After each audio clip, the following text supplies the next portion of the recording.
man sa iyo'y ibibigay, tungkulin kong gagampanan, na lagi kang paglingkuran. Ang laya mo'y babantayan, Pilipinas kong hirap.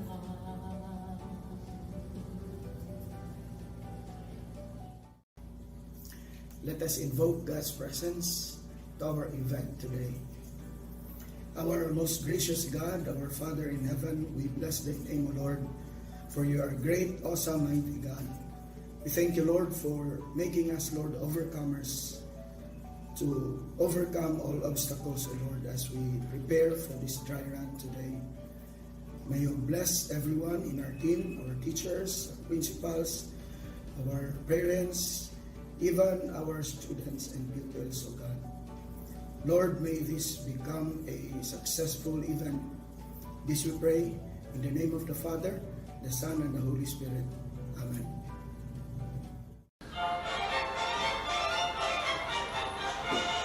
Let our hearts ring with joyful songs, triumphant we are on this day. So gay raise our voices full and free, echoing clear from land and sea. Let our music rise in song and prayer, glorious notes with praises divine, sweet melodies of thanksgiving, bringing radiant rays of hope and delight.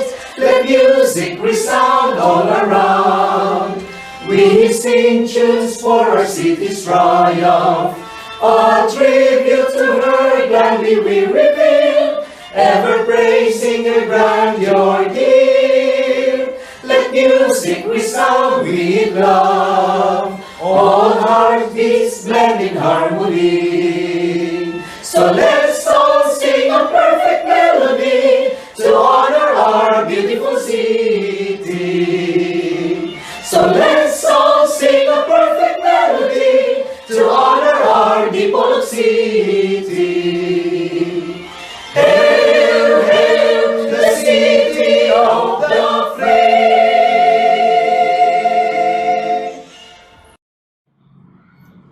My vow of respect to the provincial government officials headed by Honorable Governor Roberto Y. Uy, to the city government officials with the leadership of Honorable Mayor Darrell Dexter Uy, our new Assistant Schools Division Superintendent, Ma'am Lor Mapupulan, our two chiefs, Dr. Amelinda Montero and Dr. Nor Hussein, education program supervisors, public schools district supervisors, principals, teachers, education stakeholders, friends, parents, my dear learners, ladies and gentlemen, good morning. DepEd Dipolog City, in collaboration with the city government and all education stakeholders, will implement the Basic Education Learning Continuity Plan as a response to the department's call of making education continue even with this pandemic. Before the COVID-19 pandemic happened, DepEd has its own program to make education continue even with crises, calamities, and emergencies. It was known as Education in Emergencies. This program has been implemented during the outbreak of war and calamities, just like what happened with Zamboanga Siege and Marawi Siege. But with this pandemic, with this COVID pandemic, the creativity, patience, and resilience of DepEd, especially DepEd Dipolog, has been tested. For several months, DepEd Dipolog City, together with the 48 schools, has been preparing its learning continuity plan and collaborate with its stakeholders in order to provide accessible, appropriate learning modality to cater the needs of our learners in the city. The process of identifying the appropriate learning modality for every learners is not a walk in the park on the part of the schools. It is a collaborative effort between schools and parents. When you, my dear parents, decided to enroll your children through remote enrollment using the learner enrollment survey form. For 2 months, we patiently waited for all of the parents to enroll their children in our schools and carefully analyze the data you have given us. This means that your role, my dear parents, played the process of identifying the appropriate learning modality for every learner is not walk in the park on the part of the school. It has been a collaborative effort between the school and parents. When you decided to enroll your learners, your children, using the remote enrollment or the learner enrollment survey form. For 2 months, we patiently waited and carefully analyzed your data that you have given us. This means that you, my dear parents, played a great role in this endeavor. The learning modalities that we will be implementing in schools are based on the choices that you made when you enroll your children using the learners enrollment survey form. Considering also the available devices, equipment, resources, and the location of your houses. Our learning continuity plan was anchored on the initiative of the Department of Education, which is known as Sulong Edukalidad. This Sulong Edukalidad focuses not only in providing access to education for our learners, but ensuring quality in the delivery of instruction and also improving the learning outcomes. To effectively implement Sulong Edukalidad initiatives, we followed the 4 components of this initiative using the word KITE. It's an acronym of the word KITE, K-I-T-E. K stands for the K-12 Curriculum Review and Update, of which Curriculum and Instruction Division in the Central Office will review the curriculum, especially that our goal is to produce new breed of learners which are critical thinkers and innovative. Initial findings on this pillar is that there's a need for us to decongest the competencies by subjects for our learners to master. We call it MELC or MEL, the most essential learning competencies, which serves as the basis in the preparation of modules, TV scripts, and radio scripts. I stands for the improvement of learning environment. Under this pillar is to improve the learning facilities and equipment. Its goal is to sustain the improvement of learning environment in terms of physical facilities, learning resources, and environment which are safe and nurturing. For T means teachers upskilling and reskilling. This pillar talks about empowering our teachers to keep pace with time, knowing the fast-changing standards of education quality. Teachers or teaching requires continuous innovation. Continuous training of teachers, in order to attain the high standards set in the Philippine professional standard for teachers, to be highly proficient. Under this, there is the restructuring of the National Educators Academy of the Philippines, or the so-called NAEAP, wherein regional NAEAP will be established in every region. E stands for engagement for all education stakeholders. We need the help of all the sectors and communities. We need everyone, especially the local government, the parents, the alumni association, the non-governmental organization, private sectors, development partners to contribute to the education of our children. This fourth pillar will be the engagement of all education stakeholders for support and collaboration for education quality.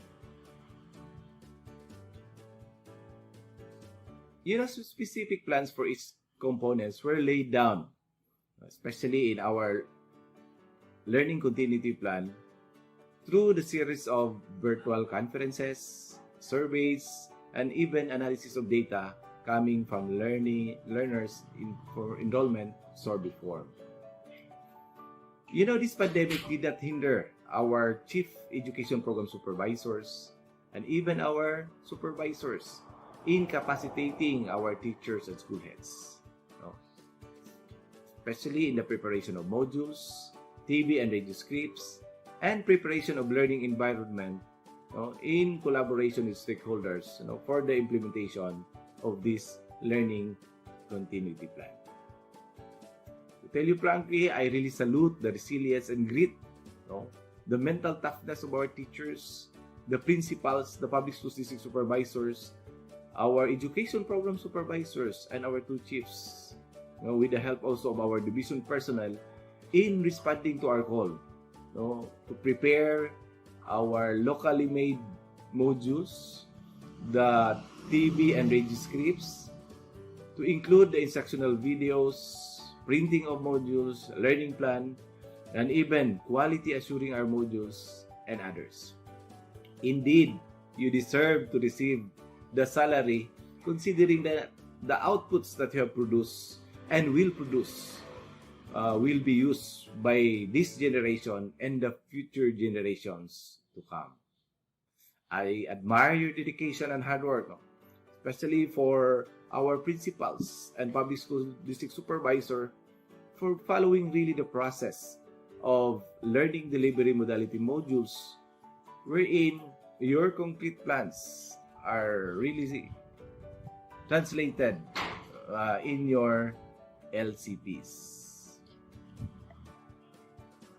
I admire the dedication and hard work of all our principals and PSDSS for really following the process in a learning delivery modality modules, which translated into concrete plans for your respective LCPs.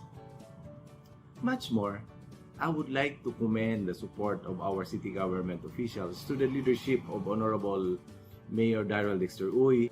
I salute the resilience and grit or mental toughness of our teachers, principals, public schools district supervisors, education program supervisors, our two chiefs, and division personnel in responding to our call, especially in the preparation and writing of modules, TV and radio scripts, instructional videos, printing of modules, learning plan, and quality assuring of our modules and others. Indeed, you deserve to receive your salary considering that the modules that you will produce will serve or will benefit this generation and the next generation. I admire the dedication and hard work of all our principals and public schools district supervisors for really following the steps, the process found in the learning delivery modality modules, which translated into concrete plans in your respective LCPs. Much more, I would like to salute and commend the support of our city government officials through the leadership of our Mayor Darrell Dexter Uy for approving the utilization of our special education fund for the printing of modules, purchase of equipment for the production of educational TV and radio-based instruction, as well as the airtime for radio and channels for cable TV.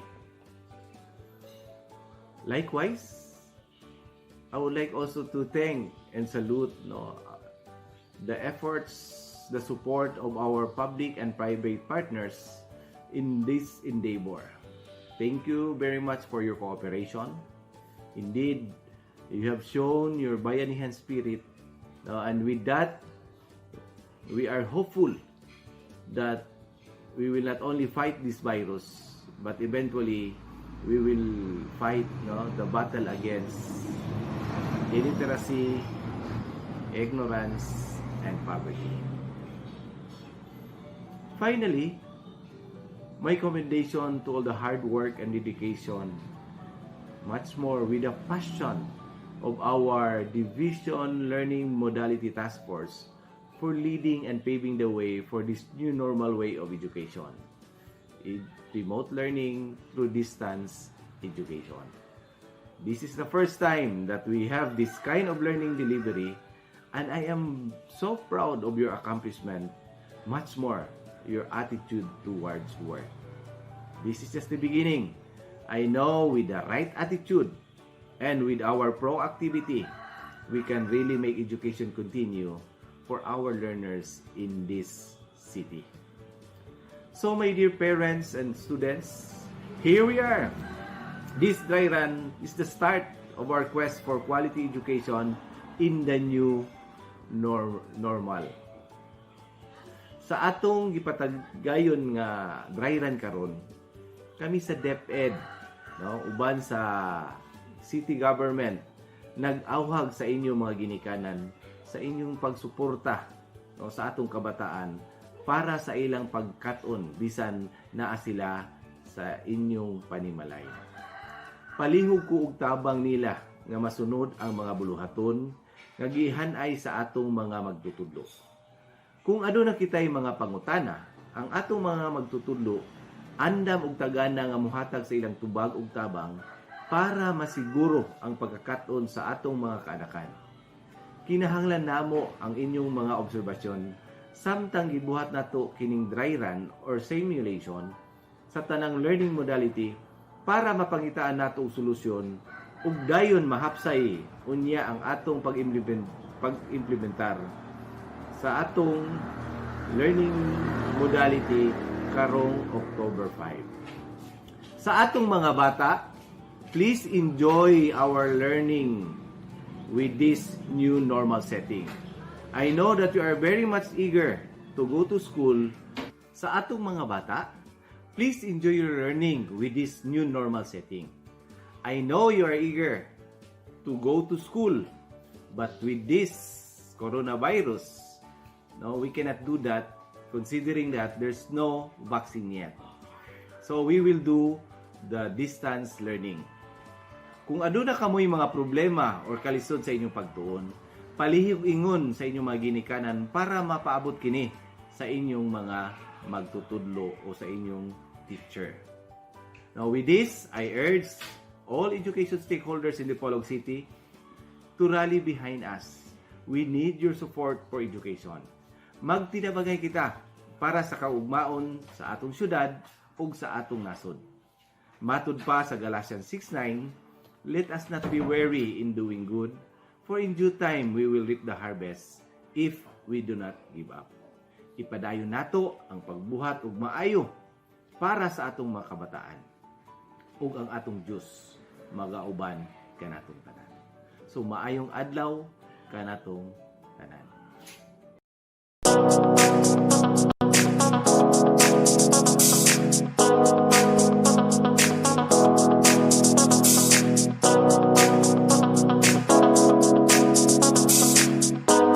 Maayong adlaw kanatong tanan.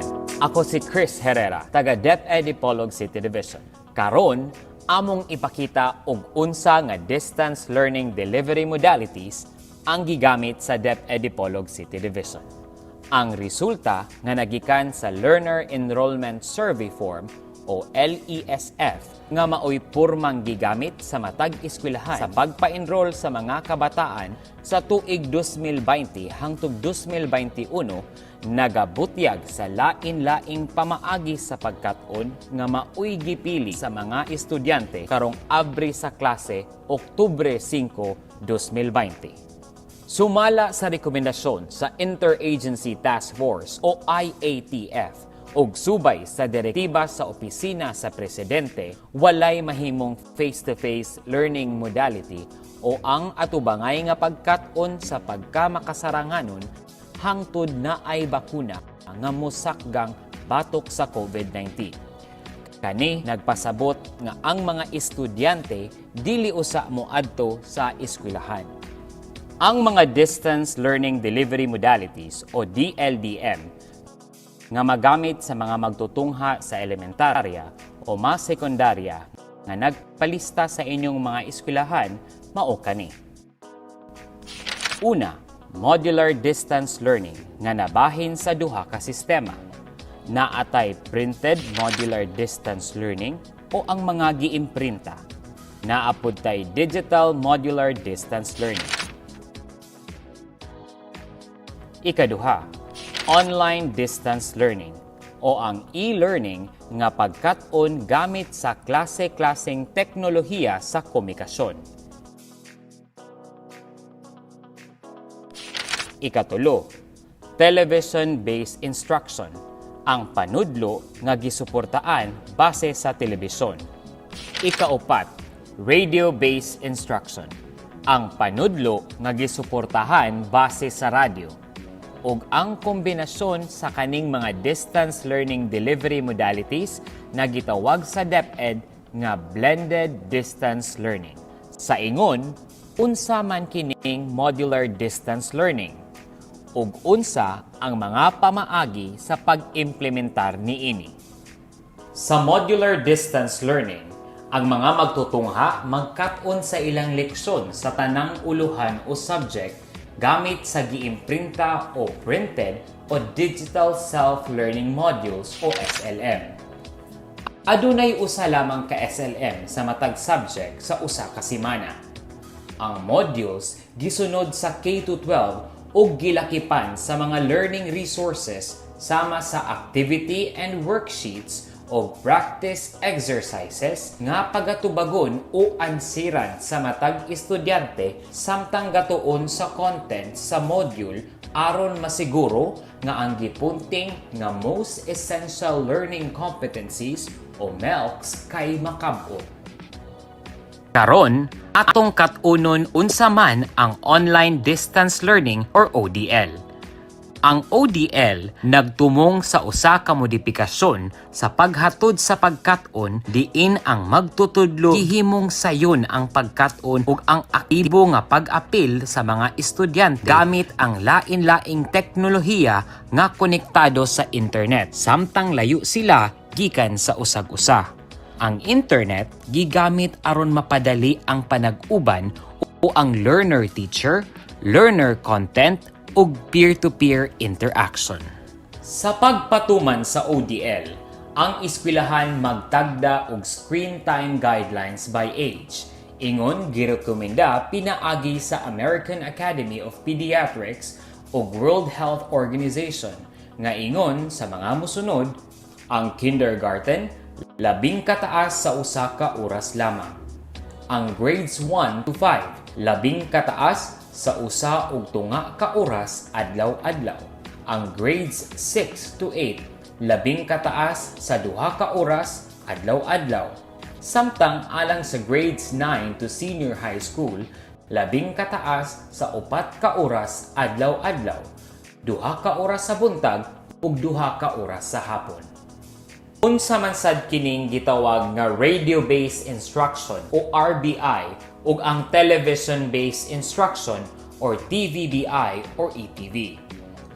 Ang radio-based instruction ug ang television-based instruction nagtumong sa paggamit sa mga programa sa telebisyon o radyo sa mga istasyon nga gipahinungod sa paghatag og learning content sa mga estudyante ingon usa ka porma sa distance education. Kini mahimo nga dili ikonsiderar isip usa ka kaakuhan nga learning delivery modality tungod kay kini gihiusa sa nakaimprinta o modular distance learning printed o modular distance learning digital nga gigamit ang self-learning modules nga pangunang learning source.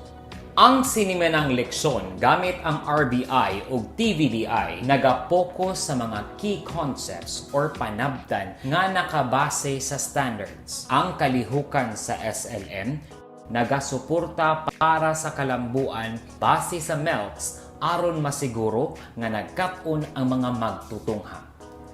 Ang blended distance learning kay ang kombinasyon sa bisan unsa nga distance learning delivery modality. Sa ingon, unsa man gyud ang importanteng kalihukan nga ikonsiderar sa pagpatuman sa distance learning delivery modality. Ang matag tulonghaan adunay mga pamaagi alang sa mga magtutungha sa distance learning delivery modality ug kini nahasubay sa gitawag nga 5 Ps. Pagpangandam sa mga magtutudlo, magtutungha ug mga ginikanan. Ang magtutudlo kinahanglan mag-andam og kaugalingong learning kit sa matag estudyante. Sa kit, nagalakip ang mga self-learning modules sa tanang subjects, supplemental activity or worksheets, practice exercises, ug ang WHLP o ang Weekly Home Learning Plan. Gihatag sa SLM o self-learning modules ang learning content ug ang mga kalihukan sa pagtudlo nga pagahimuon sa mga estudyante kada semana.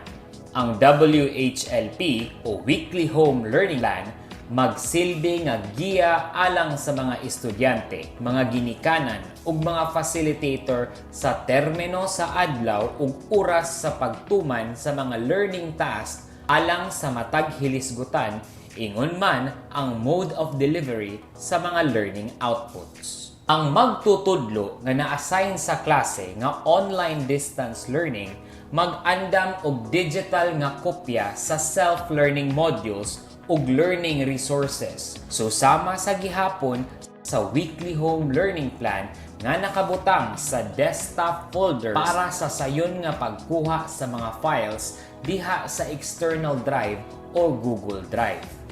Sa online distance learning, ang magtutudlo magtino o mag-determine sa learning management system o web-based nga plataporma nga maoy gamiton sa tibuok quarter sa maong tuig.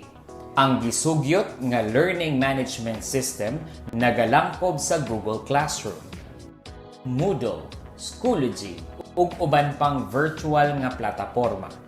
Ang mga estudyante pwede sad maka-access sa DepEd Commons ug uban pang online educational resources o OERs. Ang school head ug uban pang mga magtutudlo maniguro nga ang mga estudyante ug ang mga ginikanan adunay orientasyon mahitungod sa paggamit sa maong learning management system sa dili pa magsugod ang klase. Sa online distance learning, ang ginikanan maniguro nga maka-access sa digital devices sama sa laptops, tablets, smartphones o desktop computers nga naay available online resources ug stable internet connectivity. Ikaduha nga P, lugar ug oras sa pag-apod-apod. Ang eskwelahan magapahimutang sa lugar ug oras kung asa ang ginikanan o guardian o bisan kinsa nga facilitator sa panimalay nga makahimo sa pagkuha sa self-learning module kit sa ilang mga bata. Ang mga lugar kung asa pwedeng kuhaon ang self-learning module kit kay designated classroom or kiosk in school, purok center, ug lain-lain pang gihinganlan nga lugar sa komunidad. Ang mga ginikanan ug magtutudlo magsabot usab sa paghatod sa self-learning kits ngadto sa panimalay sa mga estudyante kung ang mga ginikanan dili makahimo sa pagkuha niini. Ang mga ginikanan, guardian o ang facilitator sa panimalay sa mga magtutungha nga nagpili sa online distance learning nga walay klarong signal sa internet connection, magdala og flash drive o external drive para i-save ang digital copy sa self-learning modules ug uban pang supplemental nga learning resources ug weekly home learning plan. Sa mga estudyante nga adunay stable nga internet connection sa inyong mga balay, magahatagan og access sa self-learning modules, supplemental learning resources o weekly home learning plan. Ikatulo nga P, protocol alang sa kaluwasan ug kahimsog. Ang kaluwasan ug kahimsog maoy pagabantayan sa mga ginikanan ilabi na kung kini mugawas sa panimalay aron magkuha sa self-learning kit sa mga lugar kung asa kini pagakuhaon. Para sad kini sa kaayuhan sa inyong mga anak. Sa oras nga moadto sa eskwelahan ang ginikanan, sila ginatambagan nga magsuot kanunay sa ila face mask o protective shield. Sa pultahan pa lang sa eskwelahan, sila patumbo na sa sanitizing foot bath, manghugas sa kamot gamit ang sabon o sanitizer nga adunay alcohol ug kuhaan sila sa temperatura. Pagkahuman, muadto na dayon ang mga ginikanan sa magtutudlo nga maoy kuhaan sa self-learning kits, dayon mo pirma sa logbook aron sa pagpamatuod nga nadawat niya ang maong self-learning kit. Ikaupat nga P, pagpahigayon sa mga buluhaton sa pagkat-on. Ang mga estudyante mogamit sa self-learning modules ug supplemental learning resources base sa weekly home learning plan. Ilaa kining ansiran o buhaton ang mga activities para anang adlaw ug ipasa ang gikinahanglan nga outputs sa adlaw nga gisitar. Ang mga magtutudlo usab magaandam sa mga pangutana gikan sa mga estudyante o ginikanan mahitungod sa buluhaton sa pagkat-on o ang mga learning task. Gikinahanglan nga ang mga magtutudlo makontak bisan sa text message, tawag gamit sa phone, private message o pinaagi sa virtual nga plataporma. Sa katapusan sa semana, ang ginikanan o guardian maoy mag-uli sa self-learning kits uban sa weekly home learning plan, self-learning modules ug laing papel nga maoy gisulatan sa tubag sa activity o worksheets ug mga practice exercises ngadto sa magtutudlo nga gi-assign sa lugar o sa oras nga gisitar. Ang ikalimang P, post-assessment activities. Ang magtutudlo maghimo og ebaluasyon mahitungod sa output sa estudyante. Iya ang pagailhon kung kinsa sa mga estudyante ang nagkinahanglan og intervention ug maghimo sad siya og revision sa ubang parte sa learning plan aron matukma kini sa gikinahanglan nga makatunan sa mga estudyante. Ang weekly home learning plan kinahanglan sad na check ug i-assess kung ang learning task ba niini nasabtan pag-ayo sa mga estudyante. Ipatuman usab ang kaluwasan ug kahimsog sa mga magtutudlo ug uban pang personnel sa eskwelahan, ilabi na sa paghawid sa mga butang o learning materials nga gipang-uli gikan sa matag panimalay sa estudyante. Ang self-learning modules ug ang ubang learning materials dili pagahilabtan sulod sa 24 oras ug gikinahanglan pa kini i-UV sanitize sa dili pahipuson o i-evaluate sa mga magtutudlo. Mahinungdanon nga kasayuran alang sa mga magtutungha nga nagpili sa radio-based instruction o television-based instruction ingon ilang kahanas sa pagkat-on. Ang Central Office pinaagi sa IBC 13 mag-broadcast sa mga episode seleksyon sa TVBI gikan alas 8 sa buntag hangtod alas 6 sa gabi gikan Lunes hangtod Sabado. Ang pagpahigayon sa mga klase sa Sabado tugutan subay sa DepEd Order No. 7 Series of 2020 or the School Calendar and Activities for School Year 2020 to 2021. Tungod sa gipugos nga tuig sa eskwelahan, aron ang mga estudyante mahimong magpadayon sa pagtrabaho sa wala pa nahuman nga mga buluhaton kung aduna sa adlaw nga Sabado. Ang Dipolog City Division usab mag-aghat sa mga leksyon nga nakabase sa most essential learning competencies sa usa ka lokal nga istasyon sa radyo ug mag-broadcast sa mga yugto sa Education TV pinaagi sa upat nga mga channel sa TV nga gipahinungod sa matag key stage: kindergarten hangtod grade 3, grade 4 hangtod sa grade 6, junior high school ug senior high school. Ang mga ginikanan ug mga magtutungha bisan unsa pa ang ilang gusto dili sa distance learning delivery, ingon man ang uban pang mga hingtungdan kinahanglan ihatag sa programa sa RBI ug TVBI alang sa tanan nga level sa grado ug sa mga hilisgutan alang sa ilang paggiya. Hinumdumi ang 5 P's sa pagpatuman sa lain-laing distance learning delivery modalities: pagpangayam, pag-obserbar sa protocol, kolektahon ug ibalik ang self-learning kit sa giuyon nga lugar ug oras, pagsiguro nga gihimo sa mga estudyante ang learning task nga pagasusihon ug markahan sa mga magtutudlo isip bahin sa post-assessment activities. Ug mao kadto ang distance learning delivery modality nga gigamit sa DepEd Dipolog. Anaa kami tanan. We are all in this together. One DepEd, one Dipolog, sulong edukalidad.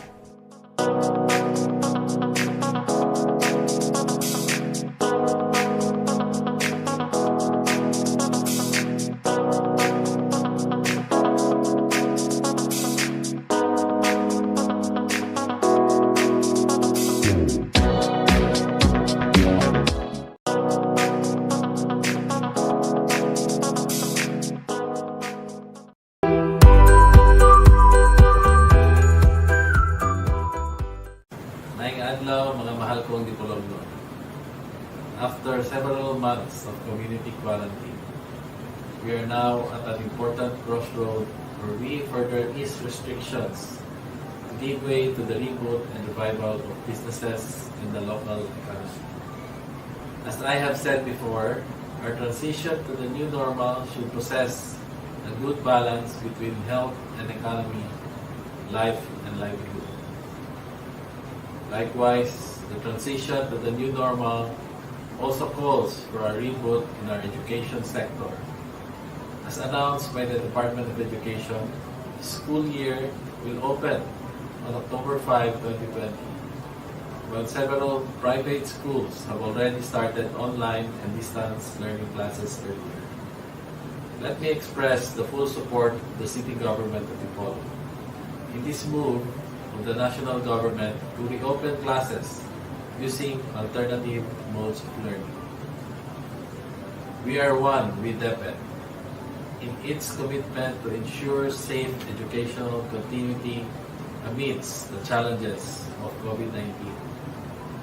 We agree that learning opportunities must be provided to give hope and stability, contribute to the normalization of activities in the country, and facilitate development of our learners and bring normalcy to their lives.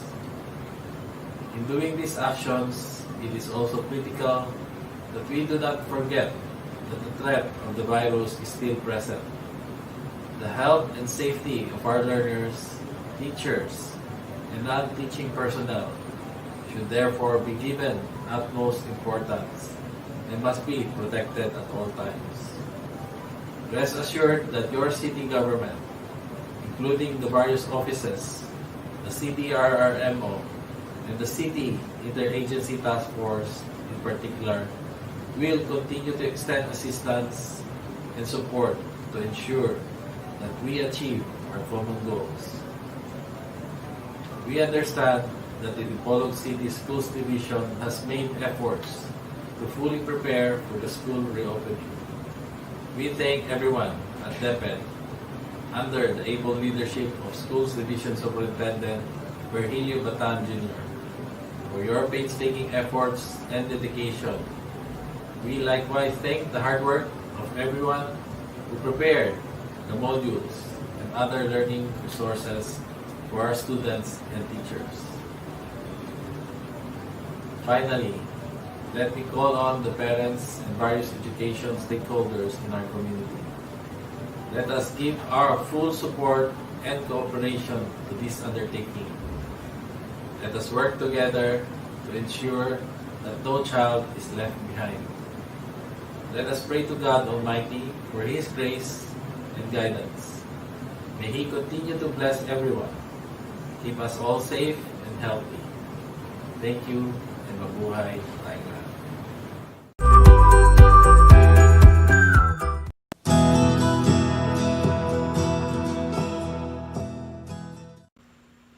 Good day, everyone. Welcome to the school year 2020-2021, the new normal way.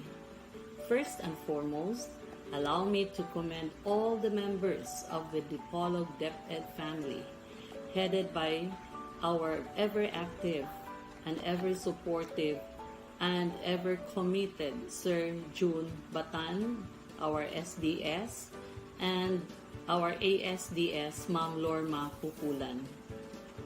You painstakingly took cognizance of a tremendous task in the changing of our educational landscape brought about by this corona no one wishes to have.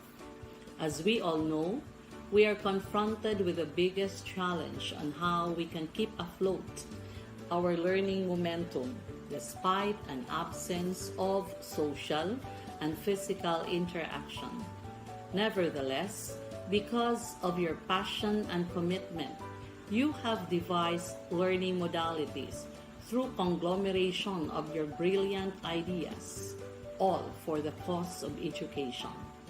Anchored in the faith that God has wonderfully created us with an innate ability to learn, that in itself is already an encouragement for us to expedite tools, because we know that nothing is impossible in the acquisition of knowledge, even in these trying times. My salute to the parents who had given unrelenting support to their children in the new normal way of learning. As learning is now done in the comfort of our own homes, one can truly say there is no place like home. And to the learners, continue dreaming. This is just a test of resiliency. Keep the faith and keep on praying. A brighter future awaits for those who are faithful and hopeful. Soon, we will be walking again in the streets with our face mask off. Keep safe, everyone, and God bless us all.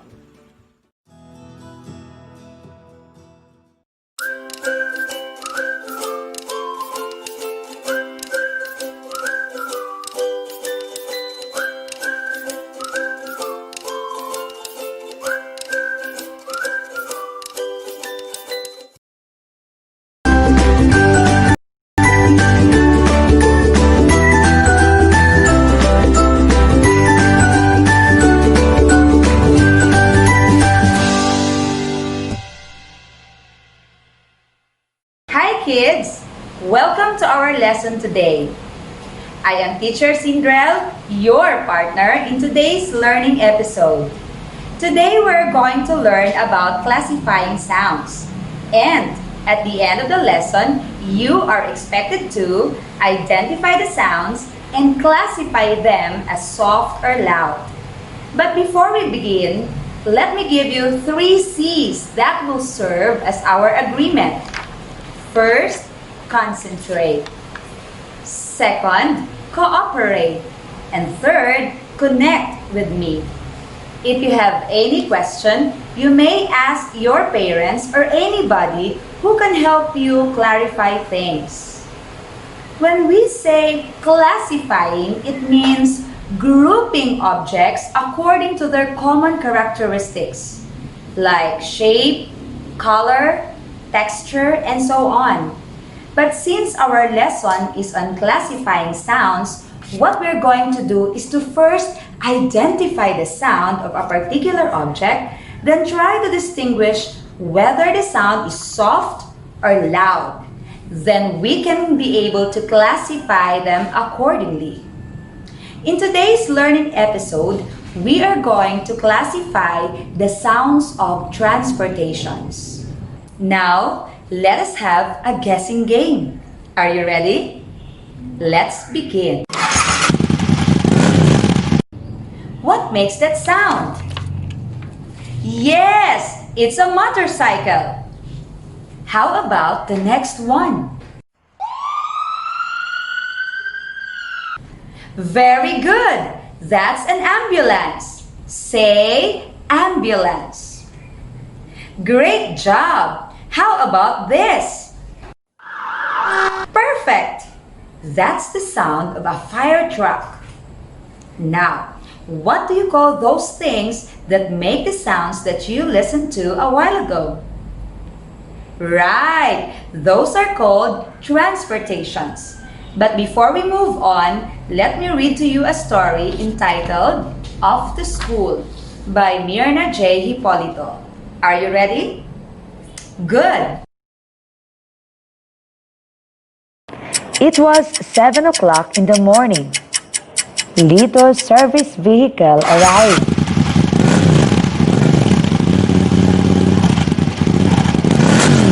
Sounded the tricycle. Lito happily boarded the tricycle to school. When they reached the junction, the tricycle could not go fast like before. I am sorry, Lito. There's a traffic jam again. We can't get ahead of the cars and jeeps, Kuya Ben said. Yes, there are trucks, vans and taxis too, Lito added. There, the signal light just turned green. Now we can go. Kuya Ben happily drove to school.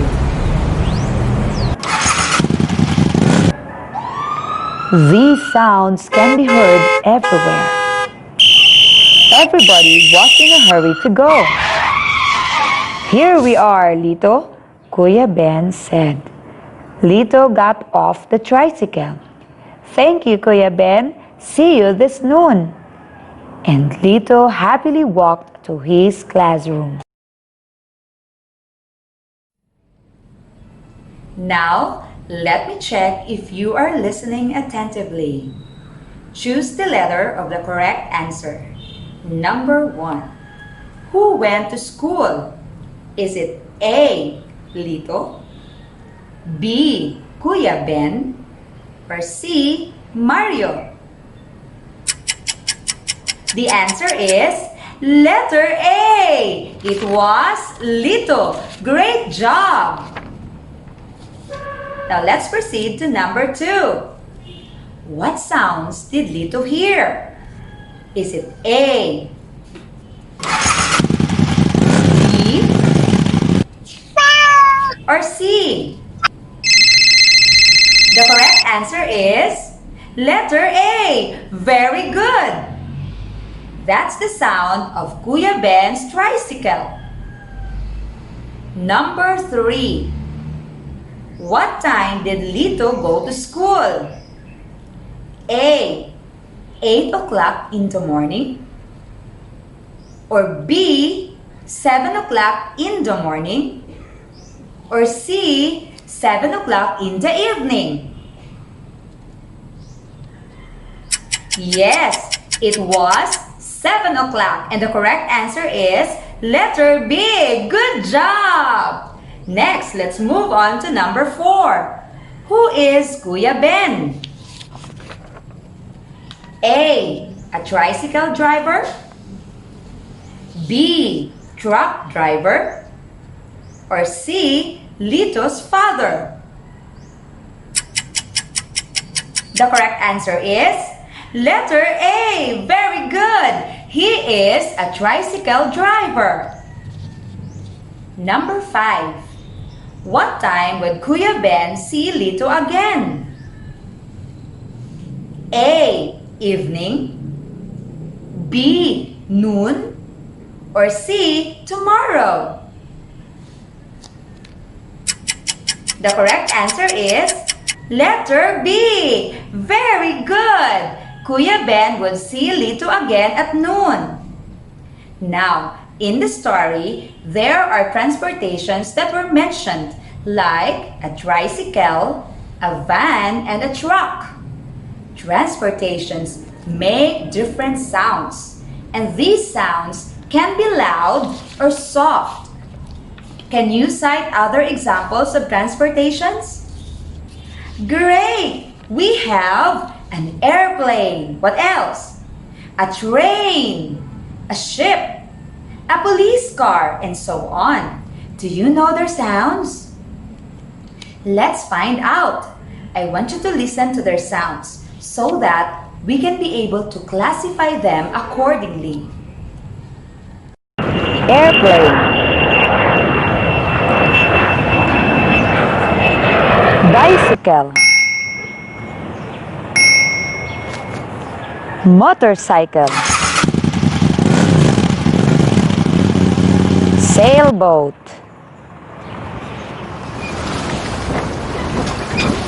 bus, helicopter, ship, kalesa,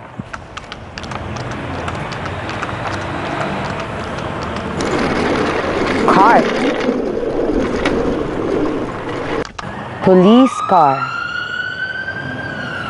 Most transportations make loud sounds, except for the bicycle, kalesa, sailboat, cart, and a raft, which makes soft sounds.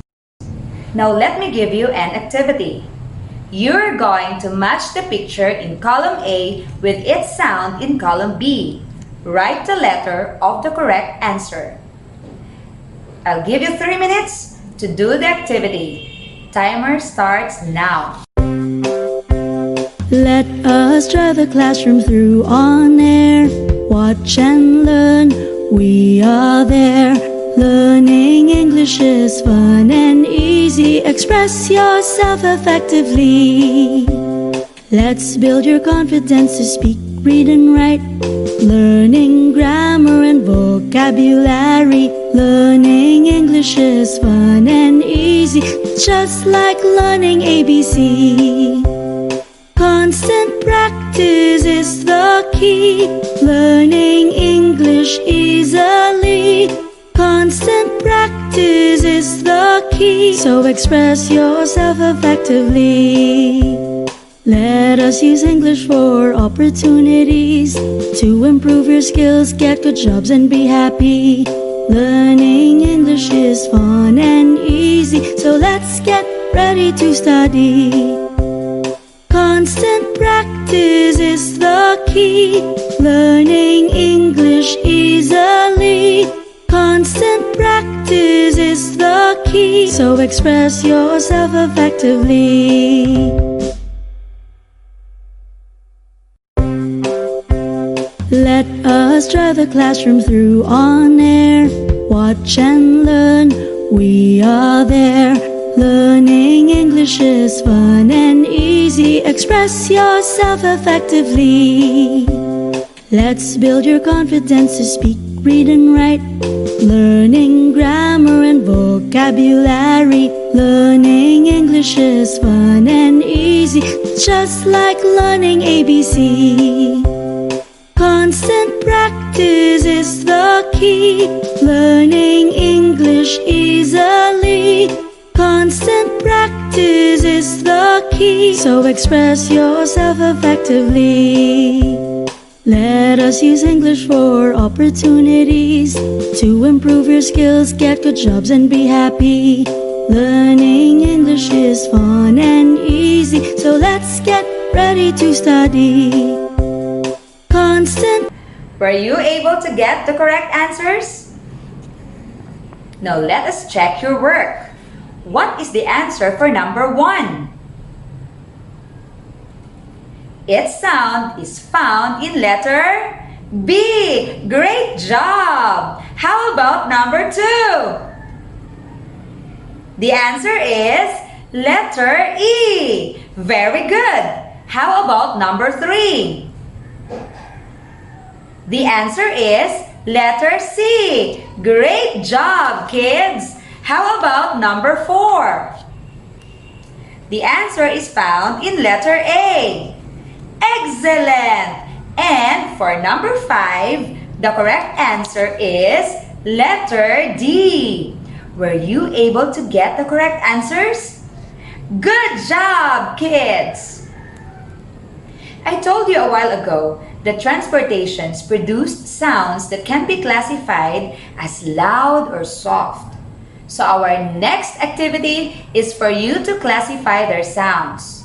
You are going to categorize or group the transportations as to the sound that they make, whether it is soft or loud. Do you understand? I'm going to give you 3 minutes to do the activity. You may start now. Let us drive the classroom through on air.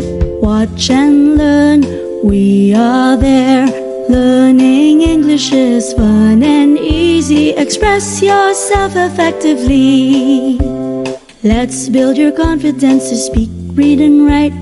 Learning grammar and vocabulary. Learning English is fun and easy, just like learning ABC. Constant practice is the key.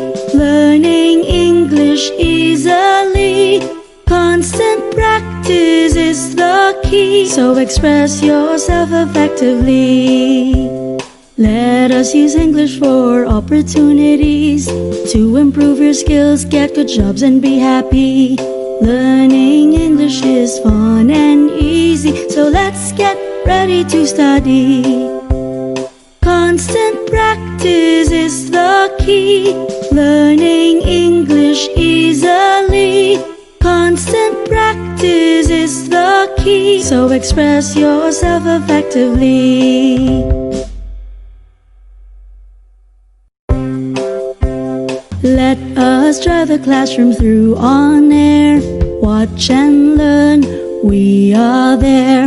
Learning English is fun and easy. Express yourself effectively. Let's build your confidence to speak, read and write. Learning grammar and vocabulary. Learning English is fun and easy, just like learning ABC. Constant practice is the key. Learning English easily. Constant practice is the key. So express yourself effectively. Let us use English for opportunities to improve your skills, get good jobs and be happy. Learning English is fun and easy, so let's get ready to study. Constant practice is the key. Learning English easily. Constant practice is the key. So express yourself effectively. Were you able to get the correct answers? Excellent! Let's find out. A bicycle and a cart makes soft sound, while a train, a bus, a police car, and a fire truck produce loud sound. Are all your answers correct? Great job! It looks like you have understood our lesson today. In the next video episode, you will learn more about those objects that produce loud or soft sounds. As you go on with your day, I want you to list down those transportations that are found in your community. And you are to classify them as to the sounds that they produce. Like they produce soft sounds or loud sounds. Again, this is Teacher Cinderella saying, staying at home does not hinder our learning. Stay safe, everyone!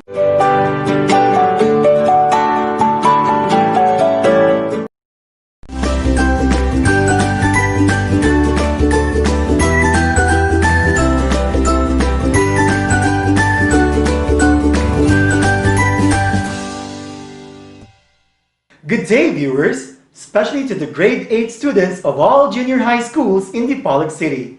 I'm Alcanteri, your English teacher from Zamboanga del Norte National High School. We feel honored and privileged to pioneer the grade 8 lessons via cable TV. I am Nesty Gloria Polinar Canteri, your English teacher from Dipolog City National High School, Bara. Let us drive the classroom through on air. Watch and learn, we are there. Learning English is fun and easy. Express yourself effectively. Let's build your confidence to speak, read and write. Learning grammar and vocabulary. Learning English is fun and easy, just like learning ABC. Constant practice is the key. Learning English easily. Constant practice is the key. So express yourself effectively. Let us use English for opportunities to improve your skills, get good jobs and be happy. Learning English is fun and easy, so let's get ready to study. Constant practice is the key. Learning English easily. Constant practice is the key. So express yourself effectively. Grade 8 students, after this program, you are expected to determine the meaning of words and expressions that reflect local culture by noting context clues, and rectify Philippinisms to conform to standard English. To achieve these objectives, we need to accomplish 4 major tasks and answer 4 major questions such as: what is local culture? What words and expressions that reflect local culture will be discussed today? What are context clues? How will context clues help you in determining the meaning of the given words and expressions? All right, let us start with our first task. Please prepare your ballpen, your English notebook, and your printed module. Number your paper from numbers 1 up to 5. Within 3 seconds, all you need is to choose the letter that best completes the given sentence. Are you ready? Here is item number 1. The Cebu Pacific Air Peso Fare promo is given out in blank basis. Book now! A. A cash-on delivery. B. A first-come, first-served. C. A Shopee Pay. D. An installment.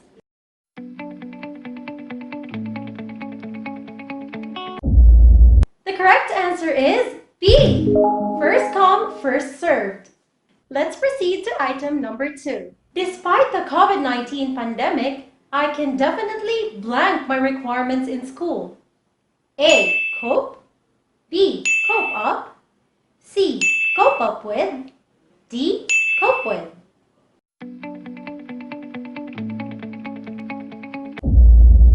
If you have answered D, cope with, you get it right. Let's proceed to number 3. Carlos and Miguel have similar likes and dislikes. Truly blank. A. Birds flock together with the same feathers. B. Birds of a feather flock together. C. Birds of the same feathers flock together. D. Birds of the same feathers flock each other's feathers.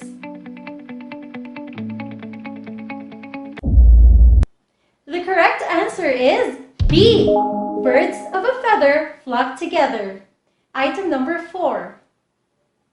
In order for you to be officially enrolled this school year, you need to blank the Learner Enrollment and Survey Form, or LESF.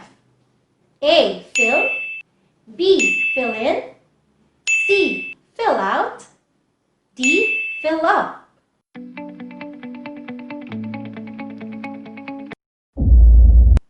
The correct answer is C. Fill out. Item number 5. A year after next, we will be electing the Commander-in-Chief. Who is your blank? A. Leader.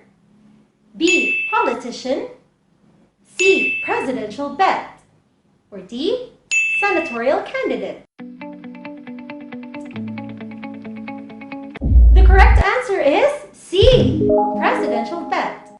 We have just accomplished task 1. Before we proceed to task 2, my partner has to answer and expound the 4 major questions that we need to answer.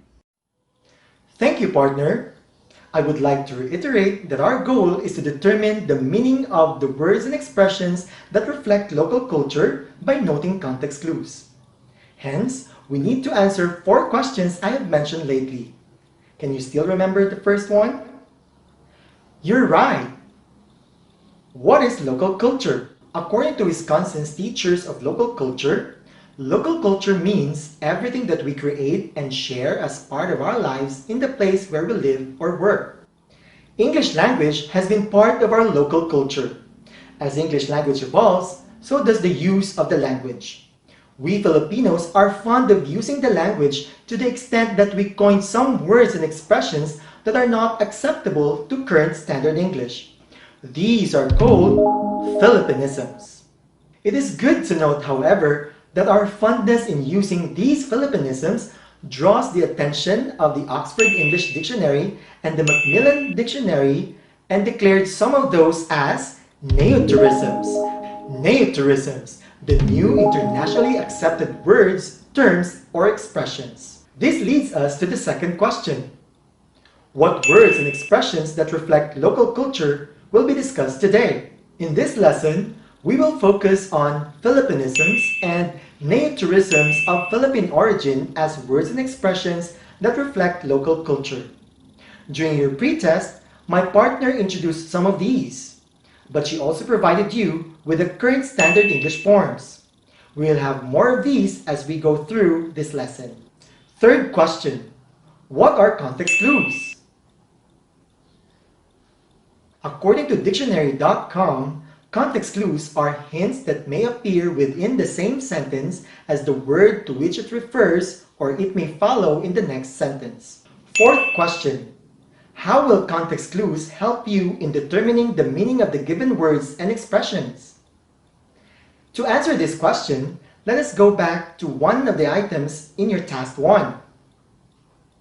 In the given sentence, what clue leads you to answer letter C, presidential bet?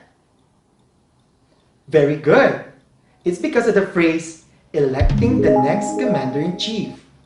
Such phrase is called context clues. That's how context clues help you in determining the meaning of the given words and expressions. On pages 7 to 8 of your module, there are 9 types of context clues, namely definition, synonym, antonym, comparison, example, explanation, cause and effect, list of series clues, and inference. You are now ready for your task 2. Partner, take it away. Thank you, partner. Hello again, grade 8 students. For our task 2, you need to prepare a camera or smartphone camera to capture the list of words and expressions to be discussed today. If you have no camera, just be quick in jotting down notes on your English notebook. Are you ready? Our task 2 is Philippinisms versus Standard English.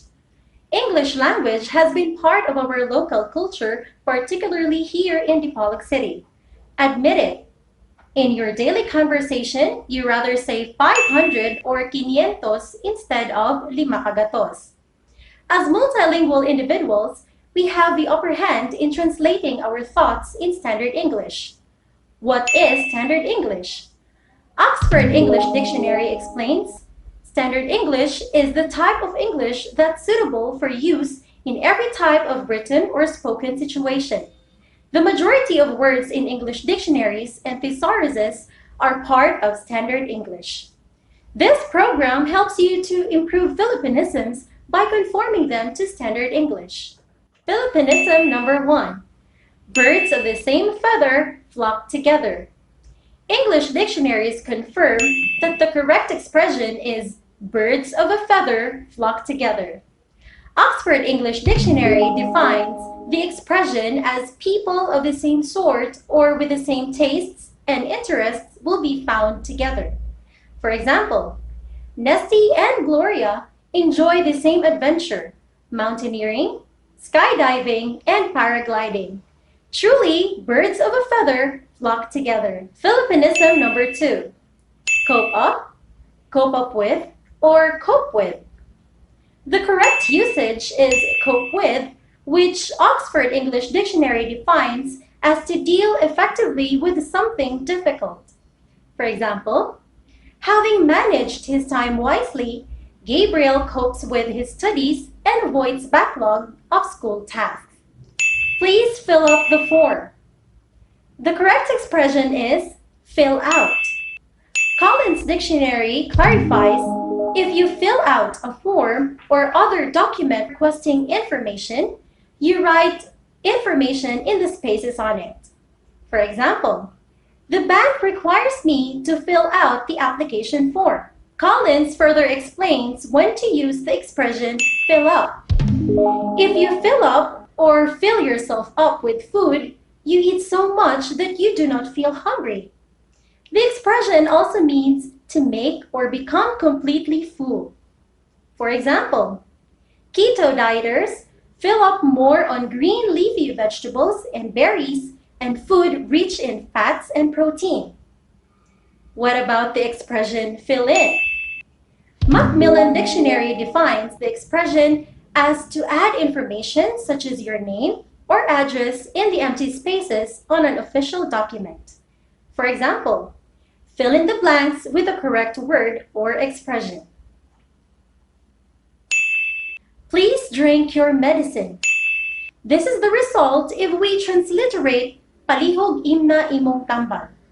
The correct translation is, please take your medicine. Interestingly, Merriam-Webster figuratively defines the expression as to accept or deal with an unpleasant situation without complaining. For example, having taken her medicine when she failed to seize the Miss World crown, Catriona Gray never stopped dreaming and conquered Miss Universe title. Dispose something or dispose of something. Macmillan Dictionary explains that if you want to get rid of something that you no longer need or want, use the expression dispose of. For example, please dispose of your trash properly. I hope you captured or you took notes of the 5 Philippinisms that we need to conform to Standard English. Let's recap for the last time before we proceed to our last task.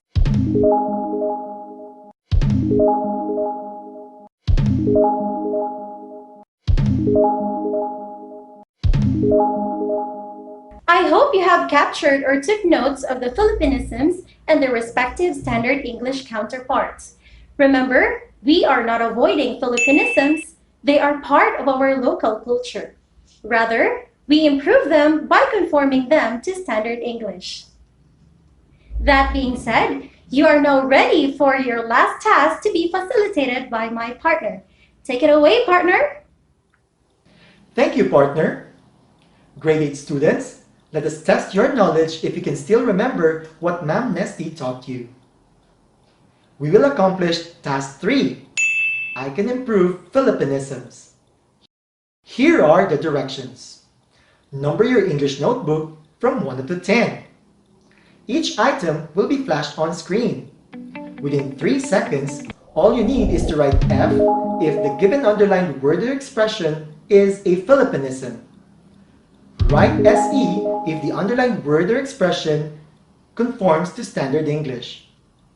Again, F, Philippinism, SE, Standard English. At the end of the test, answers will be revealed. Check your own work. Did you get it?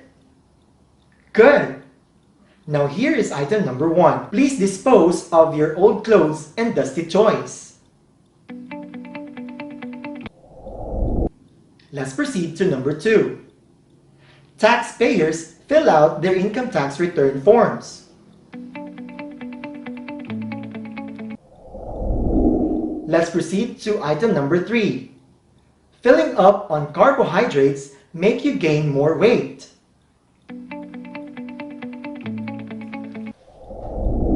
Number 4. Al is like a doppelganger of Gabriel.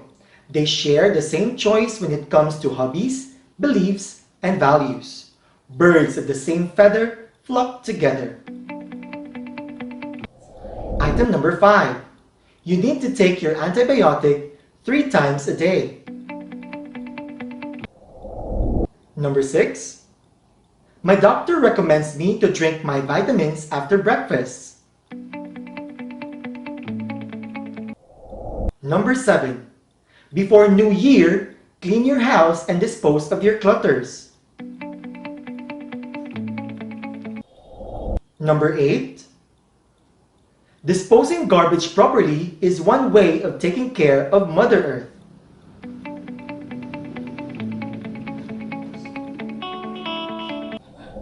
Number 9.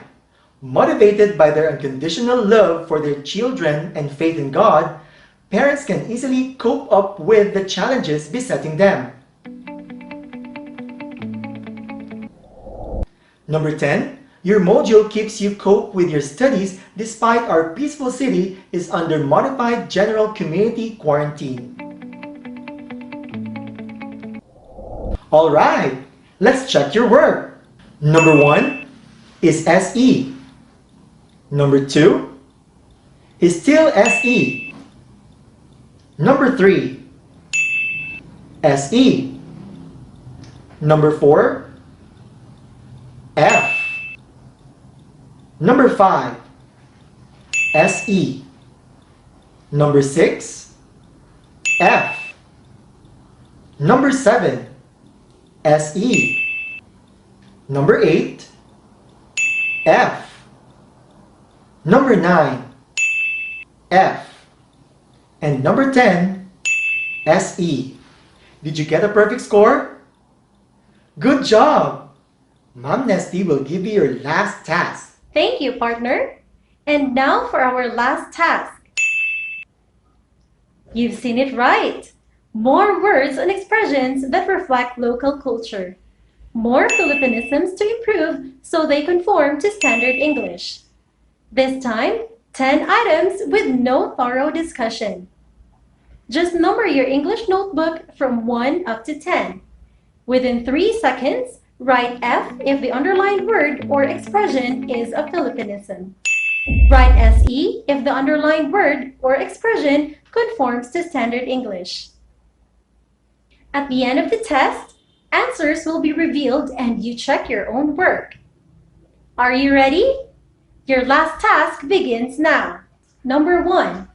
I am thankful for the advices you have given me. Number 2. Jumar is talking and talking although nobody listens. Number 3. Free concert tickets are given on a first-come, first-served basis. Number 4. Most children follow their parents' footsteps. Number 5. Sophia graduated with highest honor. Number 6. Next year, I will spend my summer vacation in Coron, Palawan. Number 7. How can I open the flashlight mode of my phone? Number 8. Please repeat what you have said again. Number 9. A public official was convicted for salvaging innocent journalists. Number 10. I missed my flight because of traffic. Time to reveal the answers.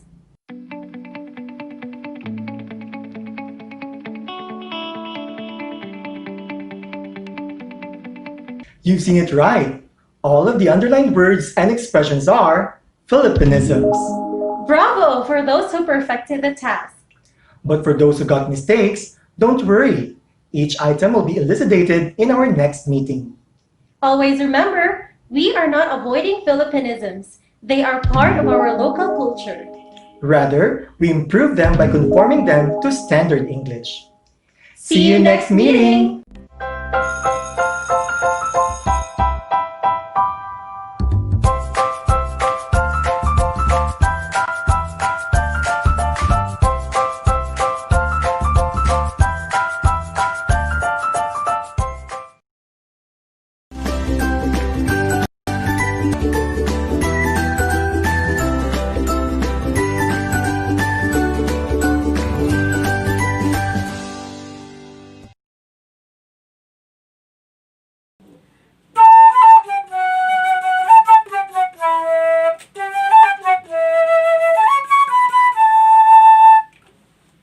Isang masayang araw para sa aming mahal na mag-aaral. Ako, si Teacher Love, ang iyong masigasig na music teacher, ang maghahatid sa inyo ng isang bagong leksyon. Sa araling ito, makikilala ninyo ang iba't ibang uri ng notes at rest. Handa na ba kayo? Nagawa mo na bang makinig sa mga huni ng ibon, ang mga ingay sa iyong paligid, ang tibok ng iyong puso, ang mga ritmo at puso na naririnig mo ay tinatawag na mga tunog. Ang mga tunog o musika na ating naririnig ay kumakatawan ng iba't ibang notes at rest. Simulan na natin! Suriin natin ang score ng awiting Run, Walk, and Stop ni Maestrong Solomon V. Basahin ang mga titik ng awit at bigyang pansin ang uri ng mga notes at rest na ginagamit. Tungkol saan ang awit? Magaling! Kilalanin natin ngayon ang mga iba't ibang uri ng notes at rest na makikita sa awit. Ito ang whole note. Ang whole note ay hugis biluhaba ang ulo na walang shade. Ito ay may 4 beats. Ito naman ang half note. Ang half note ay parang whole note na may stem. Ito ay may 2 beats. Ang kasunod naman ay ang quarter note. Ang quarter note ay parang half note na may shade ang ulo. Ito ay may 1 beat. At ang panghuli ay ang eighth note. Ang eighth note ay parang quarter note na may hook. Ito ay may half beat. Ang bawat note ay may katumbas na rest. At ito ang mga sumusunod. Ito ang whole rest. Ang whole rest ay may hugis na parang baliktad na sombrero. Ito ay may 4 beats. Ito naman ang half rest. Ang half rest ay may hugis na parang sombrero. Ito ay may 2 beats. Ang kasunod naman ay ang quarter rest. Ang quarter rest ay parang hugis number 3 na ang kurba sa ibaba ay pabaliktad. Ito ay may 1 beat. At ang panghuli ay ang eighth rest. Ang eighth rest ay parang number 7 na may malaking tuldok sa kaliwa. Ito ay may half beat. Ang mga notes ay nagpapahiwatig ng tunog, habang ang mga rest ay nagpapahiwatig ng katahimikan. Balikan natin ang awiting Run, Walk, and Stop ni Maestrong Solomon V. Ano-ano ang iba't ibang uri ng notes? Tama! Ano-ano naman ang iba't ibang uri ng rest? Tumpak ang iyong mga sagot. Ngayon, pagyamanin natin ang iyong kaalaman.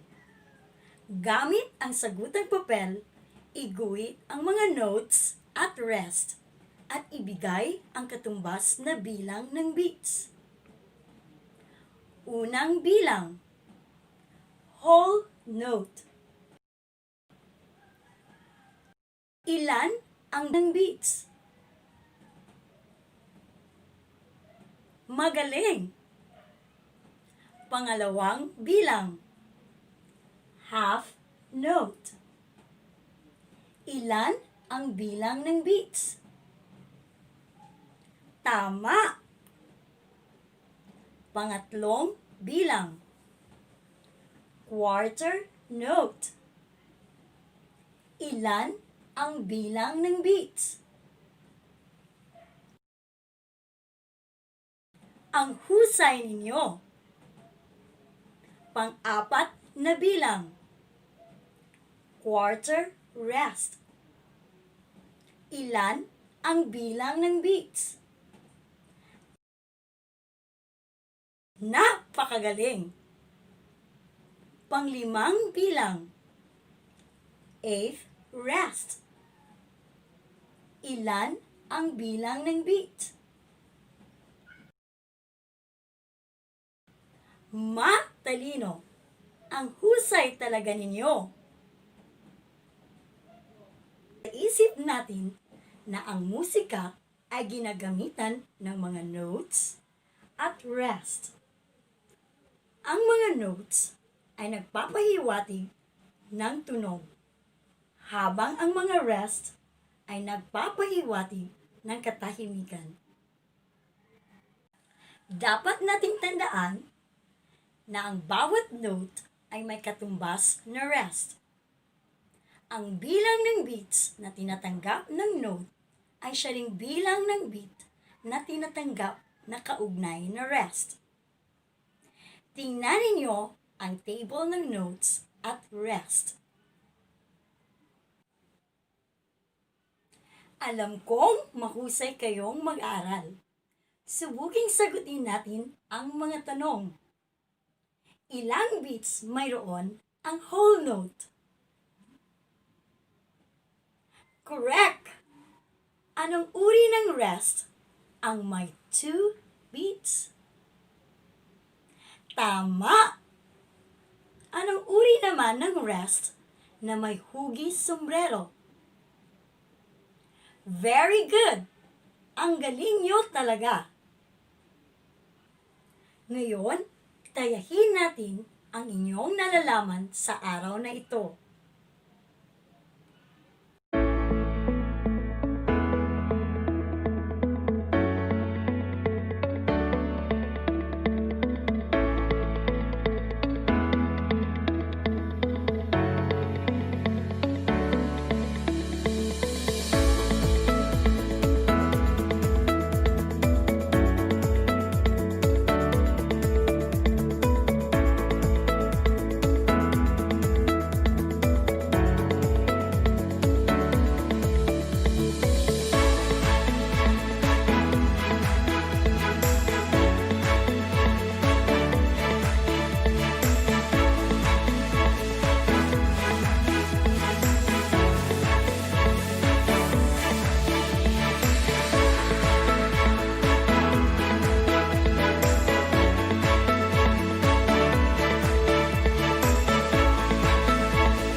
sagutan na! Handa na ba kayo? Number 1, ito ang simbolo. Ano ang iyong sagot? Magaling! Ang sagot ay titik D. Whole note. Number 2, ito ang simbolo. Ano ang iyong sagot? Mahusay! Ang sagot ay titik B. Eighth note. Number 3, ito ang simbolo. Ano ang iyong sagot? Tama! Whole rest ang sagot. Titik A. Number 4, ano naman ang simbolong ito? Tumpak! Quarter rest ang sagot. Titik C. Number 5, ito ang simbolo. Ang husay nyo. Quarter note ang tamang sagot. Titik E. Talagang magagaling ang mga mag-aaral sa grade 4. Ikinagagalak kong kayo'y nakilahok sa ating leksyon. Ito ang iyong mapagmahal na music teacher, Teacher Love.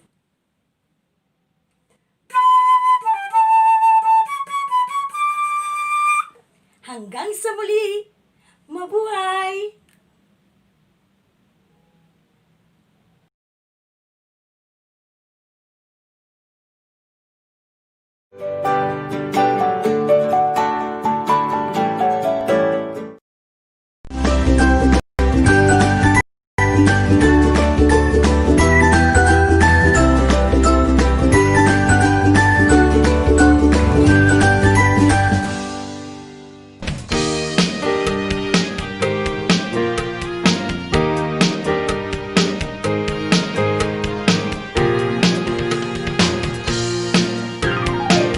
Nabuhay ang pag-asa sa damdaming nakikita, iba't ibang likha ating balikan. Ang mga akda. Magandang araw sa lahat ng nanunood, mga magulang at mag-aaral. Ito si Teacher Glidel, ang inyong guro sa Filipino 7 na nagsasabing, kaalaman mo, sagot ko. Umupo lamang kayo dyan at hayaan ninyong busugin ko kayo ng panibagong kaalaman. Halina't samahan ninyo ako. Narito ang mga dapat ninyong ihanda. Una, ihanda ang inyong mga mata para sa gagawing panunood. Pangalawa, ang inyong mga tenga para sa malinaw at maayos na pakikinig. Pangatlo, ang inyong mga bibig para sa pagtugon sa aking mga katanungan. Pang-apat, ang inyong mga kamay para sa pagsulat ng inyong mga sagot. At higit sa lahat, ang mga bagay na hindi natin dapat kalimutan ay ang inyong mga module, ballpen, at papel. Good to go na ba ang lahat? Kung gayon, halina't simulan na natin ang paglalakbay.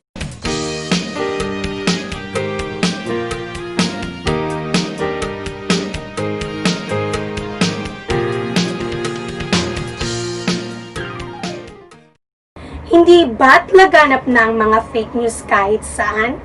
Lalong-lalo na sa mga social medias. Minsan, ang mga salitang ating nakukuha o ang mga impormasyon ay mahirap paniwalaan. Upang malaman natin kung alin sa mga nakikita o nababasa natin sa pang-araw-araw ay makatotohanan, aalamin natin ang mga pahayag sa pagbibigay ng mga patunay. Pagkatapos ng episode na ito, kayo ay inaasahang magagamit ng wasto ang mga pahayag sa pagbibigay ng mga patunay. Pakikuha ng inyong module sa Filipino 7 at buksan sa ika-5 pahina. Sasagutan natin ang graphic organizer na may kinalaman sa epekto ng sobrang paggamit ng mga social medias. Bibigyan ko lamang kayo ng 3 minuto para sa pagsagot ng graphic organizer.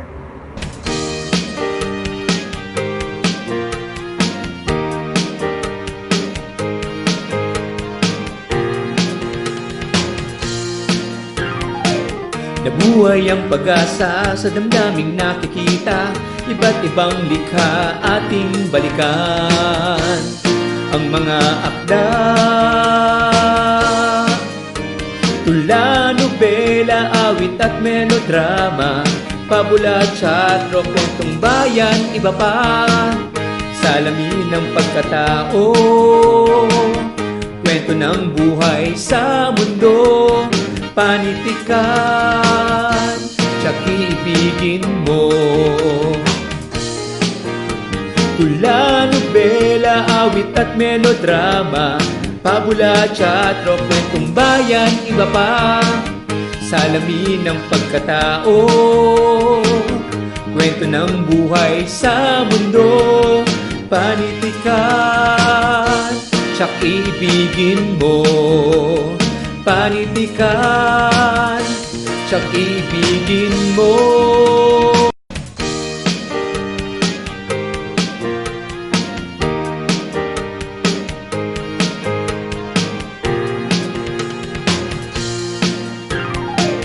Nabuhay ang pag-asa sa damdaming nakikita, iba't ibang likha ating balikan. Ang mga akda,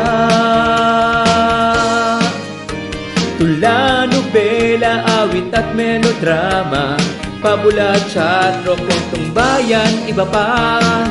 Salamin ng pagkatao, kwento ng buhay sa mundo, panitikan, tiyak iibigin mo. Tula, nobela, awit at melodrama, pabula, teatro, kwentong bayan, iba pa. Salamin ng pagkatao, kwento ng buhay sa mundo, panitikan, tiyak iibigin mo. Panitikan, tiyak iibigin mo.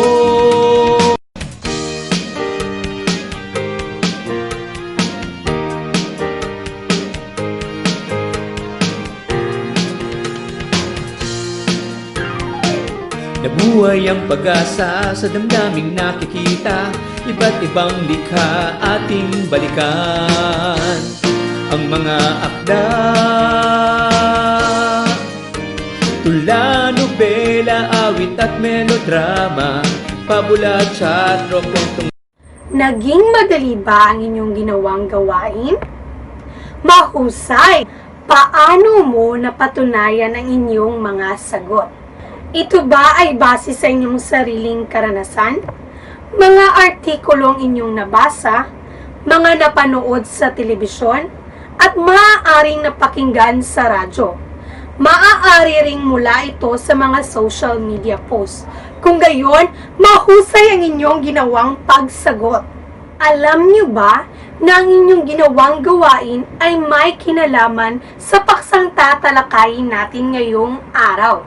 Ito ay ang mga pahayag sa pagbibigay ng mga patunay. Paano nga ba mapapatunayan na katotohanan ng isang pahayag? A. Kinakailangang suportado ito ng ebidensya at datos. B. Kinakailangang may opinyon.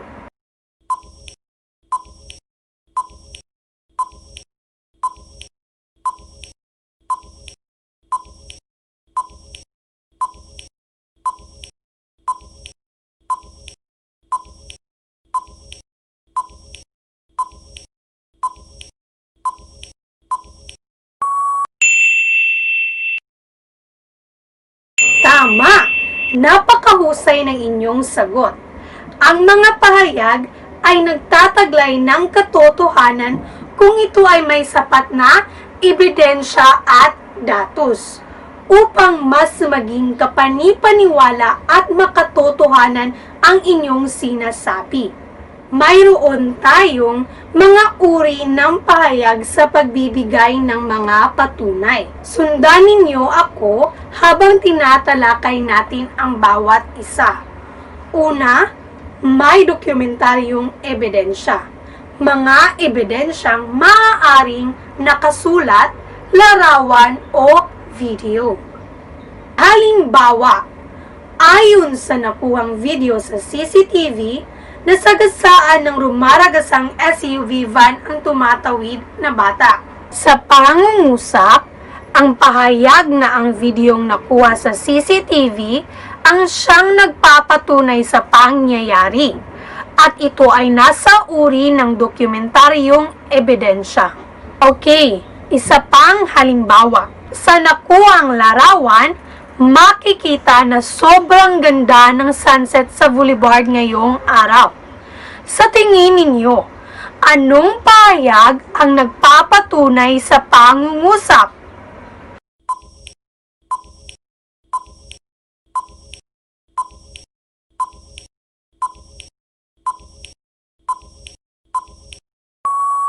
Magaling! Ang pahayag na sa nakuhang larawan. Pangalawa, kapani-paniwala.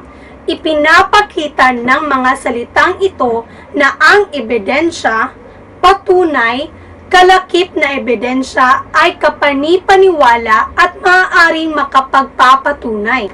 Halimbawa, siya ay nawalan ng balanse dahil mayroon siyang dalang 10 libro.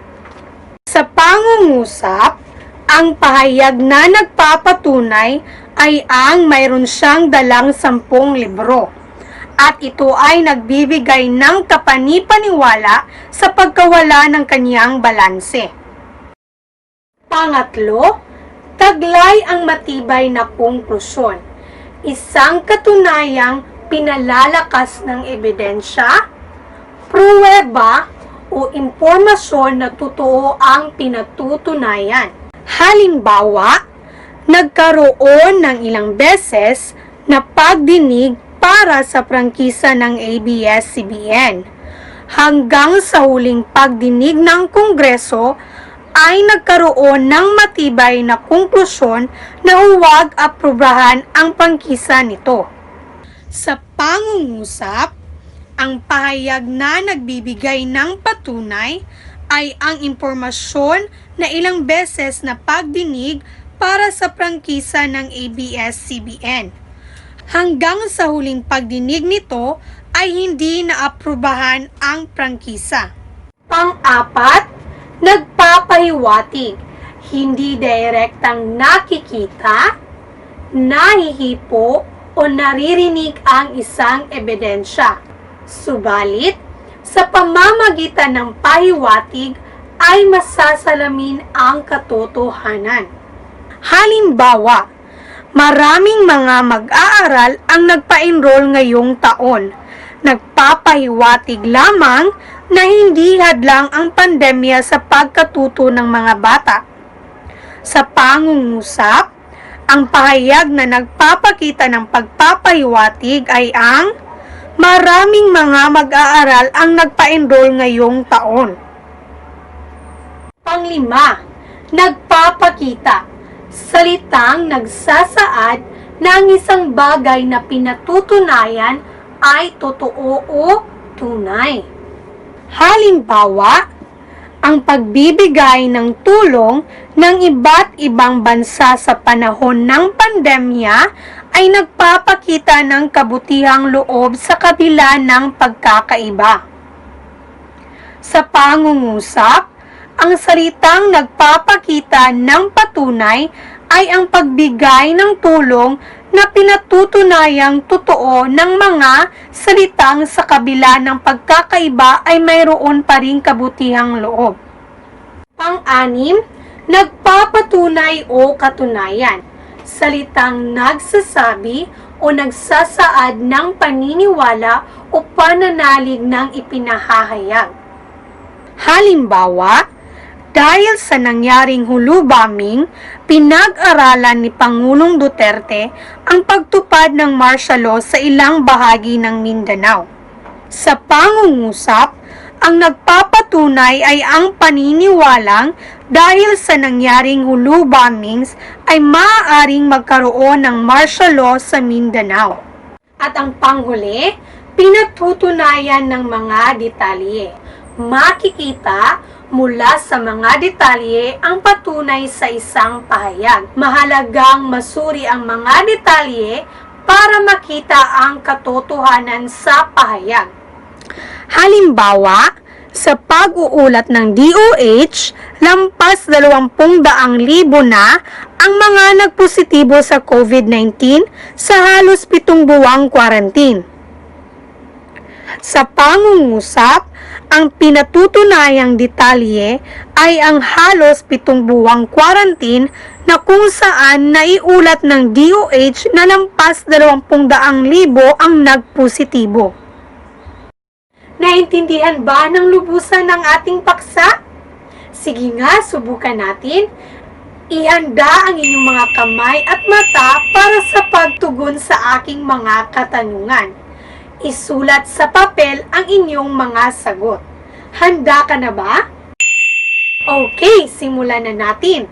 Mayroon akong mga pangungusap. Tukuyin kung ito ba ay nagbibigay ng patunay o hindi. Isulat ang salitang patunay kung ang pangungusap ay nagbibigay ng patunay. At ang salitang hindi naman kung ang pangungusap ay hindi nagbibigay ng patunay o ebidensya. Una, sa nakuwang video, kitang-kita na nagmula sa bansang China ang coronavirus. Ito ba ay nagbibigay ng patunay o hindi?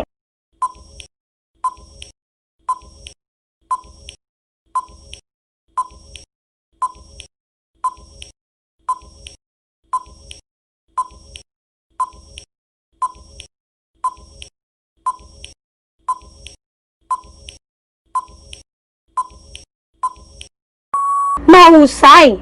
Ang pangungusap ay nagbibigay ng patunay. Ikalawa, nanganak ang baboy ng isang biik na may 2 ulo. Ito ba ay nagbibigay ng patunay o hindi?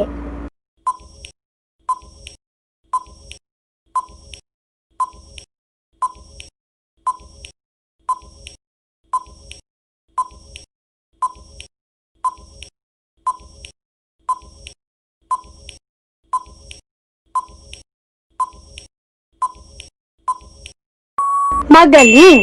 Ang pangungusap ay hindi nagbibigay ng patunay. Pangatlo, no vaccine, no class. Ito ang pahayag ni Pangulong Duterte sa kanyang State of the Nation address ngayong taon. Ito ba ay nagbibigay ng patunay o hindi?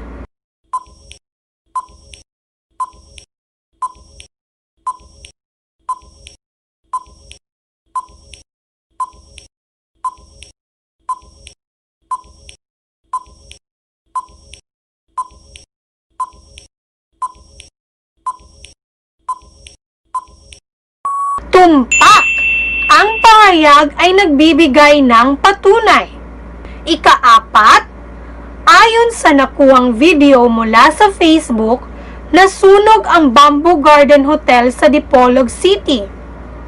Ito ba ay nagbibigay ng patunay o hindi?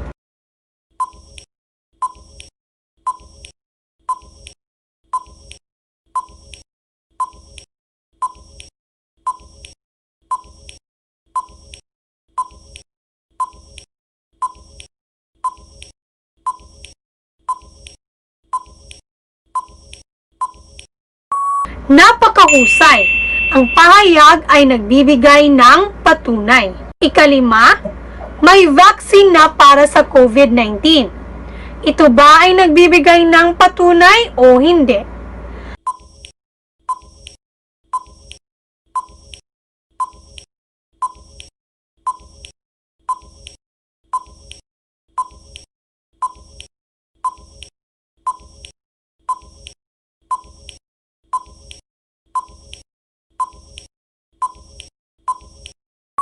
Napakahusay! Ang pahayag ay hindi nagbibigay ng patunay. Palakpakan ang mga sarili at napakagaling ng inyong pagsagot. Sige nga, ulitin natin muli ang mga 7 uri ng pahayag sa pagbibigay ng patunay. Una, may dokumentaryong ebidensya. Pangalawa, kapani-paniwala. Pangatlo, taglay ang matibay na konklusyon. Pang-apat, nagpapakita. Pang-5, nagpapahiwatig. Pang-6, nagpapatunay o katunayan. Pang-7, pinatutunayan ng mga detalye.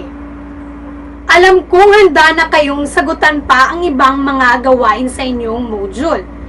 Tandaan, huwag mahiyang magtanong sa inyong mga guro kung mayroon kayong mga katanungan.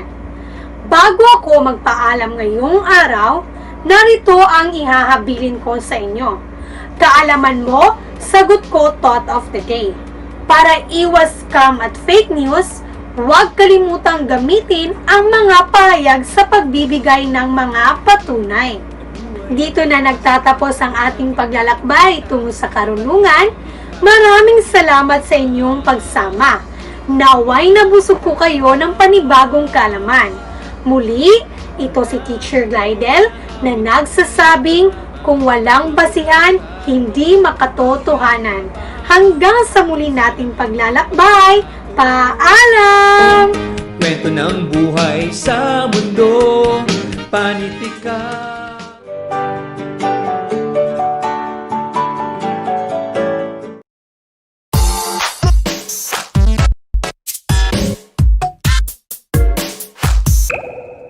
Maayong adlaw kanatong tanan. Atong hibawon karon ang mga sintomas nga mabati kung kita matakdan sa COVID-19. Ang sintomas mauman ang mga bation sa usa ka tawo nga natakdan sa isa ka sakit. Atong lantawon kining video batok sa sintomas sa COVID-19. Mga sintomas sa COVID-19. Una, ubo. Ikaduha, paglisod o ginhawa. Ikatulo, hangak nga ginhawa. Ikaupat, hilanat. Ikalima, takig. Ikaunom, sakit sa kaunuran o lawas.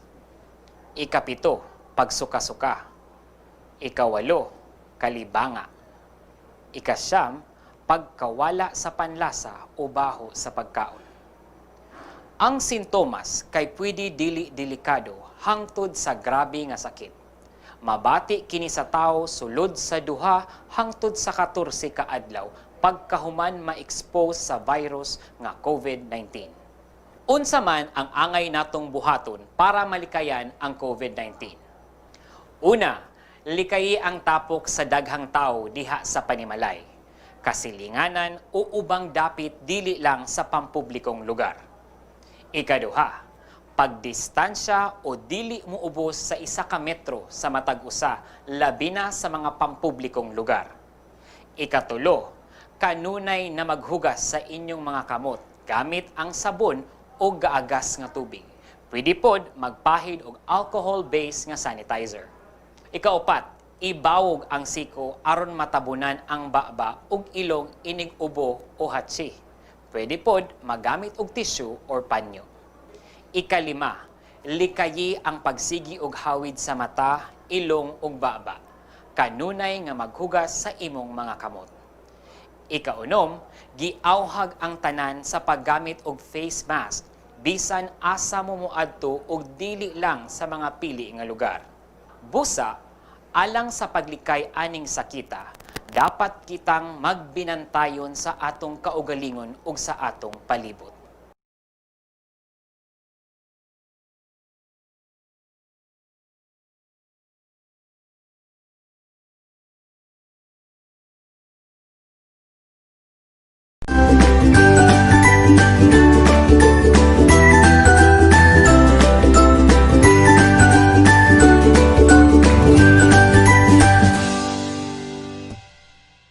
Magandang araw po sa lahat, sa ating mga taga-subaybay, sa ating programang pangkaalaman ng DepEd. Magandang araw din po sa lahat ng mga mag-aaral na nanonood ngayon. lalong-lalo na sa mga mag-aaral ng grade 7 sa Araling Panlipunan. At sa lahat ng mga magulang na gumagabay sa pagkatuto ng kanilang mga anak. At sa lahat ng mga nanonood ngayon sa atin.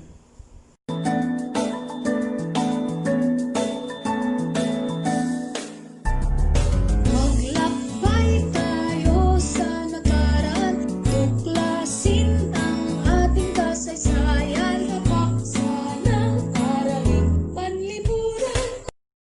Bago tayo magsimula, may mga importanteng paalala muna ako.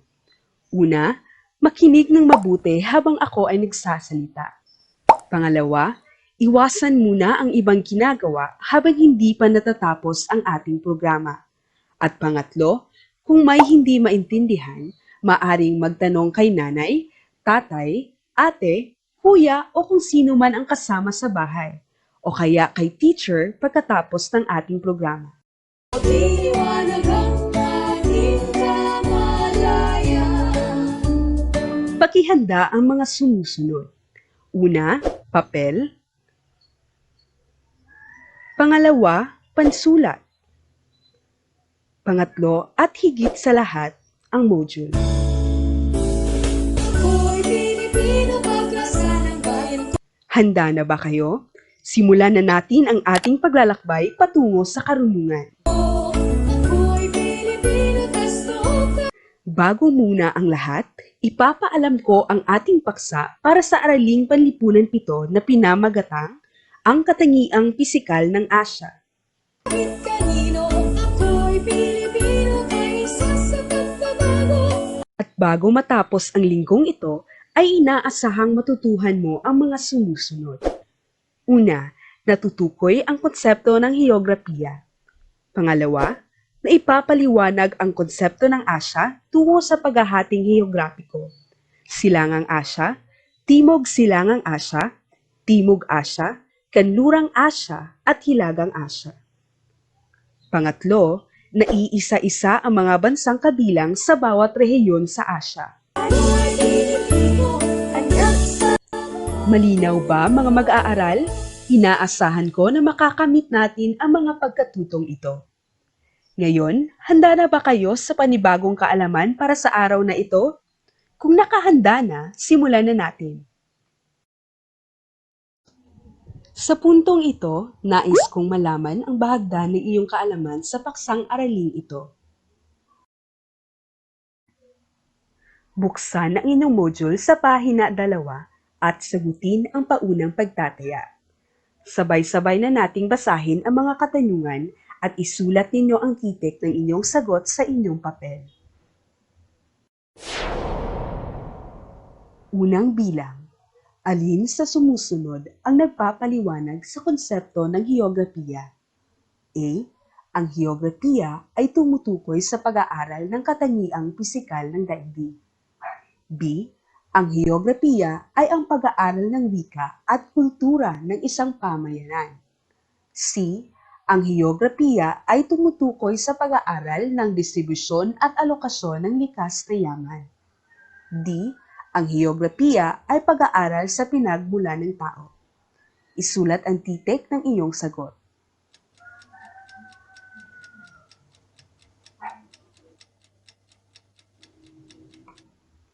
Pangalawang bilang. Ilang kontinente ang bumubuo sa daigdig? A. 5, B. 6, C. 7, D. 8. Isulat ang titik ng iyong sagot.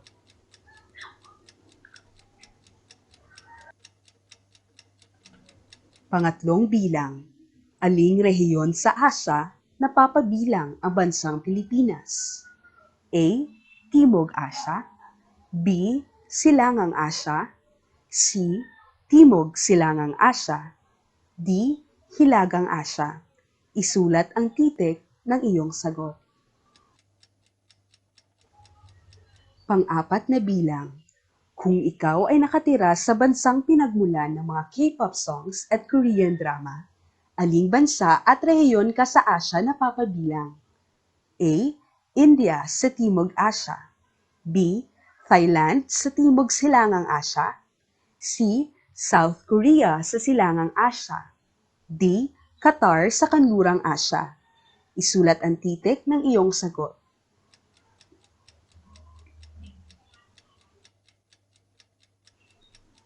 Panglimang bilang. Ang Asya ay binubuo ng 5 rehiyon na nabuo batay sa pisikal, historikal at kultural na aspekto. Kung pagsasama-samahin ang mga bansa, alin ang mga bansang napapaloob sa iisang rehiyon? A. United Arab Emirates, Qatar at Iran. B. North Korea, Nepal at Singapore. C. Myanmar, Turkmenistan at Taiwan. D. China, Indonesia at Uzbekistan. Isulat ang titik ng iyong sagot.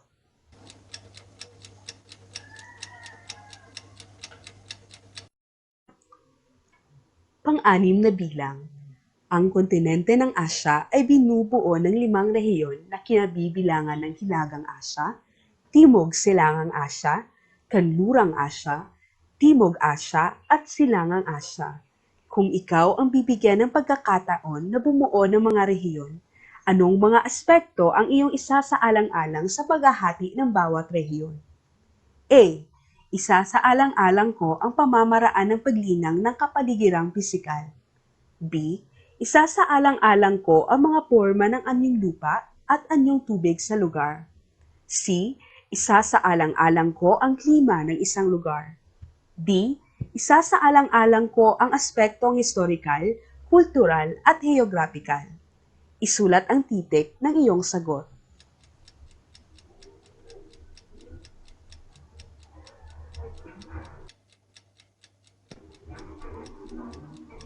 Pampitong bilang.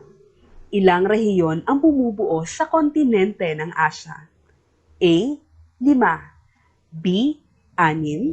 C. 7. D. 4. Isulat ang titik ng iyong sagot. Pangwalong bilang. Ano ang itinuturing na pinakamalaking kontinente sa daigdig? A. Africa. B. Asia. C. Europa. D. Australia. Isulat ang titik ng iyong sagot.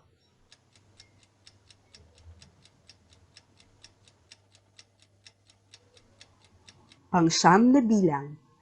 Ang rehiyong ito ay kilala rin sa katawagang Inner Asia o Central Asia. A. Timog Asya. B. Silangang Asya.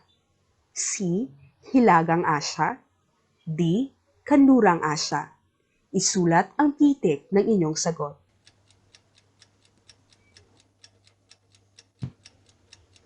Pansampung bilang. Alin sa sumusunod ang pinagbatayan sa paghahati ng mga rehiyon sa Asya? A. Pisikal, kultural at historikal na aspeto. B. Geographical na aspeto lamang. C. Historikal at kultural na aspeto. D. Pisikal at kasaysayang aspeto. Isulat ang titik ng iyong sagot.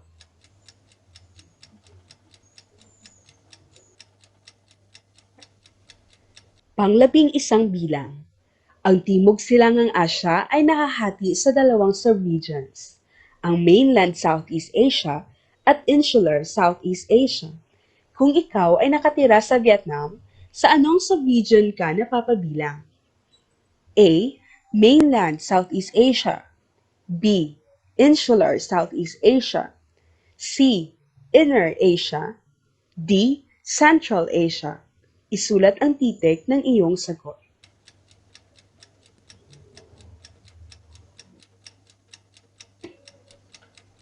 Panlabing-dalawang bilang.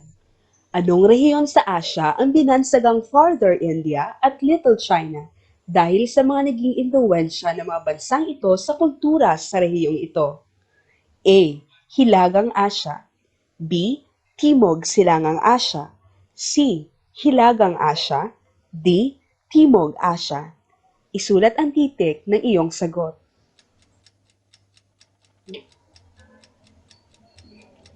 Panlabing-tatlong bilang. Alin sa sumusunod na bansa ang kabilang sa rehiyon ng Kanlurang Asya? A. China, B. Kuwait, C. Uzbekistan, D. Thailand. Isulat ang titik ng inyong sagot.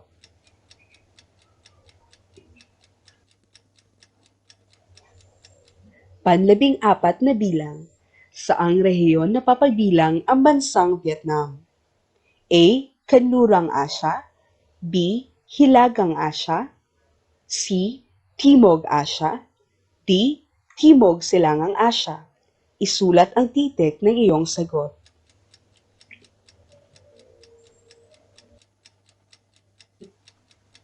Panghuling bilang. Alin sa sumusunod na bansa ang bumubuo sa rehiyon ng Timog Asya? A. Oman, Yemen at Israel, B. China, Japan at Taiwan, C. Tajikistan, Azerbaijan at Georgia, D. Nepal, Bhutan at Afghanistan. Isulat ang titik ng iyong sagot. Nasagutan niyo ba? Inaasahan ko na lahat kayo ay tapos na sa ating paunang pagsubok. Iwasto ang mga naging sagot gamit ang susi ng pagwawasto na naka-flash sa inyong screen. Una, A. Pangalawa, A. Pangatlo, C. Pang-apat, D. Panglima, A. Pang-anim, D. Pang-pito, A. Pang-walo, B. Pang-siyam, C. Pang-sampu, A. Pang-labing-isa, B. Panlabing-dalawa, B. Panglabing-tatlo, B. Panlabing-apat, D. At panghuling bilang, D. Sa puntong ito, magkakaroon tayo ng pagbabalik-tanaw. Ngayon, handa na ba ang lahat para sa bahaging ito? Magaling! Sa pahina 5 ng inyong module, makikita ninyo ang gawain sa balikan na pinamagatang Saan Kita Matatagpuan. Basahin natin ang panuto. Tukuyin kung saang lugar matatagpuan ang sumusunod na magagandang tanawin. Piliin ang iyong sagot sa kahon na nasa ibaba. Bibigyan ko lamang kayo ng 1 minuto upang masagot ito. Simulan na! Unang larawan.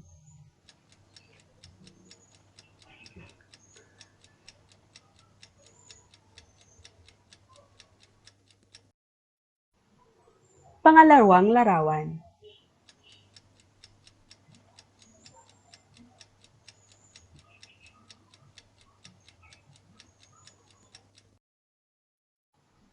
Pangatlong larawan.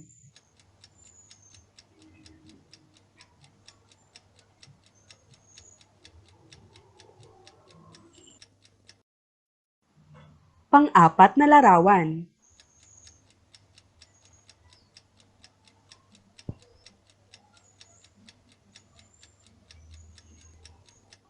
Tapos na ba? Magaling!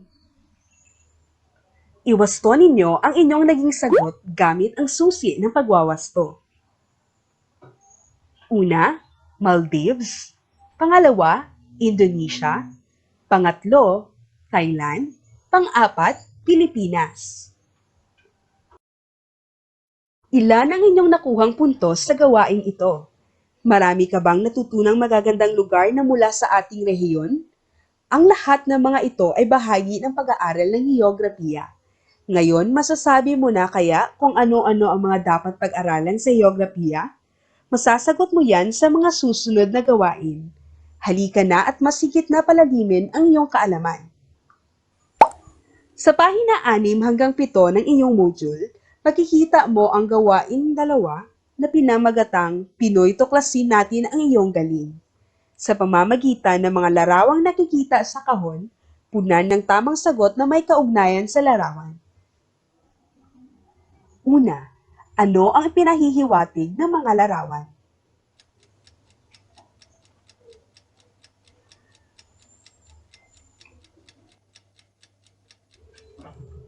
Ano naman itong pangalawa?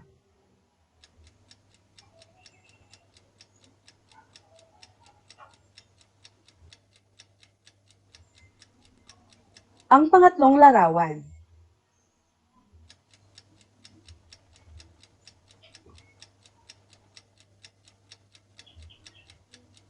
itong huling mga larawan.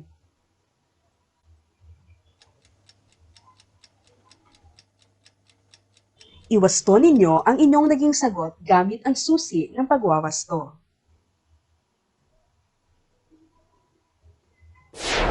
Una, anyong tubig. Pangalawa, likas na yaman. Pangatlo, anyong lupa. Pang-apat, klima at panahon. Nakuha niyo ba lahat ang tamang sagot? Magaling! Sa susunod na gawain ay susubukan mong makabuo ng isang salita sa pamamagitan ng pag-aayos ng mga letra. Ang mga salitang iyong mabubuo ay may kaugnayan sa konsepto ng heograpiya. Handa ka na bang simulan ang gawain? Una, anong salita ang mabubuo mo sa mga letrang ito? Nabuo niyo ba? Pisikal ang tamang sagot. Magaling!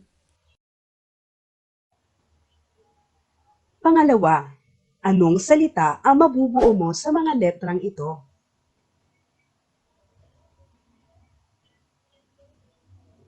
Nabuo niyo ba? Ang tamang sagot ay katangian. Mahusay! Pangatlo, anong salita ang mabubuo mo sa mga letrang ito?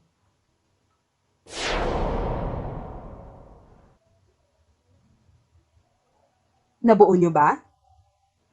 Pag-aaral ang tamang sagot. Magaling! Pang-apat, anong salita ang mabubuo mo sa mga letrang ito?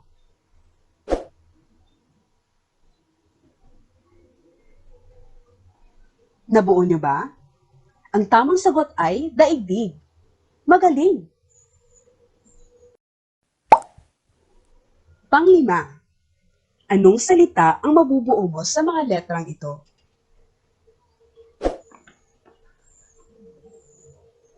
Nabuo niyo ba? Ang tamang sagot ay mundo. Mahusay. Ngayong natapos mo nang mabuo ang mga salita na may kaugnayan sa heograpiya, subukan mong makabuo ng kahulugan ng konsepto ng heograpiya gamit ang mga salitang iyong nabuo mula sa gawaing ito.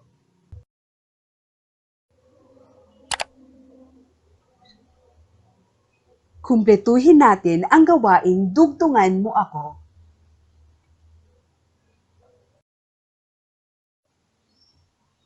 Ang heograpiya ay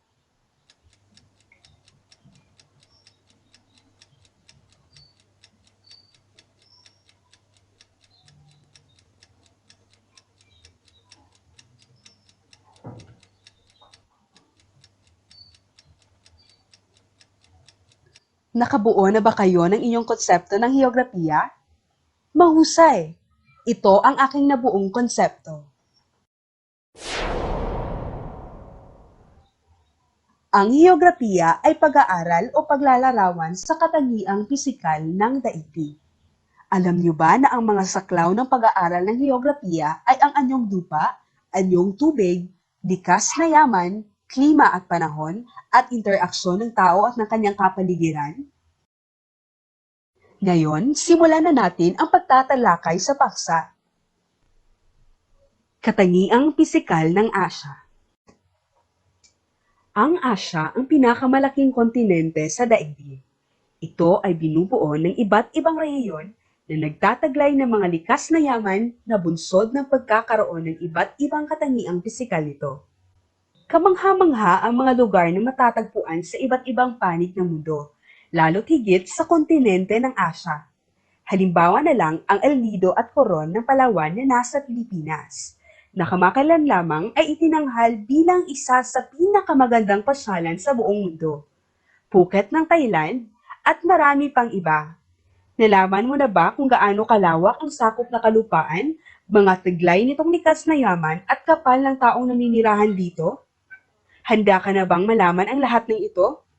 Halina at ating alamin kung paanong ang ugnayan ng tao at ng kanyang kapaligiran ay siyang nagbigay daan sa paghubog at pag-unlad ng kabias ng Asyano. Ang heograpiya ay nagmula sa dalawang salitang Griego, ang geo at graphene.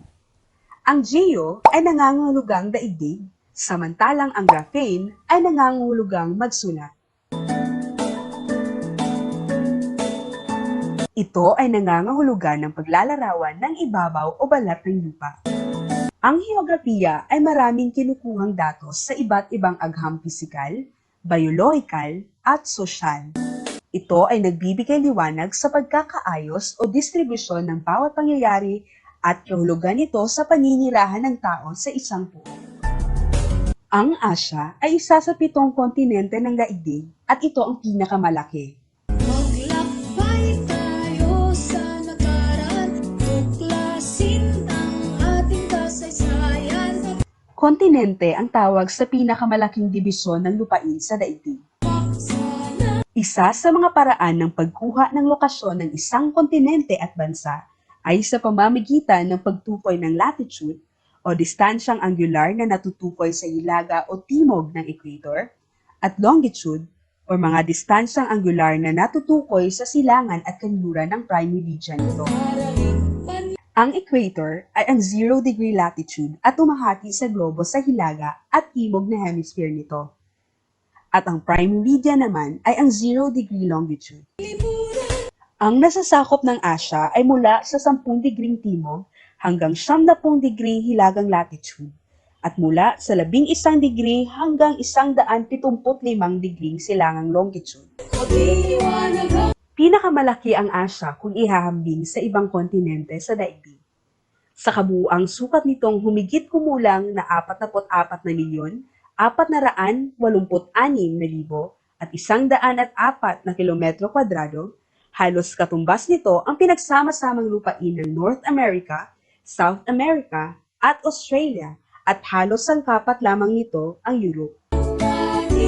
Tinatayang sangkatlong bahagi ng lupain ng daigdig ang kabuuang sukat ng Asya. Nahahati sa 5 rehiyon ang Asya: Hilaga, Kanluran, Timog, Timog Silangan at Silangang Asya. Geographical at kultural na zona ang mga rehiyong ito sapagkat isinasaalang-alang sa paghahating ito ang pisikal, historikal at kultural na aspeto. Muli, ito ang 5 rehiyon ng Asya.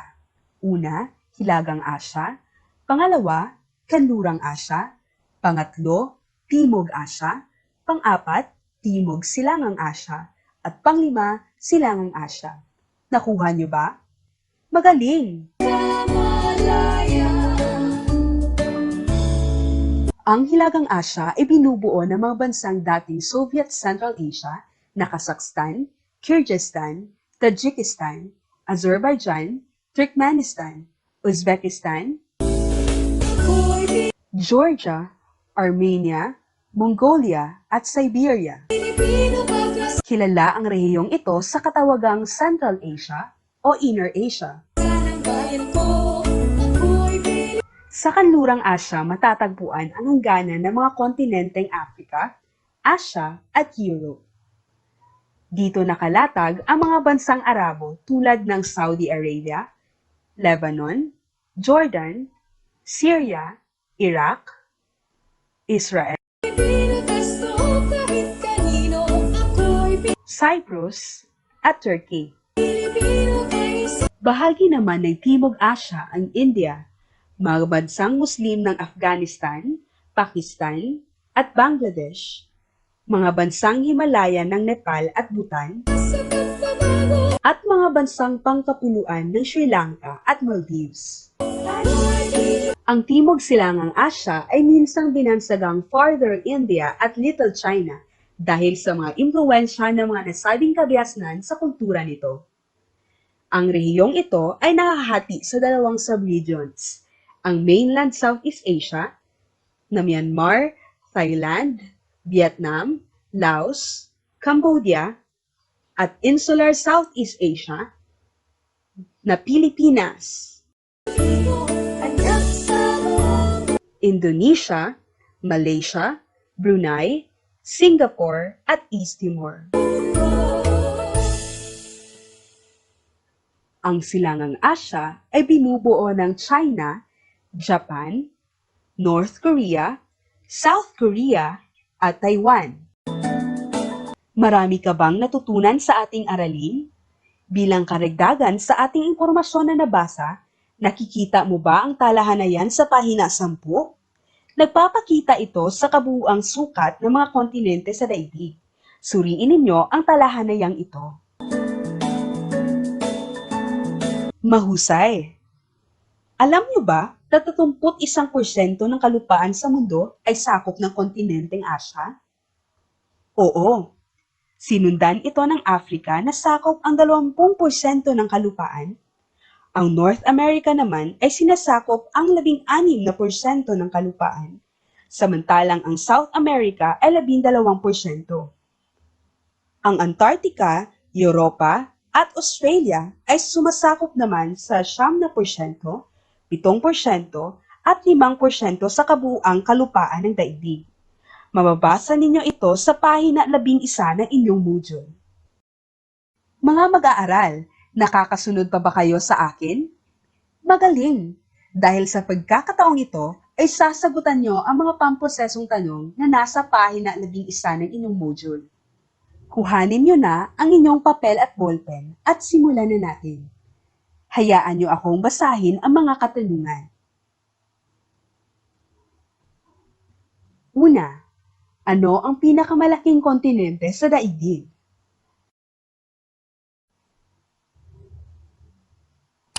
Ang tamang sagot ay Asya. Magaling! Pangalawa, ilang rehiyon ang bumubuo sa Asya?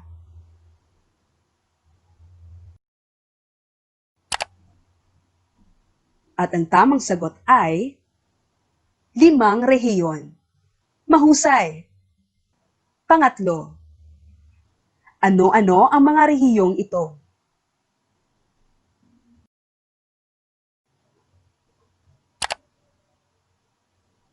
Para sa tamang sagot, Hilagang Asya, Kanlurang Asya, Timog Asya, Silangang Asya, at Timog Silangang Asya. Magaling! Pang-apat, paano hinati ang Asya sa iba't ibang rehiyon?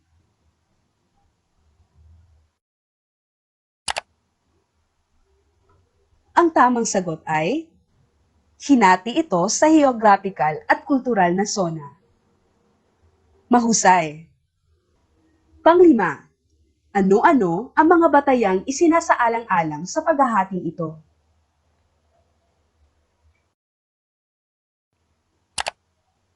Ang tamang sagot ay isinaalang-alang sa paghahating ito ang pisikal, historical, at kultural na aspeto.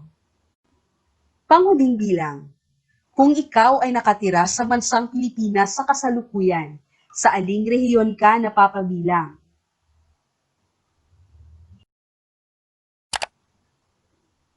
Ang tamang sagot ay rehiyon ng Timog Silangang Asya. Mahusay! Tama ba ang lahat ng inyong mga sagot? Talaga? Kung ganon, ito ang para sa inyo. Palakpakan natin ang ating mga sarili. Mga mahal kong mga mag-aaral, kinakailangan ko munang magpaalam sa araw na ito. Ako'y umaasa na may nakuha kayong kaalaman mula sa 30 minutong pag-ere ng inyong lingkod sa telebisyon. Sa mga mahal naming mga magulang, ako'y patuloy na umaasa na kayo ay patuloy na gagabay sa inyong mga anak sa pang-araw-araw nilang pagkatuto. Hanggang sa susunod mga mahal naming mag-aaral, isang hot tip para sa inyo. Ang batang may alam ay hindi nalalamangan.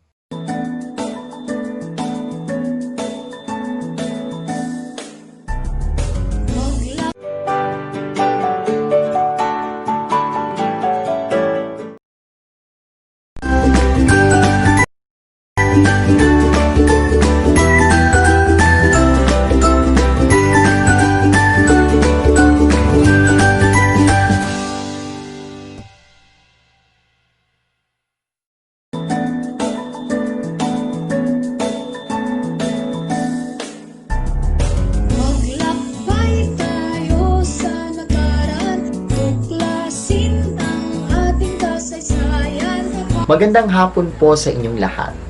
Ako po si Teacher Charles, ang inyong magiging guro para sa magiging aralin natin sa hapon na ito. Welcome sa ating television-based instruction para sa Grade 8 Araling Panlipunan, Kasaysayan ng Daigdig. Sa hapon na ito ay magtatalakay tayo ng panibagong aralin para sa Grade 8 Araling Panlipunan. Tara, simulan natin! Hapon na ito ay pag-aaralan natin ang tungkol sa katangiang pisikal ng daigdig. Ang aralin natin sa hapon na ito ay mahahati sa dalawang paksa. Una ay pag-aaralan natin ang katuturan at 5 tema ng heograpiya. Ito ay susundan ng ikalawang paksa na pinamagatang ang istruktura ng daigdig. Narito ang mga sumusunod na kasanayan na siya ninyong malilinang pagkatapos ninyong sagutin ang inyong learning modules at mapanood ang ating talakayan at aralin sa hapon na ito. Una, nasusuri ang mga mahalagang konsepto sa katangiang pisikal ng daigdig. Pangalawa, nailalarawan ang daigdig base sa nakapaloob sa teksto. Pangatlo, napapahalagahan ang mga biyayang bigay ng kalikasan para sa mga tao. At pang-apat, nakakagawa ng slogan at nakakasulat ng tula tungkol sa pangangalaga ng daigdig. Binabati kita at ikaw ngayon ay nasa ika-8 baitang na. Nang ikaw ay nasa ika-7 baitang pa lamang, pinag-aralan mo ang kasaysayan ng Asya. Ngayon naman, sa ika-8 baitang ay pag-aaralan natin ang kasaysayan ng daigdig. Alam mo ba na may siyentipikong pag-aaral sa katangiang pisikal ng daigdig? Alam mo ba kung ano ito? Tama! Ito ay ang heograpiya. Ano nga ba ang heograpiya? Ang heograpiya ay tumutukoy sa siyentipikong pag-aaral ng katangiang pisikal ng mundo. Nanggaling ang terminong heograpiya sa wikang Greek na geo o daigdig at grafia o paglalarawan. Ngunit bakit pa kailangan nating malaman ang tungkol sa heograpiya? Ano ang kinalaman nito sa pag-aaral ng kasaysayan? Alamin natin. Tandaan na isa ang heograpiya sa mga salik na nakakaapekto sa daloy ng kasaysayan. Malaki ang bahaging ginagampanan ng heograpiya sa pag-usbong at pagbagsak ng isang kabihasnan. Kung kaya't, mahalaga na ating isaalang-alang na sa pag-aaral ng kasaysayan ng daigdig, mahalaga ang ginagampan ng papel ng heograpiya. Kung babalikan natin ang kahulugan ng heograpiya, ito ay tumutukoy sa pag-aaral sa katangiang pisikal ng daigdig. Ngunit ang tanong, ano-ano nga ba ang mga saklaw ng heograpiya? Ano-ano nga ba ang mga pinag-aaralan nito? Narito at iisa-isahin natin ang mga saklaw ng heograpiya. Una ay ang mga anyong lupa at anyong tubig. Pangalawa ay ang likas na yaman. Pangatlo, pinag-aaralan din sa heograpiya ang klima at panahon. Pang-apat, kasama na rin sa pinag-aaralan ang tungkol sa flora, plant life at fauna, animal life. At pinag-aaralan din sa heograpiya ang distribusyon at interaksyon ng tao at iba pang organismo sa kapaligiran nito. Balikan nga natin ulit, ano-ano nga ba ang mga saklaw ng heograpiya? Tama, ito ay ang mga sumusunod. Ang anyong lupa at anyong tubig, ang likas na yaman, ang klima at panahon, ang flora at fauna, at ang distribusyon at interaksyon ng tao at iba pang organismo sa kapaligiran. Ngayon naman ay tatalakayin natin ang 5 tema ng heograpiya. Ito ay ayon sa National Council for Geographic Education or NCGE, kasama na rin ang Association of American Geographers, AAG. Ano nga ba ang layunin ng 5 tema ng heograpiya? Intensyon ng mga temang ito na gawing mas madali at simple ang pag-aaral ng heograpiya bilang isang pagkontrol ng agham panlipunan. Ngayon ay ating isa-isahin ang 5 tema ng heograpiya. At ang pinakauna ay ang lokasyon. Ano nga ba ang lokasyon? Nagsasaad ang lokasyon sa mga lugar sa mundo. May 2 paraan upang malaman ang tamang kinalalagyan ng isang lugar sa mundo. Ito ay ang relatibong lokasyon at ang lokasyong absolute. Ano nga ba ang relatibong lokasyon? Ang relatibong lokasyon ay tumutukoy sa basihan na nasa paligid nito. Mga halimbawa ng relatibong lokasyon ay ang mga anyong lupa, anyong tubig, at mga istrukturang gawa ng tao. Samantala, ang lokasyong absolute ay ginagamit ang mga imahinasyong guhit tulad ng longitude at latitude line na sumasaklaw sa grid.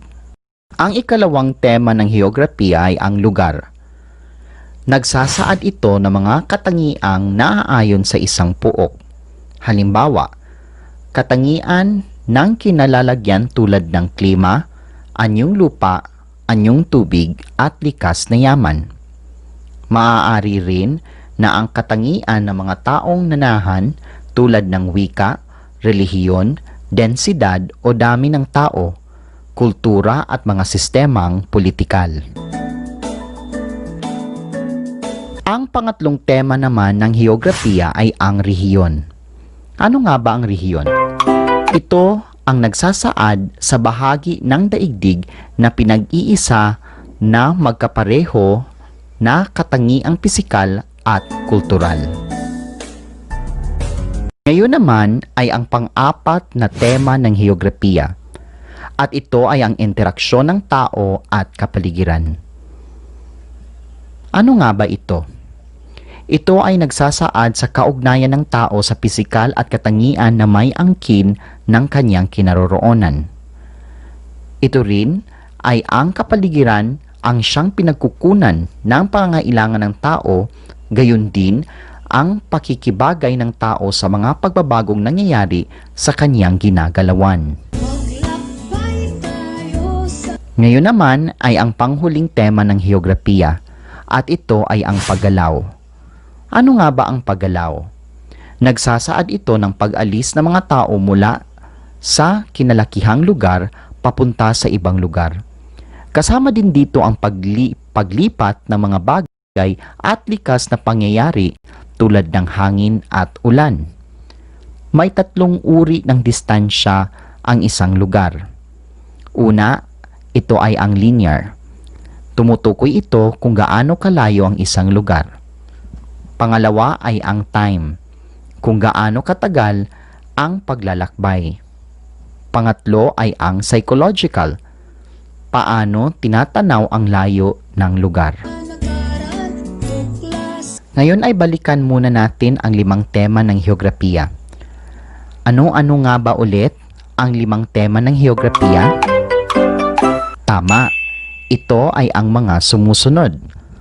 Una ay ang lokasyon, pangalawa ay ang lugar, pangatlo ay ang rehiyon, pang-4 ang interaksyon ng tao at kapaligiran, at ang pang-5 ay ang paggalaw. Sana ay lubusan mong naunawaan ang 5 tema ng heograpiya. Ngayon ay tapusan nating talakayin ang unang paksa ng ating aralin na pinamagatang katangiang pisikal ng daigdig. Ngayon ay pag-aaralan natin ang ikalawang paksa at ito ay ang istruktura ng daigdig. Para sa unang bahagi sa paksang ito, ay tatalakayin natin ang daigdig bilang bahagi ng solar system. Tandaan na ang daigdig ay isa sa 8 planetang umiikot sa isang malaking bituin. At yon ay ang araw. Sumasaklaw sa katawagan na solar system ang mga ito. Ang lahat ng may buhay sa daigdig, halaman, hayop at tao ay gumagamit ng enerhiya mula sa araw. Ikita natin sa susunod na larawan ang bahagi ng ating daigdig. Ito ay nahahati sa 3. Una ay ang core, sinusundan ng mantle, at ang pinaka nasa labas na bahagi ay ang crust. Ang core ay ang kailalimang parte ng daigdig na sumasaklaw ng mga metal tulad ng iron at nickel. Habang ang mantle naman ay isang patong ng mga batong napakainit kaya malambot at natutunaw ang ilang bahagi nito. Samantala, ang crust ang matigas at mabatong parte ng daigdig na ang kapal ay umaabot mula 30 hanggang 75 kilometro palalim mula sa mga kontinente. Subalit, sa mga karagatan, ito ay may kapal lamang mula 5 hanggang 7 kilometro. Napakahina ng paggalaw ng mga plate na ito at umaabot lamang sa 5 sentimetro o 2 pulgada bawat taon. Gayunpaman, ang paggalaw at ang pag-uumpugan ng mga plates ay nagsasanhi ng mga napakalakas na paglindol, pagputok ng mga bulkan, at pagbuo ng mga kabundukan tulad ng Himalayas. Ito rin ang makapagsasabi kung bakit sa loob ng milyon-milyong taon ang posisyon ng mga kontinente sa daigdig ay nag-iiba-iba sa paglipas ng panahon. Tandaan din natin na ang daigdig ay may 4 na hating globo o tinatawag na mga hemisphere. Ito ay ang Northern Hemisphere at Southern Hemisphere na hinahati ng equator, at ang Eastern Hemisphere at Western Hemisphere na hinahati naman ng prime meridian. Para sa ating unang talahanayan ay tatalakayin natin ang mga kabundukan sa daigdig mula sa pinakamataas at ang lokasyon dito. Magsisimula tayo sa pinakamataas na bundok sa daigdig at ito ang Mount Everest na may taas na 8,848. Ito ay matatagpuan sa lokasyon ng Nepal sa pagitan ng Nepal at Tibet. Ang kasunod nito ay ang K-2 na may taas na 8,611. Ito ay matatagpuan sa Pakistan. Ang sunod ay ang kabundukan Kangchenjunga na may taas na 8,586. Ito ay matatagpuan sa pagitan ng Nepal at India. Ang kasunod ay ang kabundukang Lhotse. Ito ay may taas na 8,511 at ito ay matatagpuan rin sa Nepal. Ito ay sinusundan ng kabundukang Makalu na may taas na 8,461. Ito ay matatagpuan sa pagitan ng Nepal at Tibet. Ang sunod ay ang kabundukang Cho Oyu na may taas na 8,201. Ito rin ay matatagpuan sa pagitan ng Nepal at Tibet. Ang kabundukang Dhaulagiri naman ang sumunod na may taas na 8,167 at ito ay matatagpuan sa Nepal. Ang kabundukang Manaslu naman ay may taas na 8,163 at ito ay matatagpuan pa rin sa Nepal. Sinusundan ito ng kabundukang Nanga Parbat na may taas na 8,125 at ito ay matatagpuan sa Pakistan. At ang panghuli ay ang kabundukan ng Annapurna na may taas na 8,901. Ito ay matatagpuan rin sa Nepal. At yon ang mga kabundukan sa daigdig.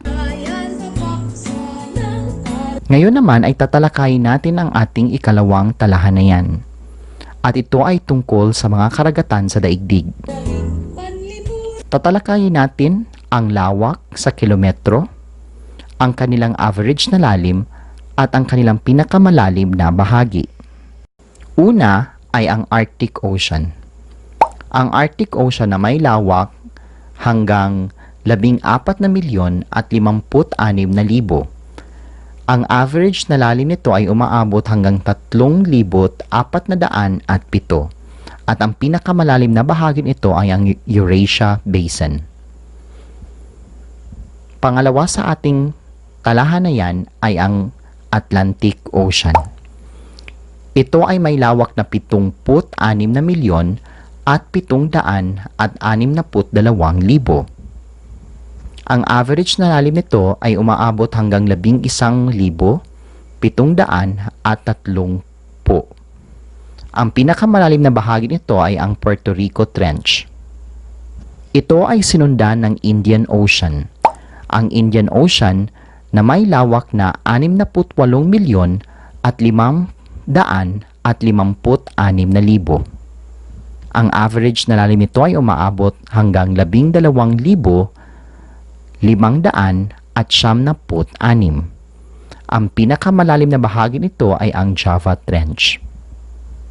Ito ay sinundan ng ating pang-apat sa ating talahanayan at ito ay ang Pacific Ocean, ang pinakamalawak na dagat sa ating daigdig, na may lawak na umaabot hanggang 155,557,000.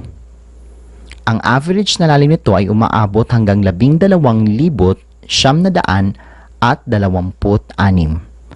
Ang pinakamalalim na bahagi nito ay ang Marianas Trench.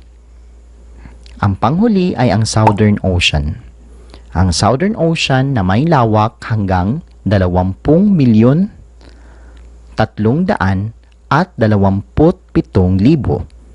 Ang average na lalim nito ay umaabot hanggang 13,100. At ang pinakamalalim na bahagi nito ay ang South Sandwich Trench. Para sa ating pangatlong talahanayan ay tatalakayin naman natin ang 7 kontinente ng ating daigdig. Tatalakayin natin ang lawak nito sa kilometro kwadrado, mula sa pinakamaliit hanggang sa pinakamalaki. Ang pinakamaliit na kontinente ay ang kontinenteng Australia at Oceania. Ito ay may lawak na 8,503,000. Ito ay sinundan ng Europe, pumapangalawa sa pinakamaliit, na may lawak na 10,505,000.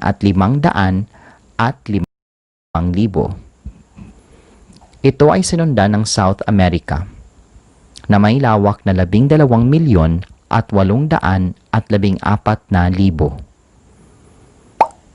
Pang-apat ay ang Antarctica, na may lawak na 14,245,000. Ito ay sinundan ng North America, na may lawak na 24,230,000.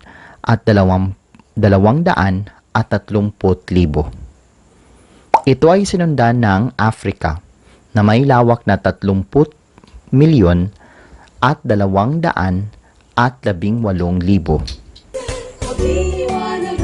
At ang pinakamalaking kontinente ay ang kontinenteng Asia, na may lawak na 44,614,000.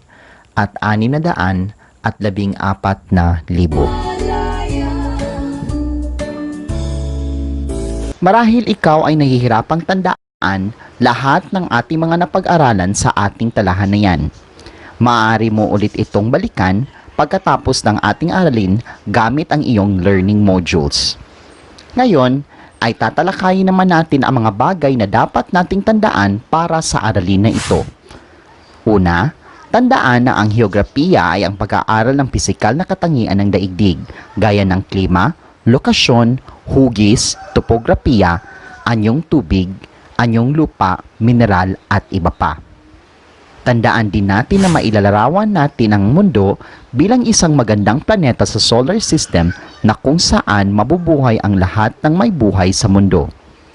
At ang pangatlo ay ang pagkakaroon ng sapat na anyong lupa at tubig ay patunay na ang daigdig ay pwedeng mabuhay ang lahat ng may buhay sa daigdig kagaya ng tao at hayop. Maraming salamat sa inyong kooperasyon at pakikinig. Sana ay lubusan ninyong naunawaan ang naging aralin natin sa hapon na ito. Sa susunod nyo pang mga aralin ay makakasama nyo naman si Teacher Ira at si Teacher Rosevic.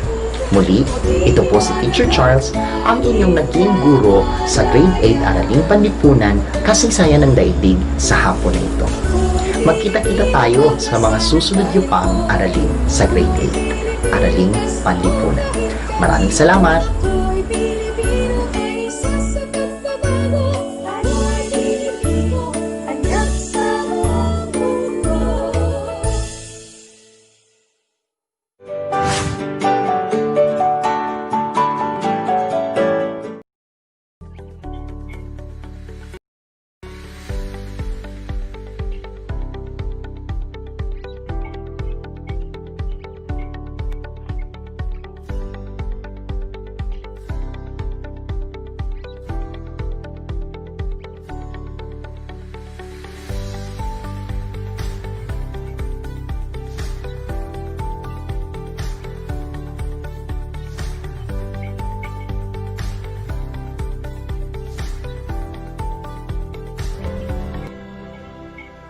Sasamahan kita kahit isang eroplano ang agwat nating dalawa. Dahil kung nakakapagsalita lamang ang paliparan, ikukwento niya kung ilang beses akong lumingon pabalik sa'yo nung araw na ako'y lumisan.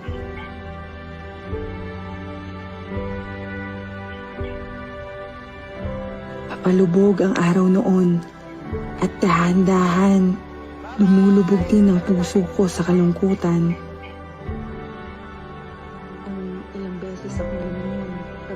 Ayaw sana kitang iwan. Gusto kitang samahan. Sa mga umagang nagmamadali ka papasok sa eskwela. Gusto kitang damayan sa mga gabing nahihirapan ka sa matematika. Gusto kitang yakapin sa tuwing gusto mo nang sumuko dahil akala mo'y wala kang talento sa pagpinta.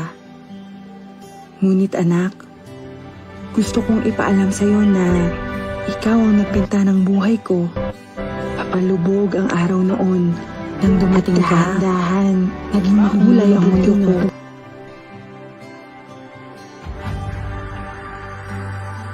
Ang dating mga baluktot na linya ay naging tuwid.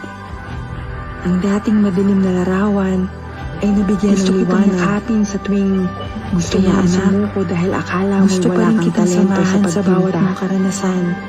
Ngunit anak, sa mga tagumpay at kabiguan, ay ipaalam sa'yo na sasamahan kita hanggang marating mo ang mga ulap. Papalubog ang araw noon hanggang maabot mo ang iyong makahandahan.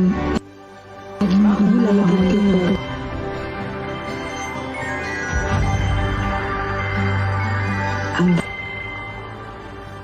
Hello, Ma? Dating mga baluktot na linya ay naging tuwid.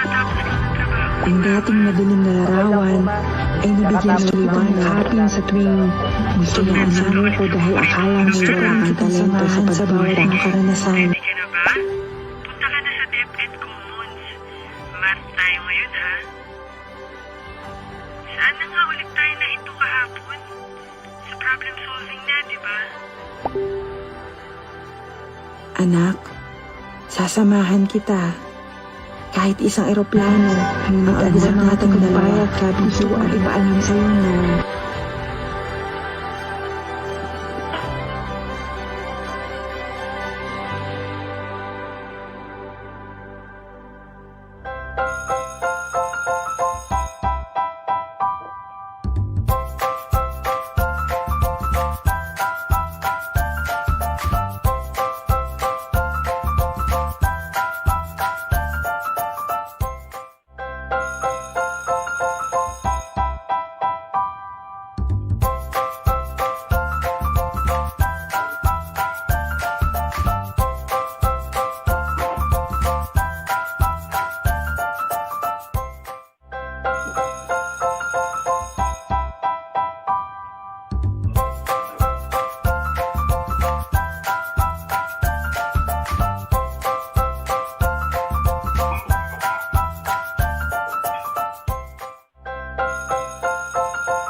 So today is, of course, Friday, July 10. So again, good afternoon, everyone, to all of you who are here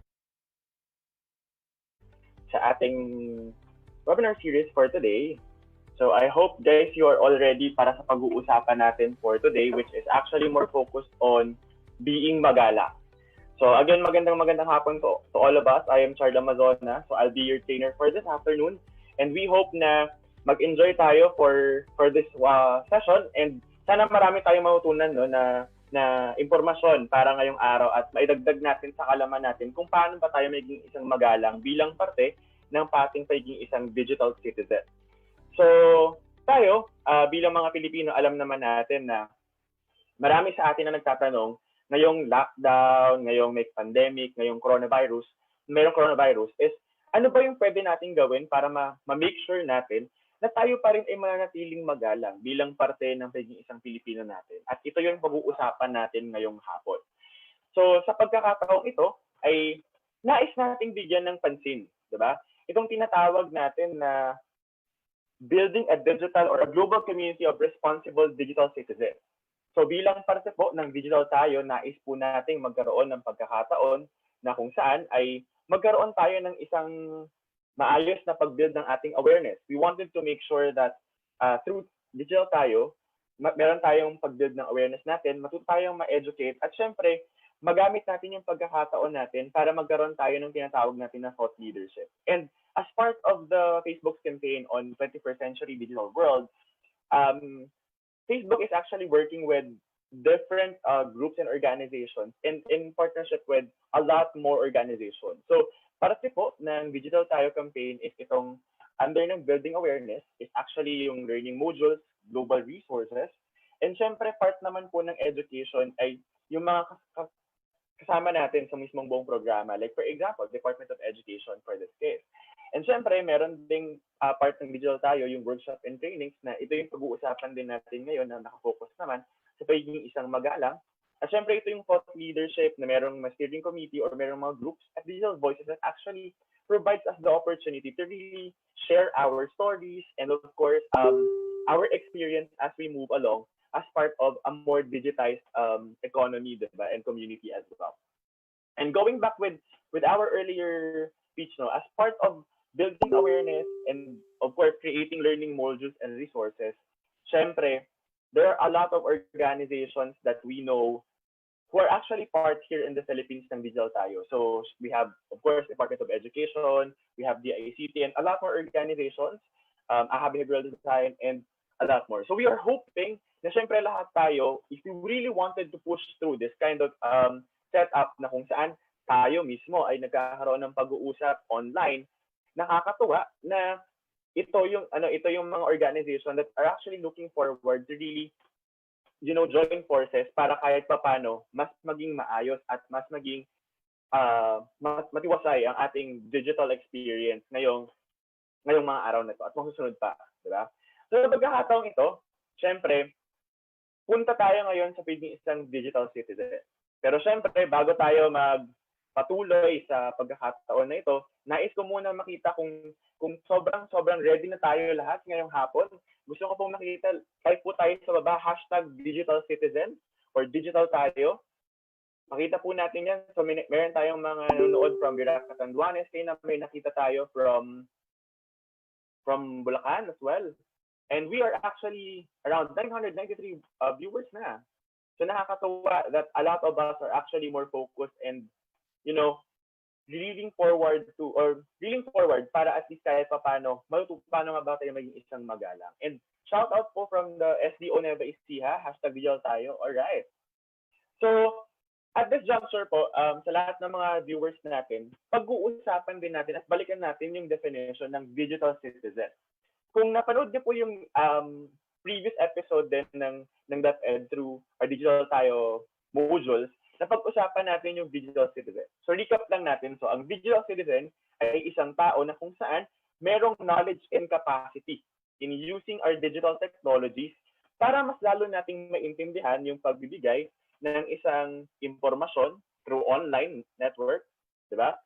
How do we create a positive and social interaction And syempre, magkaroon tayo ng pagkakataon para mas makapag-communicate with each other through the use of internet. So tatandaan lang natin yung keyword bilang parte ng digital citizen. Knowledge and capacity, merong kakayahan para gumamit ng digital technologies upang maintindihan ng informasyon online, makapag-create ng social interaction, positive social interaction, yun po yung keyword natin.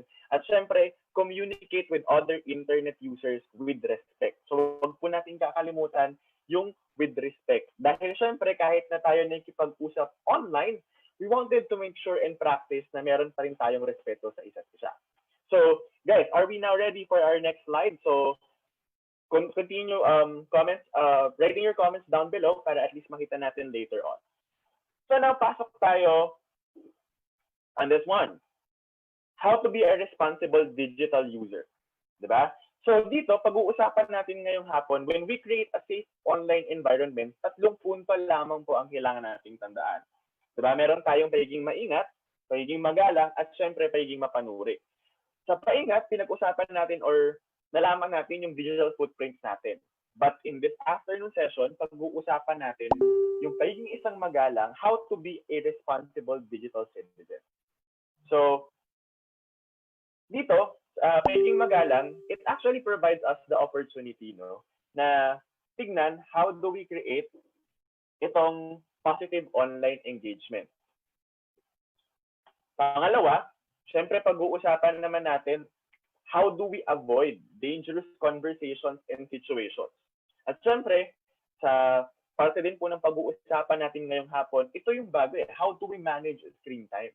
Alam naman natin na simula nang nagkaroon tayo ng pandemya, diba, may mga pagkakataon na 8 oras o minsan sobra pa sa 8 oras yung ginagamit nating screen time, gamit ang cellphone, laptop, at kung ano pa man. At dito sa pagkakataong ito, pag-uusapan natin yan ngayon sa parte ng pagiging digital citizen gamit ang ating pagiging magalang.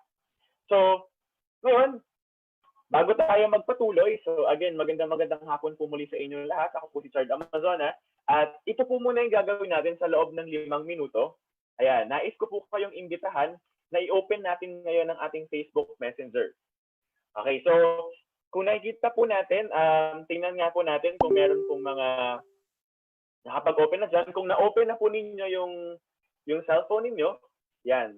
Put lang po tayo, #digital tayo para makita po natin at malaman po natin na open na po at ready na po tayo para sa ating session for this one. For 5 minutes lang naman po ito. Simple lamang po ang gagawin natin. Okay. Ayan. So may mga nakikita na tayo na nagko-comment. #digital tayo. Alright. Digital tayo po. Okay. Ngayon, buksan po natin yung ating Facebook Messenger. Okay? At ngayon, i-type po natin sa search bar sa taas po. Okay? Yung digital tayo. Ayan.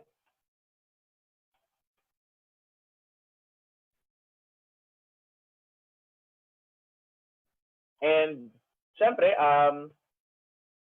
hintayin natin or tignan natin kung paano natin sagutin to. Okay. So, click po natin yung digital tayo. At ngayon, pag nahanap na po ninyo yung digital tayo, huwag niyo pong kakalimutan ilagay yung ating pre-test learn code. Okay? So, gamitin lamang po natin yung AHA RA04 para makuha po natin yung test learn code natin for this afternoon at sagutan po natin yung ating mga katanungan. Okay? So, bibigyan ko po kayo ng 5 minutes para po sagutan ng ang ating session for this afternoon. Okay. So, kung handa na po tayo, your 5 minutes po ay magsisimula na ngayon. Yan.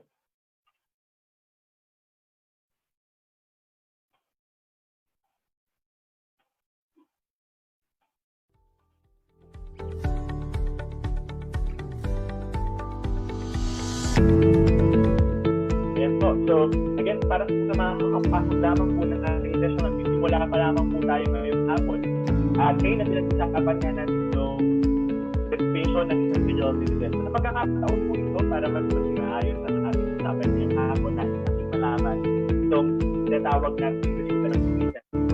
So, sa pagkakataon, papunta lamang po tayo sa Facebook Messenger. Hindi pong kalimutan type search bar dito sa app, digital tayo, at i-click niyo po yung digital tayo na nakikita sa screen at answer po ninyo yung mga question na nakalagay po doon. Yan. So, meron na lamang po tayong 3 minutes and 55 seconds.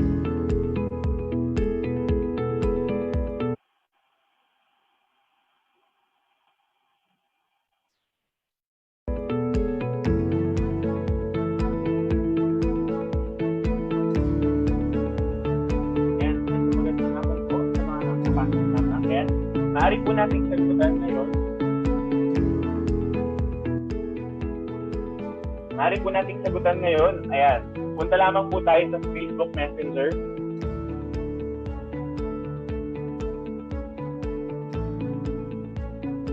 Ayan.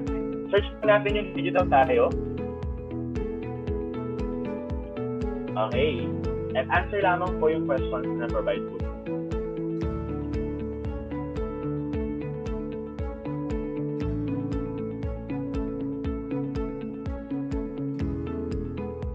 Meron po tayong 2 minutes and 55 seconds.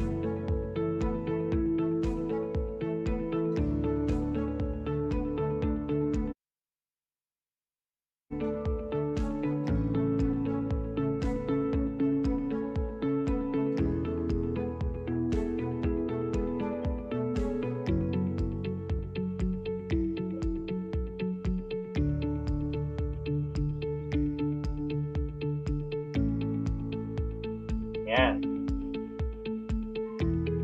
Shout out po sa ating 1,200 viewers for this session ng Digital Tayo, Digital Literacy Online Training Series. Siyempre po, kasama ang Department of Education and Digital Tayo Campaign team as well. Yan. So meron na lamang po tayong 2 minutes para sagutan ng ating pre-test. Para po sa mga kapasok, madali lang po gawin. Punta lamang po kayo sa Facebook Messenger. At syempre, i-type nyo lamang po ang Digital Tayo in the search bar. At kapag nakita po ninyo yung nakikita nyo sa screen, answer lamang po natin ang mga questions. Madali lamang po yung mga questions na pinrovide natin. Nais lamang po natin makita ang ano ba yung mga nais pa natin malaman para sa pagkakataon. Dahil nga ang topic natin ngayon ay nakapokus sa magiging magalang, i-explore po natin yan lahat mamaya-maya lamang.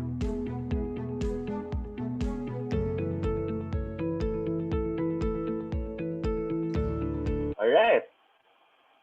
So meron na lamang po tayong 1 minute and 20 seconds. Ayan, marami na po tayong mga nandito. Meron pong from Azamis City. Meron tayong mga nakita kanina din from other parts from Cebu. Ayan. From Cebu City. Ayan. So we only have last 1 minute. Again, para po sa mga karating lamang, maaari po tayong mag-open na ng inyong Facebook Messenger at tignan po natin, i-type lang natin yung Digital Tayo sa ating search bar at pinutin lamang po natin yung lalabas doon sa nakita nyo sa inyong mga screen at answer lang po natin ang questions na provided. So meron na lamang po tayong last 30 seconds for this session.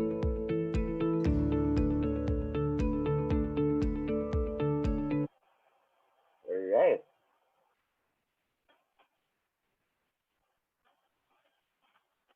So meron naman po tayong last 20 seconds para at least makita po natin, no? And we hope na nakasagot na tayo. Madali naman po yung mga questions. Huwag po kayong mag-alala. Gusto lamang natin malaman ang ating information regarding sa pag-uusapan natin ngayon. Kaya po meron tayong pre-test. And don't forget to use po yung learn code. RA04. Ayan. So tapos na po tayo sa 5 minutes natin at ngayon ay dadako na po tayo sa discussion natin for this afternoon. Alright. Pag pinag-usapan natin yung practicing positive online engagement, marami sa atin ngayon, di ba, dahil lagi tayong nakatuon online, marami sa atin na nagtatanong, paano nga ba natin gagawin o paano ba natin i-make sure na we practice a positive online engagement? So, dito, meron akong ipapakitang scenario sa inyo na kung saan ay nais kong pag-isipan ninyo kung anong mga possible na pwede ninyong isagot kung nahanap ninyo o kung nakita ninyo itong ganitong experience. So, paano ba tayo magre-react bilang bahagi ng isang digital community at tayo bilang digital citizen, paano tayo magre-react kung meron mga ganitong scenario? Una, kung nasa office kayo, di ba? Meron nagsabi sa inyo na isang katrabaho ninyo, I really hate my boss. Di ba? Ano sa tingin niyo yung maaari ninyong i-reply? O kaya naman, meron kayong kaibigan na nagsasabi na kung saan medyo hassle dito sa Pilipinas. Ayoko na dito. Di ba? Ano yung mga i-reply ninyo? At syempre, kung paano kung inyong kapatid naman, I'm too lazy to go to school, or sa ibang kaso, I'm too lazy to go to work. So ano ang maaari nating i-reply?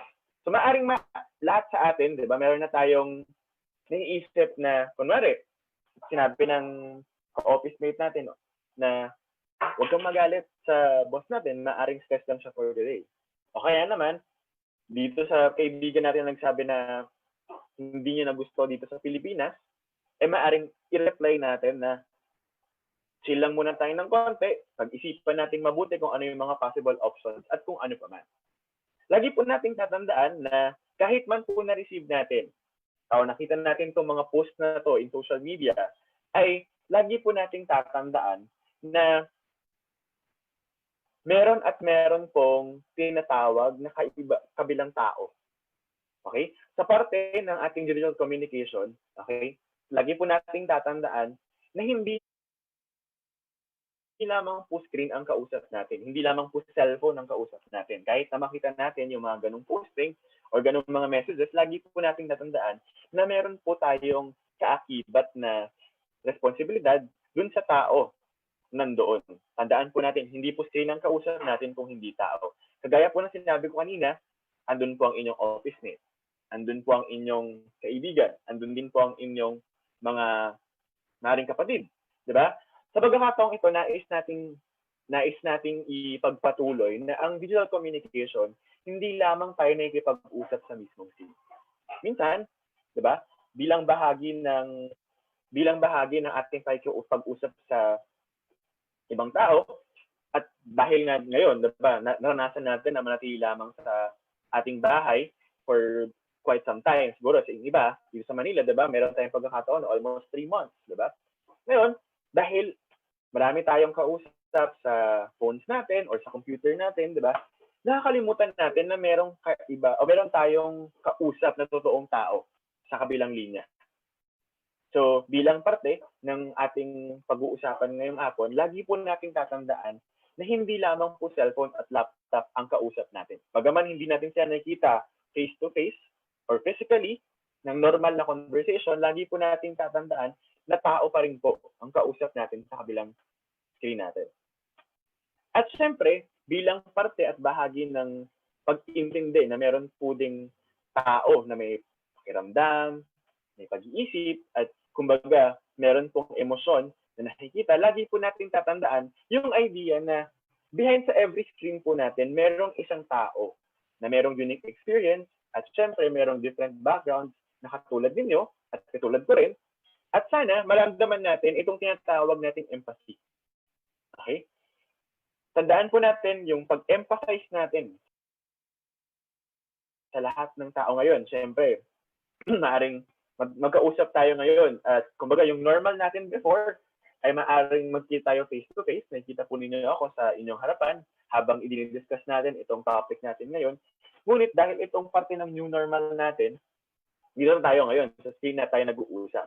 Lagi po nating tandaan when we talk about empathy, when we talk about empathizing with other people, it is our ability to feel what another person is experiencing from the person's point of view. Kumbaga, sa Tagalog, o sa mas madalit sabi, we feel in the shoes of the other person. Ito po kasi yung isa sa mga pinakamakapangyarihang tool kasi it allows us to create more positive experience and generate more authentic conversations. Diba? Huwag niyo pong kakalimutan na when we empathize with other people, we are actually pushing to create a more positive experience. And we wanted to have an authentic conversation. Diba? Dahil yan naman po dapat talaga ang goal natin, regardless kung tayo nag-uusap face-to-face or nag-uusap tayo through our screens. Laptop man yan or cellphone. Alright? So dito, kadugtong din ng empathy, di ba? Isang bagay na nais din po nating pag-usapan ngayong hapon ay nakatuon sa tinatawag nating perspektibo. How do we actually provide or how do we make sure that we analyze good perspective? Okay? And paano nga ba natin mga gamit yung power of our perspective? For example, dito, meron sa inyo, di ba? Pwede po nating i-type dyan sa baba. Nakita po natin, ano ba yung una na nakita? Butterfly o two faces? Maaaring ilan sa atin magsasabi, ay, butterfly agad.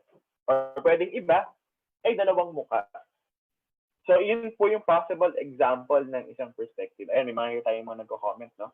Next thing po natin, base or two faces. Diba? Dito, when we talk about perspective, when we talk about yung kapangyarihan ng ating perspektibo, maaari na sa akin, ang una ko makikita ay isang base. Ngunit sa ibang tao, maaring makita nila, o maaring makita ninyo, una nyo nakita ay dalawang mukha. So dito po sa diskusyon na ito, lagi po nating tatandaan na sa pagkakataon na nakikipag-usap tayo, pwede din po nating tignan yung ano ba yung lenteng ginagamit ng ating kausap. Maaari kasing sa pagkakataong ito, ang lente na nakikita ninyo ngayon ay base ang nakikita natin, o maaaring ang iba naman ay mas nakakita ng dalawang mukha. So, sa pagkakataong ito, nais natin na i-make sure na maintindihan nating mabuti na bilang bahagi ng isang digital community, meron tayong paring pagkakaiba ng perspektibo. And when we apply actually the idea on empathy, feeling the shoes of others, dito natin makakombine yung, kaya pala ganito yung nais nang sabihin. Ito kasi yung tinitignan ang anggulo. So maaaring ganun po natin makita at mas maintindihan yung pinanggagalingan ng mga kausap natin, lalong-lalo na sa online. At dahil dito, nais natin, isang malaking katanungan lagi, bakit nga ba importante makipag-communicate tayo sa online world ng respectfully? Ibig sabihin, bakit ba natin kailangan irespeto ang ating pakikipag-usap kahit na sino man ang kausap natin online? Because, unang-una, we have actually different perspectives and experiences. Maaring ilan sa atin ang galing sa different fields. Diba? Tayo, bilang bahagi ng education sector, maaring iba't iba din yung pinagdadaanan natin at iba't iba yung mga pinanggagalingan natin depende sa kung nasa ang area tayo. Diba? So dito, pag pinractice po natin ang communicating online ng merong respeto at pagtanggap, we understand actually that it is our responsibility, okay, that we respect the values, feelings, and beliefs of other people. And syempre, kaakibat po nito yung pag-accept ng differences. When we say online, communicating respectfully online, okay, dito po nakakabit yung pagpapakita ng pagrespeto ng ating values, feelings, at syempre, beliefs din. Diba? And tandaan po natin na when we respect each other, when we accept our differences, we are actually recognizing the very fact that there is actually a human being na nakikita natin. Actual human being na kapag nakita ninyo at binigyan kayo ng pagkakataon, ay maaari ninyong makausap din ng personal. At kung meron tayong mga conversation that will allow ourselves to really, communicate respectfully and create a community, more communities like this, we are actually helping our next generation na maging better and of course be more helpful as well. At syempre tayo din, we are actually creating a more positive environment. Diba? Lagi rin sinasabi in real world, dapat meron tayong positive attitude and all. But syempre dahil part na ng buhay natin ngayon sa ating new normal, ang online community, we also wanted to have a positive online engagement. Syempre, diba? And how do we actually practice yung positive online engagement? For example, our first point is actually knowing your audience. In real-life conversation, maaaring ang kausap natin is technically our friends. Or syempre sa inyo, sa case natin ng mga teachers, diba? Yung mga estudyante natin. So, how do we actually practice online engagement? Positive online engagement is alamin natin sino nga ba ang ating audience. Maaaring kaibigan, Maaring supervisor or superintendent natin, or principal natin in other cases, or maaring magulang, di ba, ng ating mga estudyante. So, or pwedeng co-teacher. Okay? Another point is placing ourselves in other shoes. Dito mapasok yung empathy. Di ba? O what if merong isang online na pagtuturo natin, meron ngayong nagtanong na, kumbaga, eager lamang na magtanong, ano ba ang pag-uusapan natin ngayong hapon? So, maaring sa normal, pwede natin sabihin, kayo na ko pa sinabi. Ito yung pag-uusapan natin.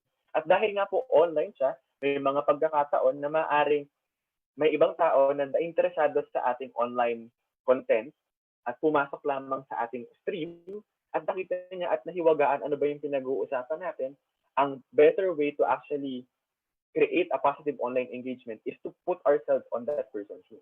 Maaring, baka kasi late siya pumasok. O baka medyo mahina yung internet side na. Kaya, ngayon lamang niya nalaman yung punto ng pinag-uusapan natin. Kagaya lamang po ng mga para sa nakakapasok lamang, pag pinag-uusapan po natin ngayon, yung ways to actually practice positive online engagement. At dito, pinagpupuntahan natin paano nga ba tayo maging isang magalang bilang isang digital citizen. Alright. And syempre, treat everyone as important. Lagi po nating tatandaan sa, nakikita natin na almost 1,000 plus viewers natin ngayon sa DepEd Facebook page, we actually treat everyone as important. Okay? Lagi po nating tatandaan na hindi naman po dapat natin maging sukatan ang ating, kumbaga, kaalaman. Maaring ang ilan sa atin, dahil nga ito ay parte na ng new normal, maaring ilan sa atin ay nag-a-adapt pa rin sa paggamit ng teknolohiya. So dapat po natin maintindihan, syempre bilang part-time education sector, na we actually treat everyone as important. Maaring yung iba ay dahil wala na silang ibang option at hindi sila makalabas ng kanilang bahay, at naisan nilang mas matuto kagaya ng panonood ngayon ng ating digital learning series. So ngayon, pwede natin ipakita yung pagiging isang positibong online community kapag ipinakita natin yung pag-treat natin sa kanila bilang isang importanteng individual. Another thing is actually be open.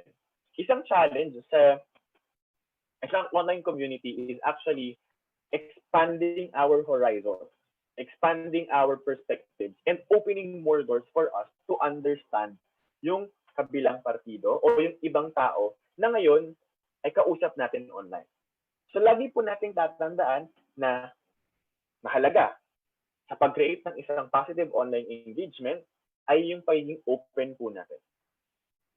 Maaring magkaiba tayo ng punto, maaring magkaiba tayo ng perspektibong ginamit, ngunit when we practice respect, okay, we actually create more doors for us to understand saan nga ba nanggagaling o ano bang lente o idea yung ginagamit ng kausap natin online.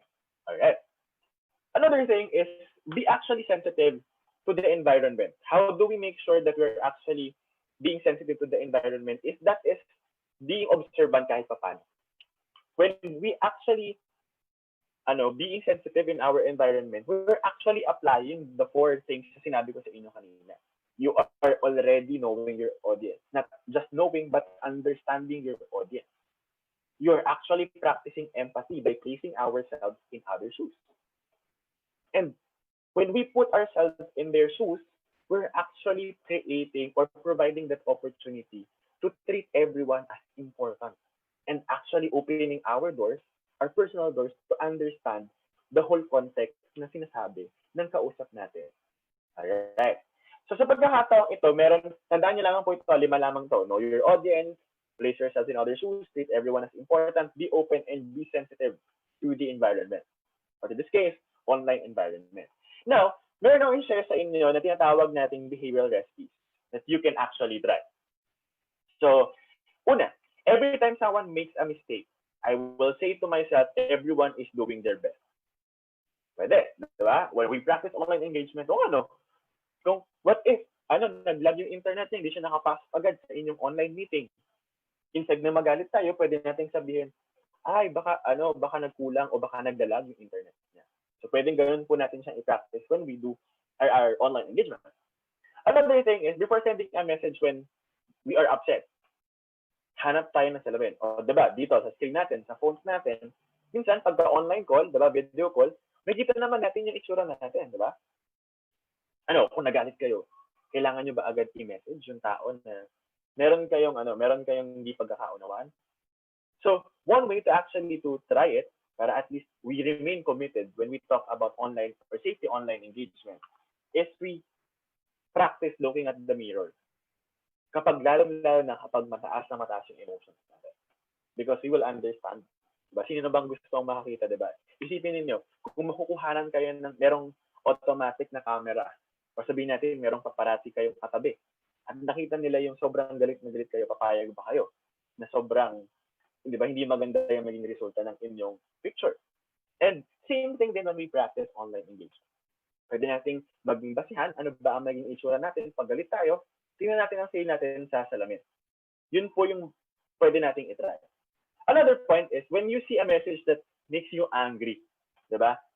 Tingnan tayo ng malalim.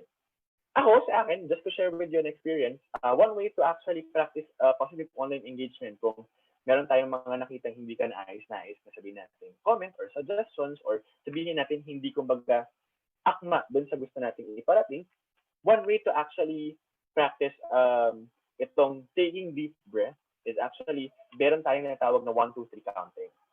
So, higop ng hangin. 1, 2, 3, hinga. Ayan. So, pwede natin itong i-practice. At actually, ito yung behavioral recipe that we actually wanted to share with you. And syempre, when we do that, we're actually avoiding dangerous conversations and situations. Tandaan po natin na kaakibat ng ating online engagement, kaakibat ng ating online experience, ay ang ating mental health as well.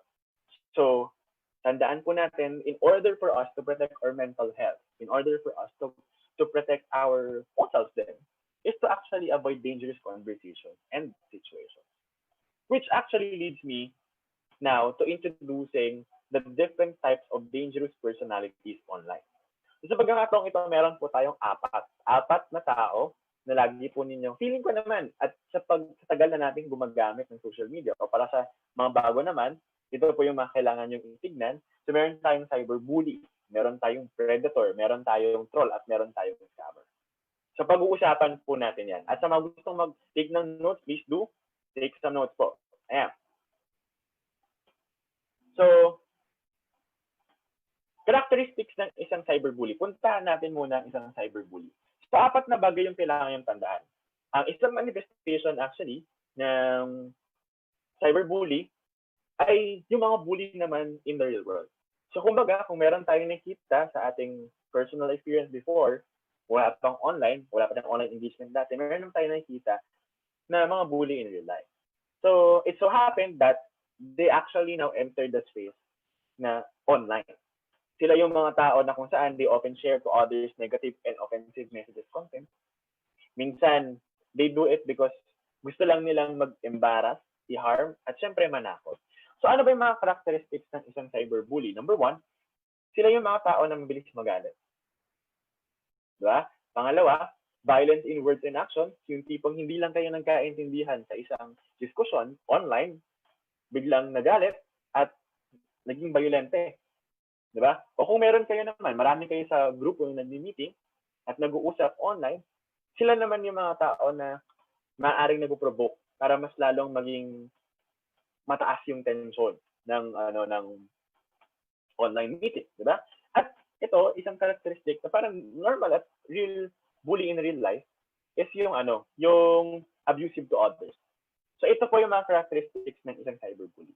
This time, let's focus on characteristics ng troll. Okay? Otherwise known as internet troll. Okay? So sila yung mga tao that actually messes our online experience.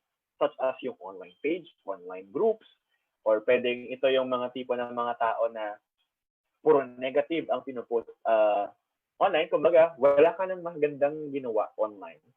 So sometimes they're actually called as internet trolls. And they're actually posting controversial and nonsense comments.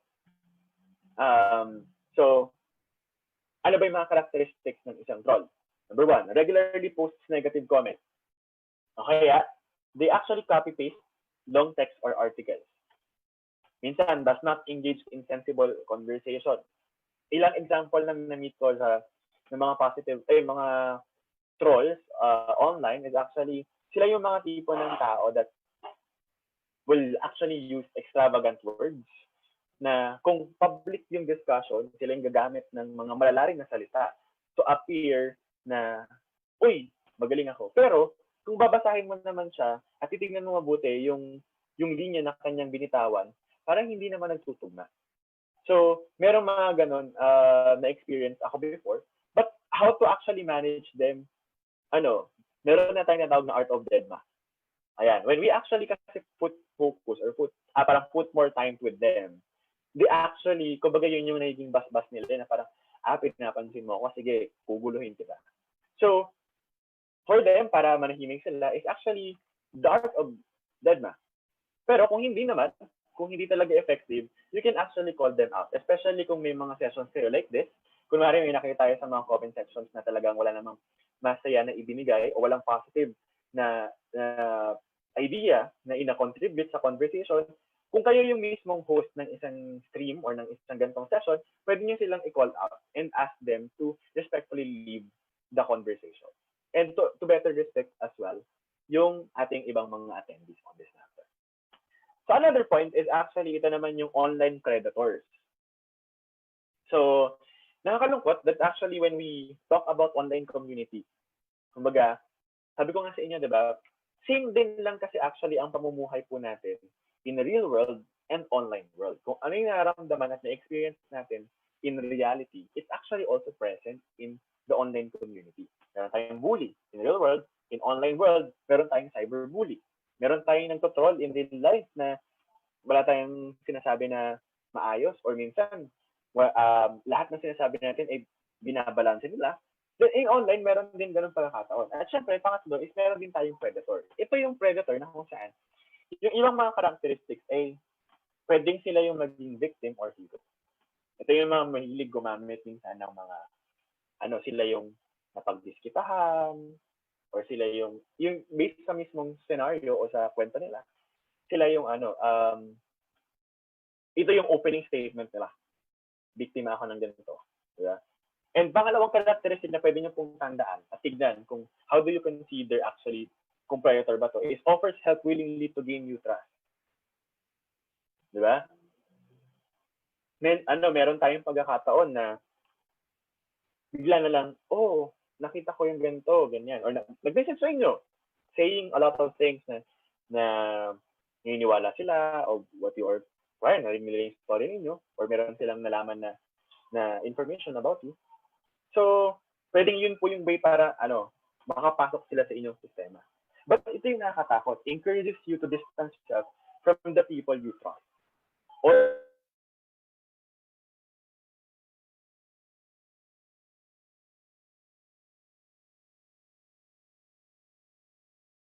kita ng ganitong bagay. Pero bago natin gawin yan, kailangan mo munang lumayo sa mga taong pinagkakatiwalaan mo. So, ito po yung mga possible atake ng mga online predators na kailangan nating tandaan. And if you feel na may mga ganito, please do. Maging aware po tayo. Mahalaga ang awareness.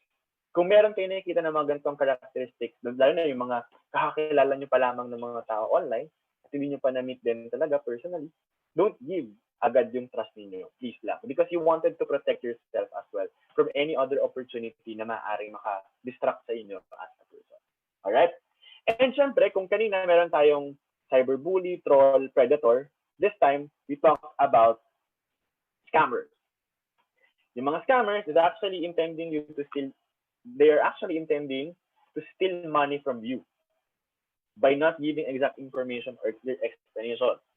Sino na ba dito yung naka-experience ng biglang may magne-message? Ate, kuya, mami, daddy, na-aksidente ako. Hiniram ko lang yung phone ng kasama ko. Padala ka ng money in this, blah, blah. That's actually scam already. Unless otherwise, sila talaga yung kamag-anak ninyo at mako-confirm ninyo pag tinawagan ninyo at kinausap ninyo, then basically, hindi siya scam. Pero, sa unang pa lamang, what if, diba, nasa bahay lamang kayo.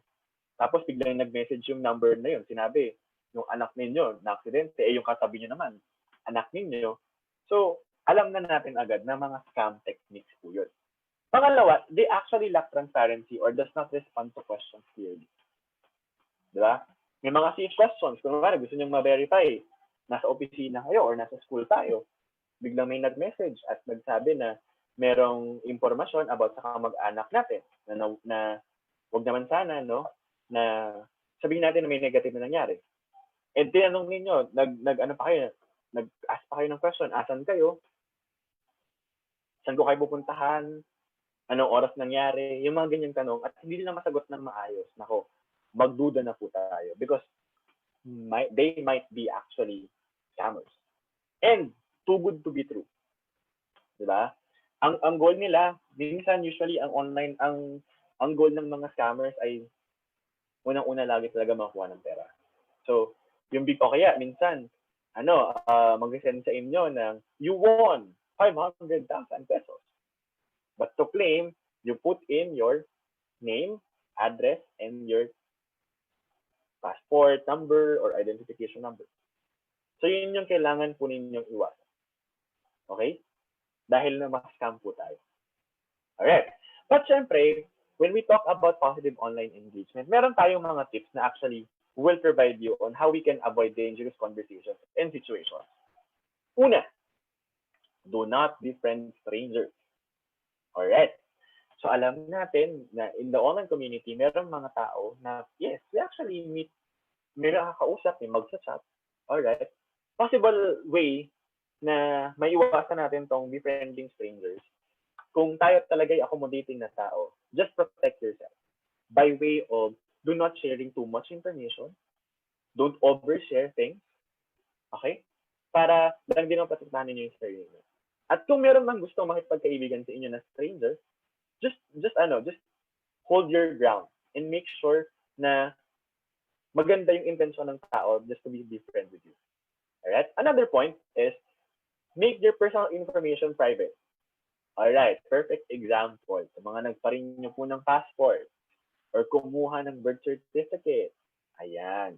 Pag po na-excite po tayo, o kaya, yung iba, lalo na yung mga bagong kakapasa ng mga teachers, minsan, picture sila meron na silang PRC license, ID. Diba? Lagi po natin katandaan, guys, when we talk about this thing, we do not share it to anyone else. I mean, we don't post it in social media or on the internet. Kasi part ito ng digital footprint natin. Diba? So, lalo-lalo na pag kayo mga nag-renew ng passport, huwag niyo pong ipopost yung passport niyo. Okay lang po na meron kayong, kunwari, passport, gusto na talaga na tutuwa kayo na i-share that you have actually, you already got your passport. Pwede niyo lang, kung gusto niyo talagang may selfie, o edi kuha lang kayo ng picture na, you have your passport. Pero, huwag niyo na pong buksan yung passport niyo to the point na makita na yung information. So, lagi pong tatandaan na when we do that, kasi maaari pong ma-screenshot or ma-download yung picture niyo at magamit po siya lalo. Kapag what if may nangyari, diba? At kumbaga ilan sa mga paggagamitin pag-verify ng inyong personality is yung passport niyo. So, syempre, mahirapan po tayo. So, tip lang po natin sa lahat, wag po nating i-share itong mga pictures na ito online. Right? Or yung PIN number natin, SSS number natin, pag-ibig number natin, or PhilHealth. Ayan. Iwasan po natin yan. Wag po natin silang basta-basta i-share online.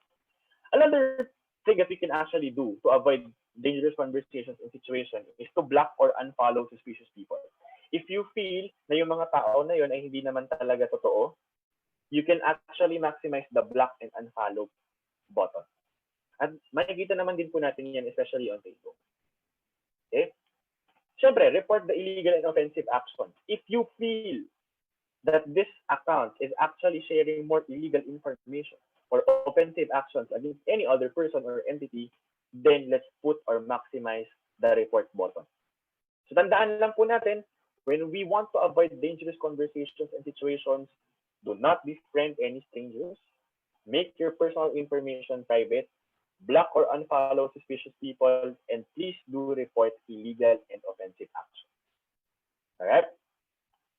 So, ito po, meron tayong ways to really do it. Nakikita po ninyo sa screen ninyo, punta kayo sa isang Facebook friend ninyo, makikita nyo yung button na unfriend, unfollow, or kaya tayong block or report.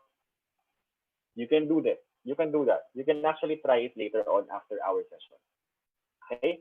And when we maximize these options, we're actually providing ourselves an opportunity para we practice safe online engagement. We practice more positive online engagement.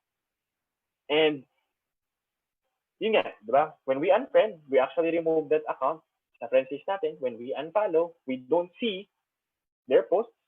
It won't appear on our news feed. When we block the person or when we block the account, that person will no longer be able to comment anything on your post and send you messages. And syempre, when we report, actually, Facebook will have the opportunity to review and remove the content if it actually goes against the community standards. Always remember, in Facebook or when we use social media, meron tayong sinusundan na community guidelines or community standards.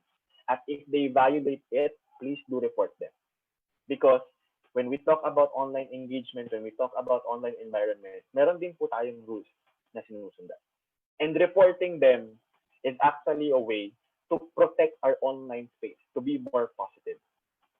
All right? So, we all agree? Yes. All right. Now, let's talk about this one. Ito yung third point natin when we share it, na managing our screen time. Sa atin, di ba? Alam natin na lahat tayo, like ako, for example, for quite some time, ang laging kaharap ko actually is monitor and even phone. No? Tayo naman, nung panahon na nagkaroon ng lockdown, especially in Metro Manila, maaring mga online meetings natin ay nangyayari madalas. And minsan, meron inaabot tayo ng more than 8 hours or 10 hours in screen. So, bibigyan ko kayo ngayon ng tip na kung saan it actually provides you yung tawag natin na behavioral tips for managing your screen time. So, if we want to manage the time that we spend on social media, diba? We can actually try using your time on Facebook feature under settings and privacy. We can actually maximize this opportunity. And syempre, improve your focus or lessen distractions. All right? Syempre, when we want to improve our focus or lessen distractions, we can actually turn on do not disturb on your phone. We can also mute push notifications on social media, and we also use quiet mode on Facebook. We can actually maximize those options. And syempre, when we do quiet mode, click nyo lang po yung burger line or yung 3 line at the top right hand corner of your Facebook app. Scroll down and click your time on Facebook, tap the sliders, and syempre, put yourself sa quiet mode. If you don't have quiet mode yet, you can actually also mute your notifications under change notification settings. Pwede nyo pong i-maximize yan. You can take a screenshot or you can actually review the playback of this video to follow. Another behavioral tip that I wanted to share with you is if you want to get more sleep or better sleep, you can actually try avoiding using gadgets 1 to 2 hours before bedtime. For me, what actually works best is 2 hours at least. And syempre, if you want to be ready in the next day, you can actually write down your thoughts on a notepad before sleeping. All right? So, when we also talk about mindfulness, okay, if you want to practice mindfulness, especially when we are engaging our everyday lives as part of our new normal, we can actually set our social media off times or 0 phone hours. Yung social media off times natin, ito yung mga oras na kinecreate or tinatap natin sa sarili natin na, kunwari, during lunchtime, hindi tayo gagamit ng social media. We can use our phones, we can actually use our laptops or other gadgets, but this time, walang social media. You can set that. Or, yung 0 phone hours.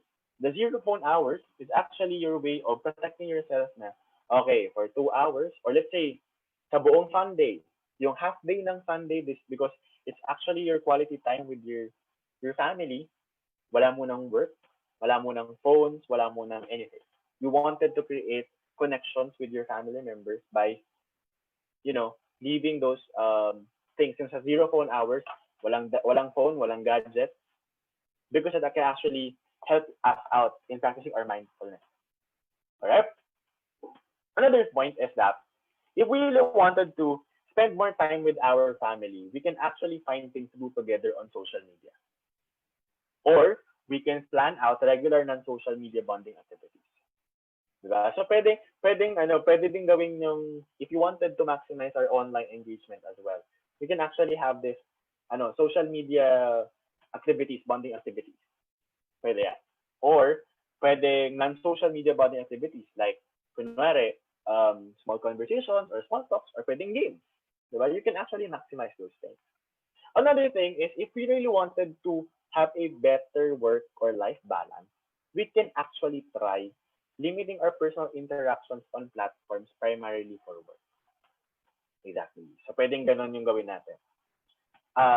One example is kunwari, if you wanted, meron kayo talagang rule na kunwari by 8 p.m. every day, wala na kayong i-entertain na questions about work and all unless otherwise it's a life and death situation, you can actually inform your colleagues about it.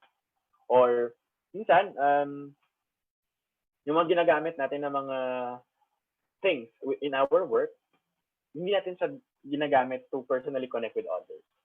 So, kung yung iba, ang normal response nila ay through emails, so we don't just share yung ibang online accounts nila. So, pwedeng ganun po yung gawin natin as well. You can also try blocking your time for non-work things you need or want to do. Gusto nyong mag-gardening, gusto nyong try magluto, di ba? O kaya gusto nyong ayusin yung inyong workplace or yung work area ninyo sa bahay ninyo, you can actually block some time off. Para at least, basta tanda natin, non-work related. Na gusto natin, pwedeng ito yung passion natin or pwedeng something we wanted to try or something new thing that we wanted to really focus on. So bonus tips natin when we talk about positive online engagement is actually more focused on itong tinatawag nating general well-being. Yung general well-being natin, one tip that we can actually share with you ay exercise, eat healthy, and get 6 to 8 hours of sleep when possible. Right? Pwede pong ganun yung gawin natin. Or, you can actually take breaks from checking the latest news on coronavirus or COVID-19. It actually gives us yung hindi tayo ma-stress. Okay, sige. Ito lamang yung time na pag-check ng mga news. But beyond that, stop it. You can actually practice this. Another thing, set goals and plan a daily routine and plan when to wake up, what to eat, and when to sleep, especially for those people who are actually working from home. Right? Don't forget to set goals the night before, or you can actually plan your weekly routine. Para at least, covered lang din kayo on your normal side. Ano ba nyo gagawin yung work niyo? And one more thing, you can actually find ways to relax and do healthy activities that you enjoy. So lahat po tayo, especially right now na limited yung ating opportunity to meet our friends physically and to meet new people as well. Dahil part na nga ng social normal natin is stay at home because of the pandemic. We understand and we are actually feeling stress and anxiety in some cases. But always remember that for us to protect our own selves, we won't be as having episodes, anxiety and depression and stress when we practice actually yung protecting ourselves online.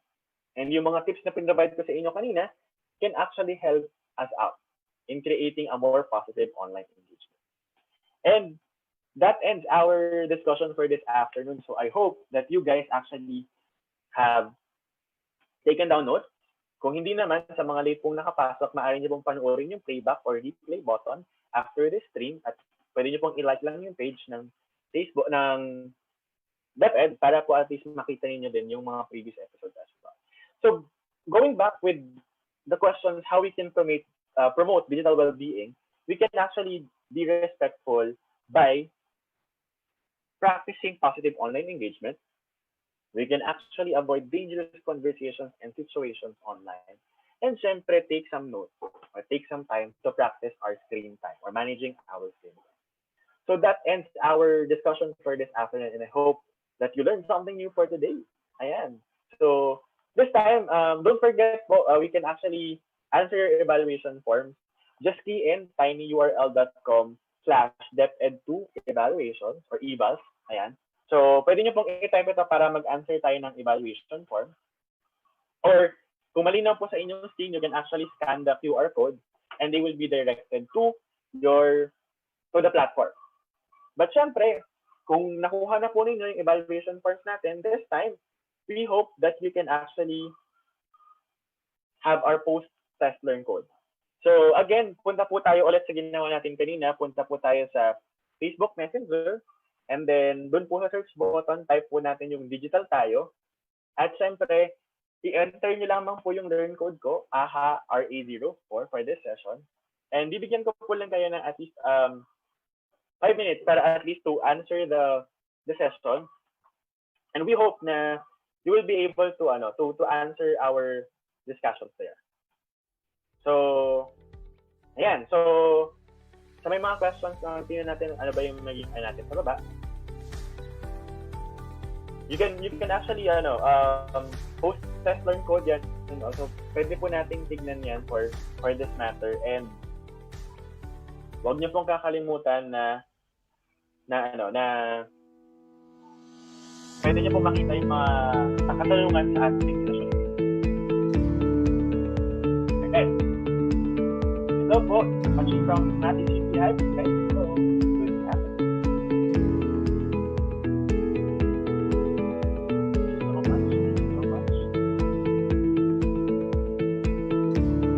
So we only have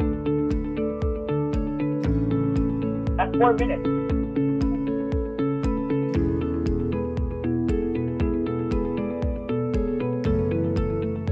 Maraming salamat po. Ayan, shoutout po sa lahat ng mga viewers natin for today.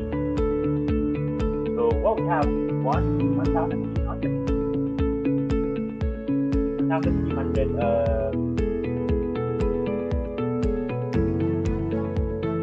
viewers for this afternoon. And of course, don't forget to please guys, block your schedule. On July 24, we will be having the next training focused on misinformation. Pakiblock na po yung schedule ninyo. And don't forget to follow the DepEd Philippines Facebook page para you will know the latest updates. So, webinar. Ayan. So, make sure lang guys na between our sensors, ngayon today is July 10. Yeah. So, July 10. So, July 24, meron po tayong session on confirmation. That's part of the digital. So, don't forget to block your schedule po by that time. So, it's very important. Yan. Alright, we have 2 more minutes left to answer our post-test. Maraming salamat din po.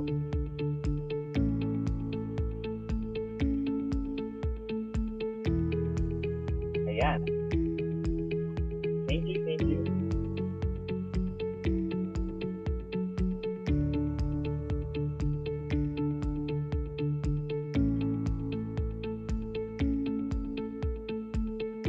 Alright. So, thank you very much din po. So, we only have, last 30 seconds to close our session for this afternoon. Alright. So, last 20 seconds. Last 10 seconds.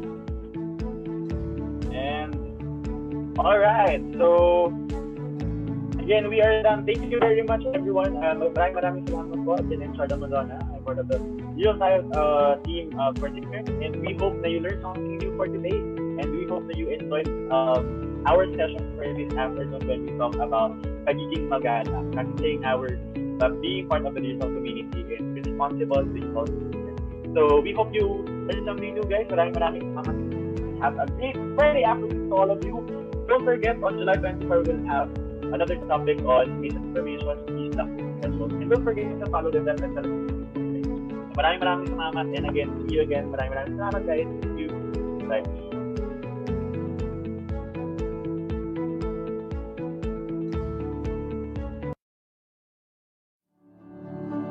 May mga araw na hindi natin ginusto.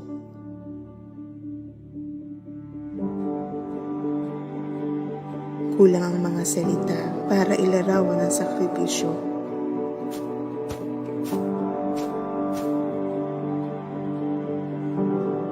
Kung minsa'y tinatalo ng pagod ang ligaya.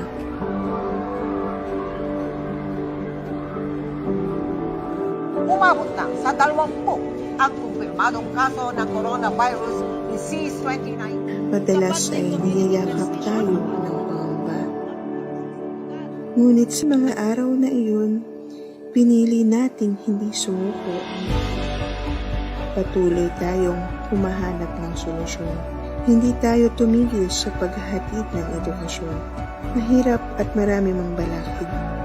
Hindi man perpekto, hindi man sapat sa ngayon. Magtulungan tayo upang sa bawat araw, unti-unti mapawi ang pangamba.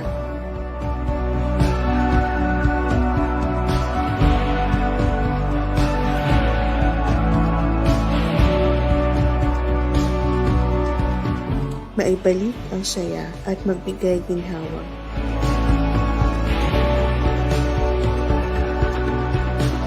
Upang bawat sakripisyo'y masuklian ng tamang halaga, higayang walang katumbas sa piling niya. May mga araw na hindi natin ginusto, pero gagawa natin ng paraan ito.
Tayo na liparin ang mundo ng siyensya.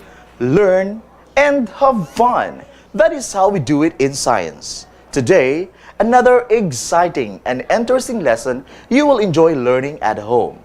Good day, grade 8 learners. I am Sir Larry.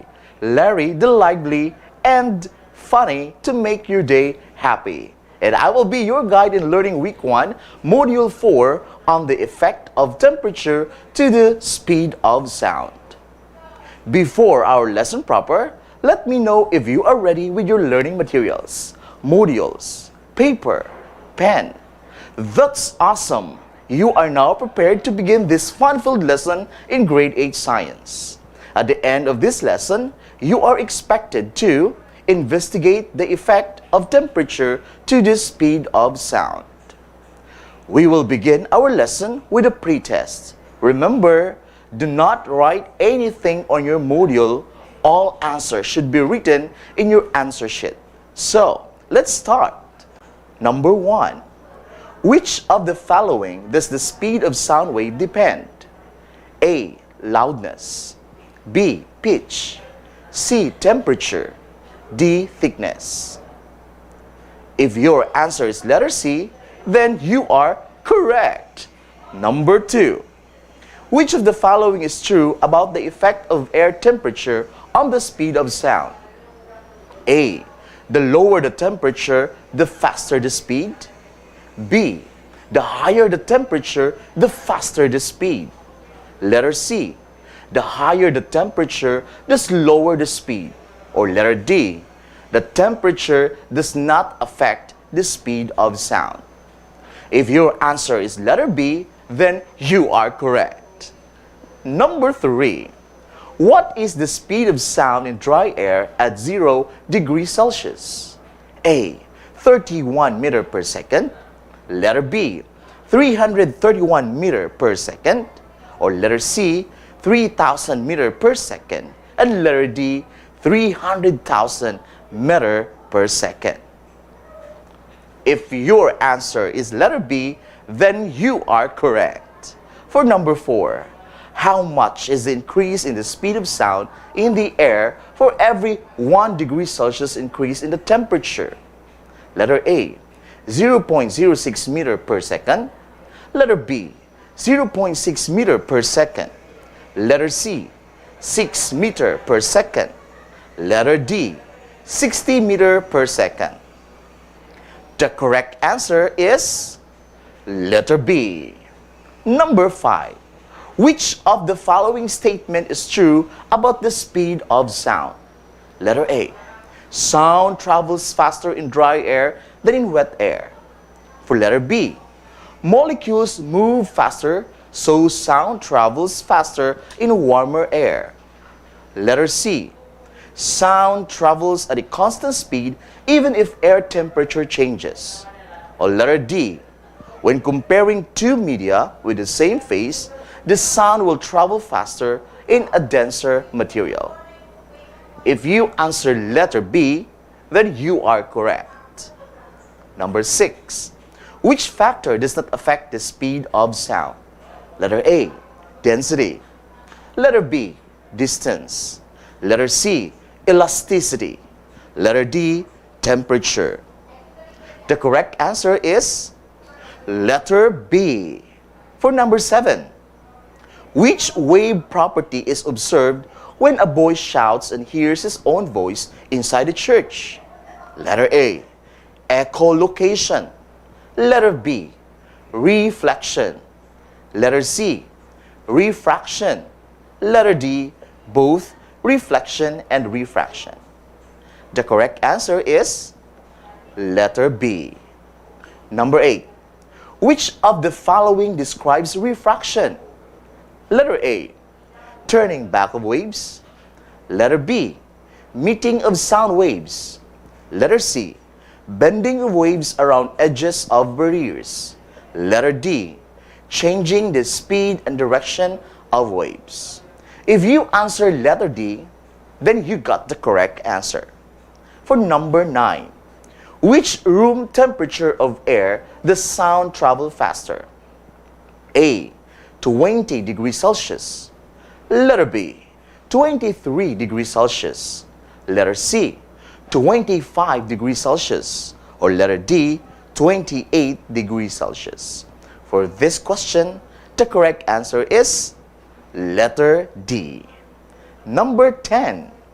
Which of the following explains why echo is heard in an empty gym? Letter A, sound travels in waves.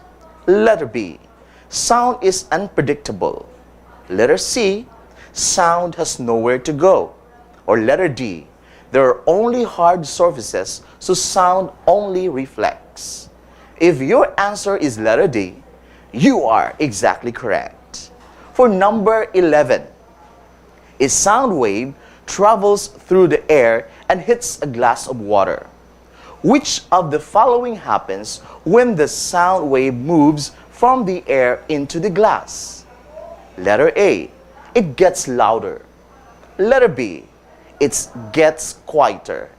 Letter C, it travels faster. Or letter D, it travels slower. For this question, the correct answer is letter B. For number 12, speed of sound depends on the blank. Letter A, pressure of the medium. Letter B, temperature of the medium. Letter C, temperature of source producing sound. Letter D, temperature and humidity of the medium. If you answer letter B, you are correct. For number 13, the reverberation of sound is used in letter A, megaphone. Letter B, stethoscope. Letter C, trumpet. Or letter D, all of these. The correct answer is letter D. For numbers 14 and 15, here is the data of air temperature of the 4 cities at the same time. For Metro Manila, 29 degrees Celsius. Cebu City, 27 degrees Celsius. Davao City, 26 degrees Celsius. And Butuan City is 25 degrees Celsius. Question: which city does sound travel the fastest? A. Butuan City. B. Cebu City. C. Davao City. Or D. Metro Manila. The correct answer is letter D, Metro Manila. Question number 15. Which does sound travel the slowest? A. Butuan City. B. Cebu City. C. Davao City. Or letter D, Metro Manila. If your answer is letter A, then you are correct. Now, focus your attention with me as we will discuss further our topic. Sounds are caused by vibrations, referring to the back and forth movement of objects as you speak. Vibrations are produced by the vocal cords inside the throat. You can hear the vibrations when sound waves reach your ear. When an object vibrates, it creates energy. Sound energy travels in the form of sound waves. These waves are examples of longitudinal waves where the vibrations are parallel to the direction of the wave. They're also known as mechanical waves, since sound waves need a medium in order to propagate. This media can either be solids, liquids, or gases. Sound waves travel fastest in solids and slowest in gases. The speed of sound can be affected by the elasticity and density of medium. What is elasticity? Elasticity is the ability of a material to return to its original form after a certain amount of force has been applied to it. An example of an elastic material is steel. Steel has the ability to return to its original shape after it has been bent. Sound travels faster within more elastic objects. This is due to the atoms and molecules of the elastic materials having a relatively strong attraction towards each other and responding faster to each other's movement. As a result, sound energy is transferred more quickly. Generally, solids are the most elastic, followed by liquids, and then gas. Thus, sound travels fastest in solids and slowest in gases. Density is an intrinsic property that is determined by the amount of mass per area of space or volume of the material. Denser objects have more mass per volume, and they have more compact atoms and molecules. The neighboring atoms and molecules in denser objects are less responsive to each other's motions and interactions, making the sound wave travel slower. This factor applies when comparing media of the same phase. For example, sound travels faster in helium than it does in air, as helium is less dense than gas that make up air. You can observe that helium is less dense than air because balloons are filled with helium float, whereas those filled with air are not. This lesson deals with the temperature of the medium as another factor affecting the speed of sound. In the quest to explore more about sound, you will be acquainted with the properties of waves, specifically reflection and refraction. Before we'll thoroughly discuss about the properties of sound, let's have first the activity on a word puzzle about sound waves. At the end of this activity, you are expected to recall the words associated with sound waves. Complete the puzzle and write your answer on a separate sheet of paper. The puzzle will be flashed on the screen and the definition for across and down. You will be given 5 minutes to complete this activity. Remember, read and comprehend.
time is up and it's time to check your work.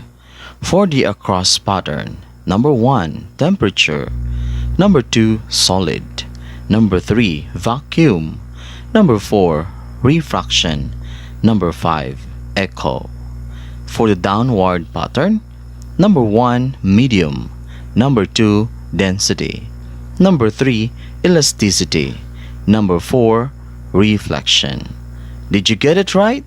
Wow, congratulations! Like any wave, a sound wave does not just stop when it reaches the end of the medium or when it encounters an obstacle in its path.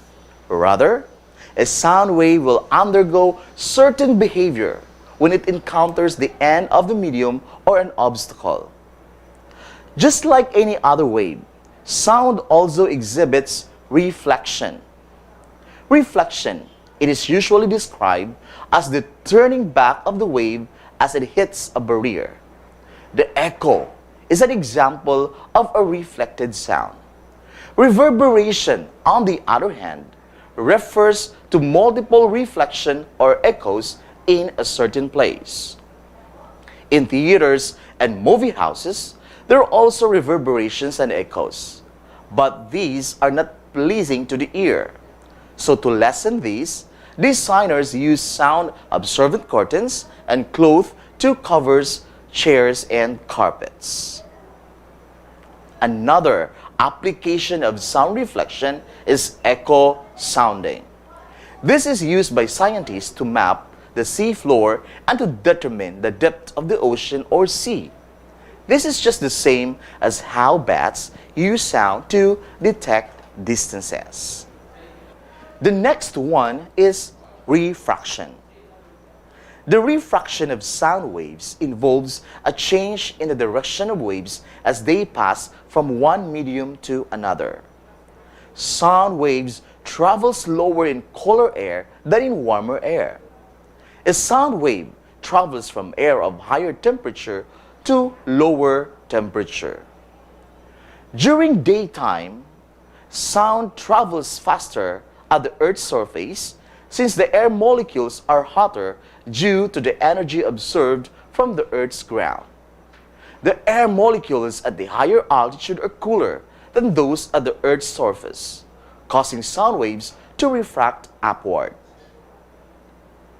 On the other hand, during nighttime, the Earth's surface is cooler and the layer of air immediately above it is also cooler. As a result, sound travels faster at the higher altitude and is refracted or bent towards the ground. There you have it! Now, to find out if you've learned something from our discussion, it's time for a short activity. What I have learned. For the direction, fill in the blanks to complete the statements. Write your answers on a separate sheet of paper. Again, you will only have 5 minutes to complete the activity. So, good luck!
Pinatuloy pa rin ang mundo ng siyensya, tumuklas ng kaalaman sa hayop at halaman, kalawakan, kalupaan, katubig at kalangitan.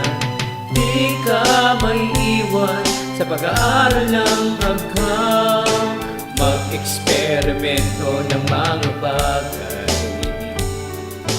para sa bayan ay aagapay.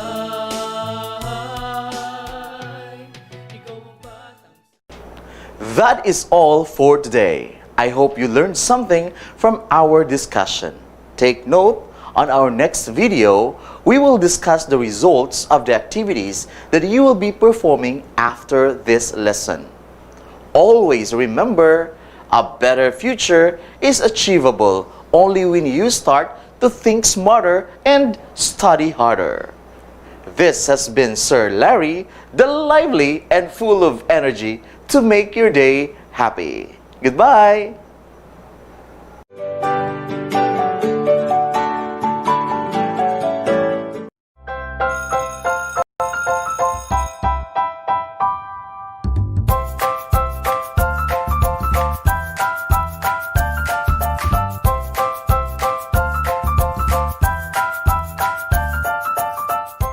Hello! Kumusta kayo? Magandang hapon sa inyong lahat. Kumusta? Kumusta? Ayan, magandang hapon. Ako si Kuya JK at ako ang inyong kakwentuhan ngayong hapon na ito. Hello? Nandiyan ba mga kaibigan natin? Kumusta kayo? Mula Visayas, Mindanao, magandang hapon.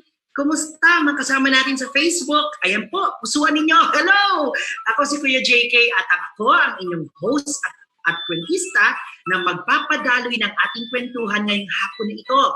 Isa na naman pong hapon kasama ang DRRMS Buklatan ng DepEd Philippines. So mga guro, mga bata at mga pusong bata, mag-share na kayo at mag-watch party na tayo. Ito po ang ating Buklatan o DRRMS Buklatan Online Kwentuhan at kasama natin ang mga kaibigan mula sa Department of Education, DRRMS. At may mga special tayong mabisita ngayon na kukwentuhan tayo. So, handa na ba kayo makipagkwentuhan? Thumbs up? Tama yan.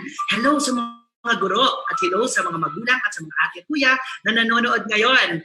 Ayan, para makapagsimula tayo dahil matingkad na ang sinag ng araw.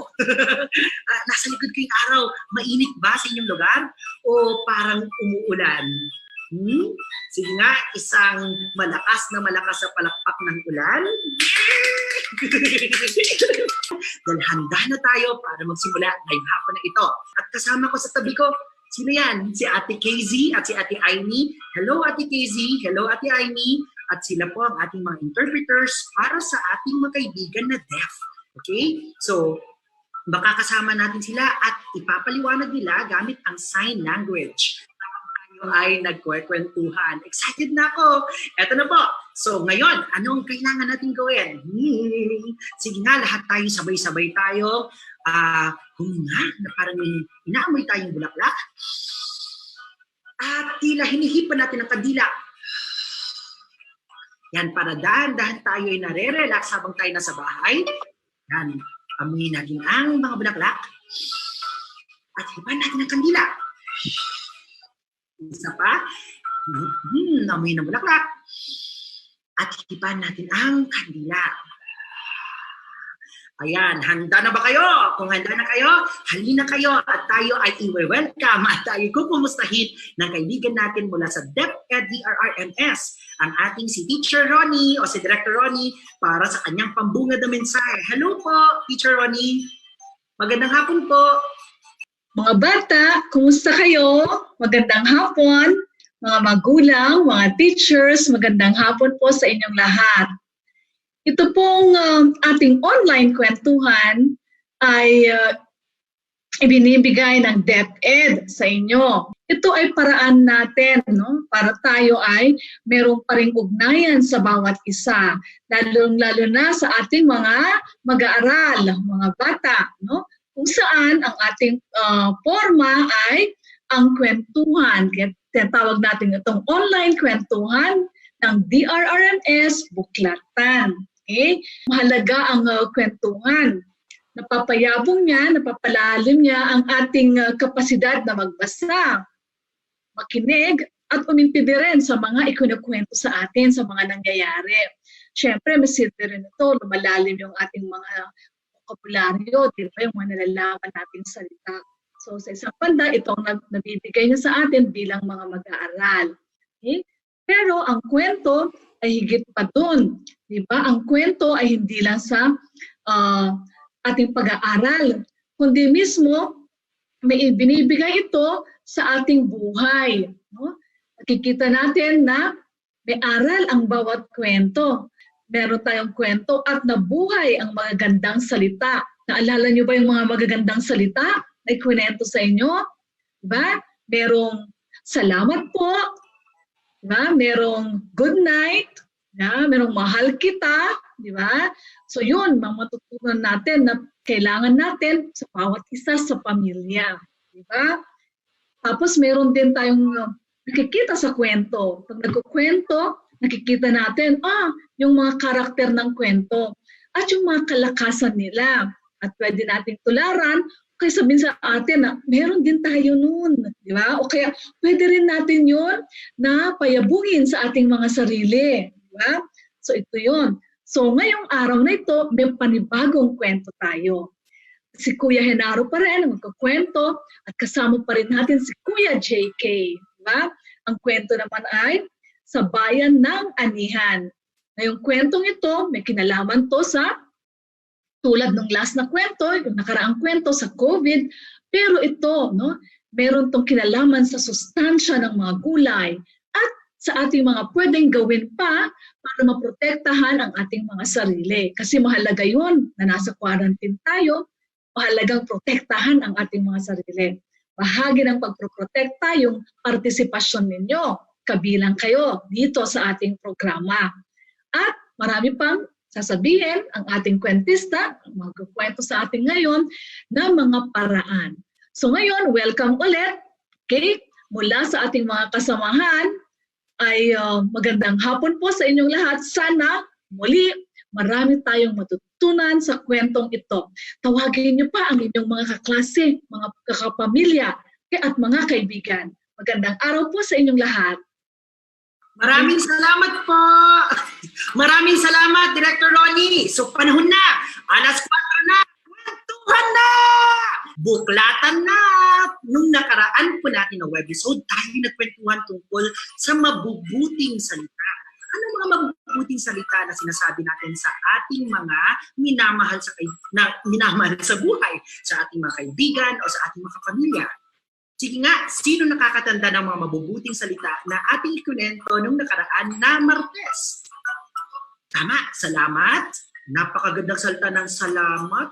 Sige nga, pasalamatan natin si Director Ronnie. Lagay sa comment section, salamat po. Mahal kita, isang napakagandang salita, mahal kita. Pwede natin sabihin sa ating mga minamahal na magulang at mga kapatid at kaibigan. At marami pa pong iba. Sige, handa na ba kayo? Yan, ang partisipasyon ng bata ay mahalaga sa kanilang proteksyon. Mga guro at mga magulang, ano kaya ibig sabihin nito? Bago tayo pumunta sa ating kwento, tawagin natin ang ating kaibigan na si Ate Faye Balanon, isang social worker mula at isang child protection officer mula sa UNICEF. Ate Faye, ano po bang ibig sabihin ng partisipasyon ng bata na mahalaga sa kanilang proteksyon? Ate Faye? Magandang hapon mga bata! Kumusta? Kuya JK, hello! Magandang hapon po sa inyong lahat. Ang pagbabalik tanaw po sa ating nakaraang paksa pagdating sa karapatang pambata ay nasa presentasyon ko. So, mag-move forward po tayo muli. 70 years old na ang UNICEF sa Pilipinas kasama ng ating gobyerno pagdating sa pagtulong at pagtaguyod ng karapatang pambata. Kasangga ng gobyerno natin ang UNICEF, kasangga ng mga bata, ng mga magulang, ng mga barangay, ng mga guro ang UNICEF pagdating sa edukasyon, kalusugan, nutrisyon, WASH, at lalong-lalo na sa proteksyon ng bata. So, susunod po. So, again, review natin. Ano ulit ang United Nations? Ito ba yung nagsasabi sa inyong magsuot kayo ng costume pag UN Day? Lahat kayo merong costume pag UN Day, di ba? Sino dito naging Miss USA o Mr. USA? Sino ang naging Zambia? Sino ang naging Vietnam? I'm sure lahat yan. Marami kayong sinuot na costume. So, may kinalaman ba ang UN pagdating sa karapatang pambata? So, ang UN ay 1945 na itayo. Matandang-matanda na, more than 70 years old na yan. At may 193 ng bansa. Kasali ba ang Pilipinas? Yes or no? Yes, itaas ang kamay. Naniniwala lahat ng member na bansa na importante ang bata kasi siya ay lumalaki pa lang ang bata at dahil maliit pa ang bata, kailangan niya ng proteksyon. Kailangan niya ng proteksyon mula sa karahasan, kailangan niya ng proteksyon na hindi siya magutom, kailangan hindi siya magkasakit, kailangan maproteksyonan siya.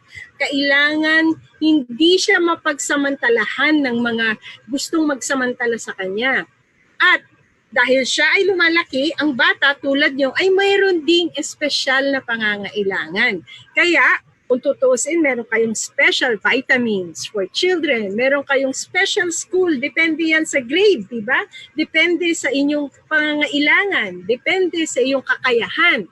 Tandaan, pag napanganak ka, may karapatan ka na agad. So, tandaan natin, ano ulit yung, nauna si ate.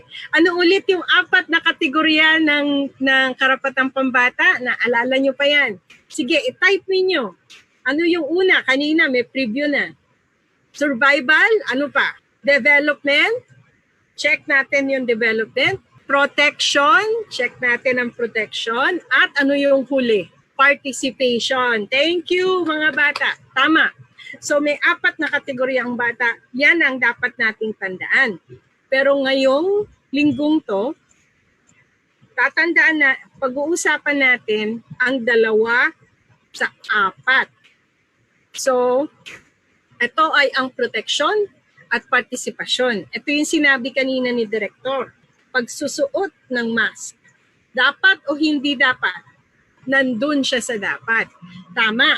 Pero, kapag hindi nyo kasi sinunod ang paggamit ng mask, ang mangyayari ay magkakasakit ang bata.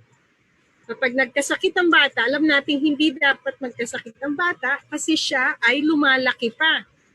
Anong mangyayari sa bata kapag siya ay nagkasakit?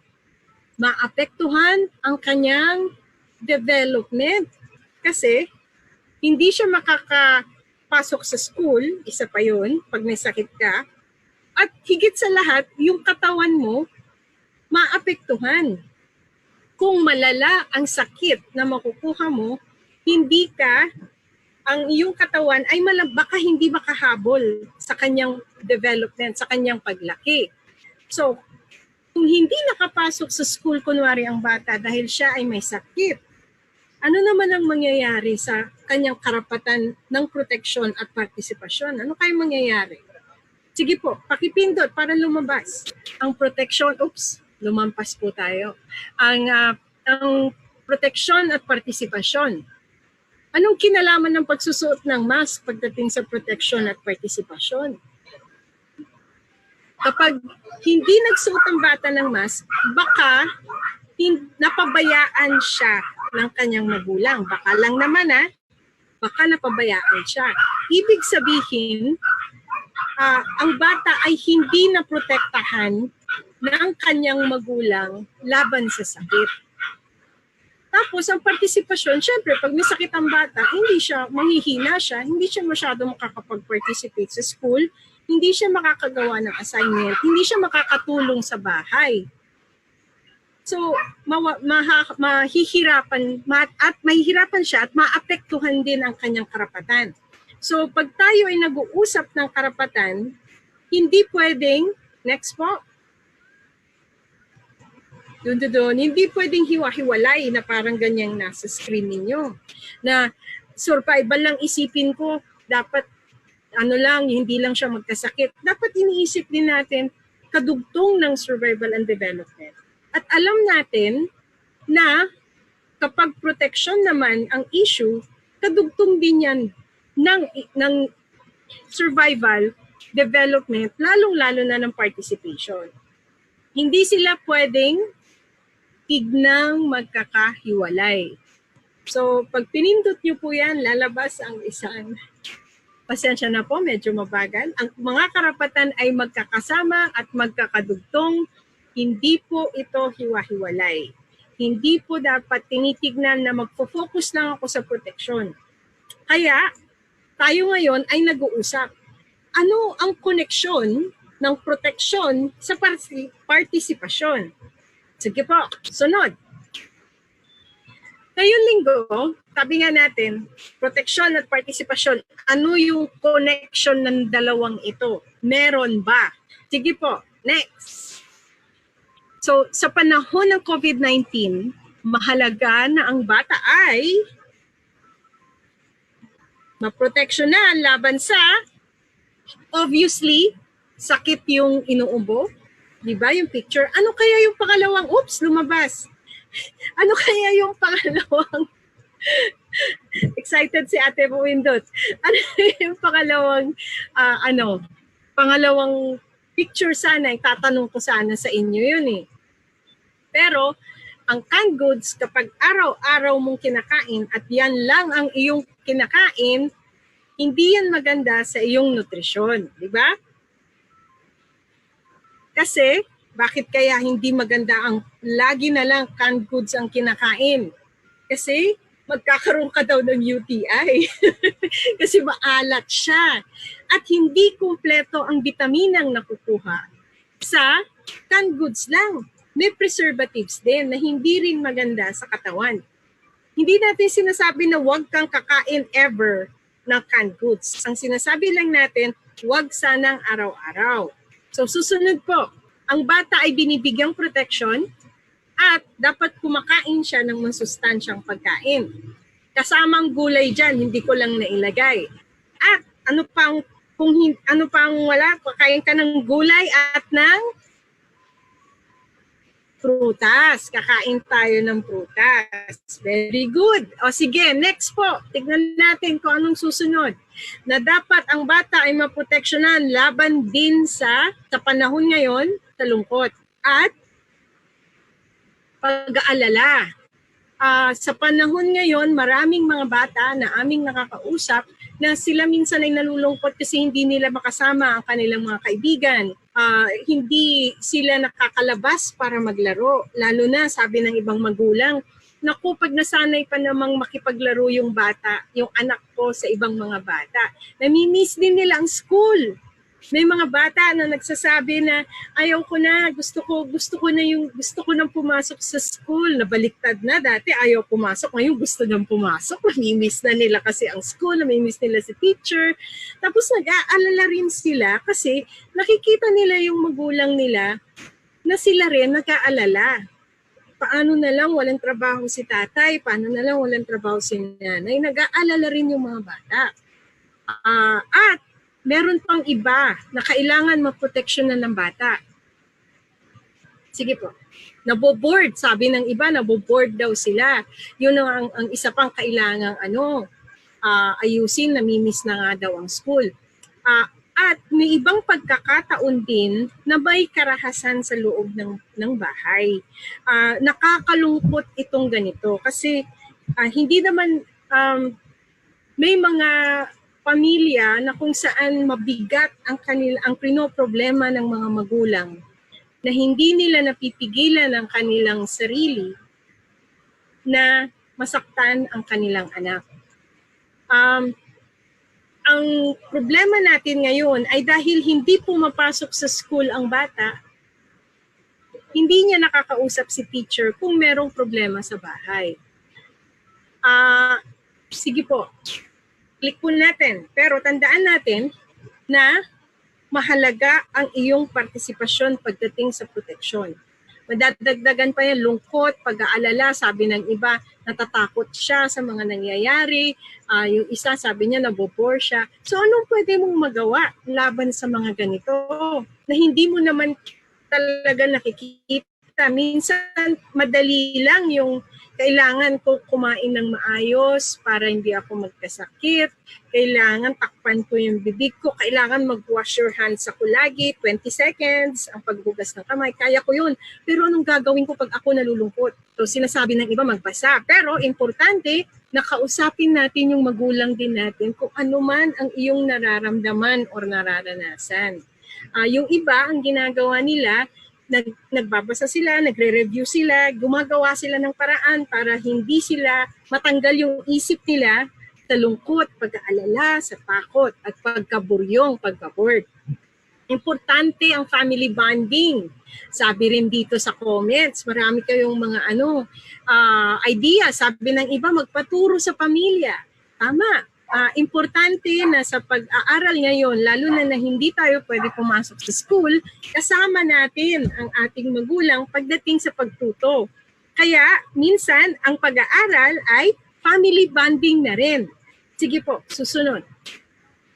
Ngayon, minsan, kinalulungkot natin kung sabihin na minsan meron talagang pagkakataon na hindi naligtas ang bata sa kanilang bahay. May mga napapanood kayo siguro sa news, may mga nababalitaan kayo sa kapitbahay na ang mga bata ay hindi naligtas kahit kasama nila ang kanilang magulang.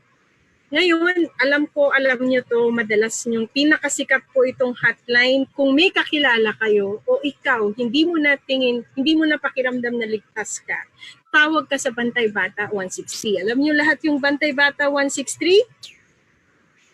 Alam nyo ba lahat yun? Narinig nyo na ba before yon? Opo, oo. So, pagdating sa cellphone, ilalagay nyo lang 163.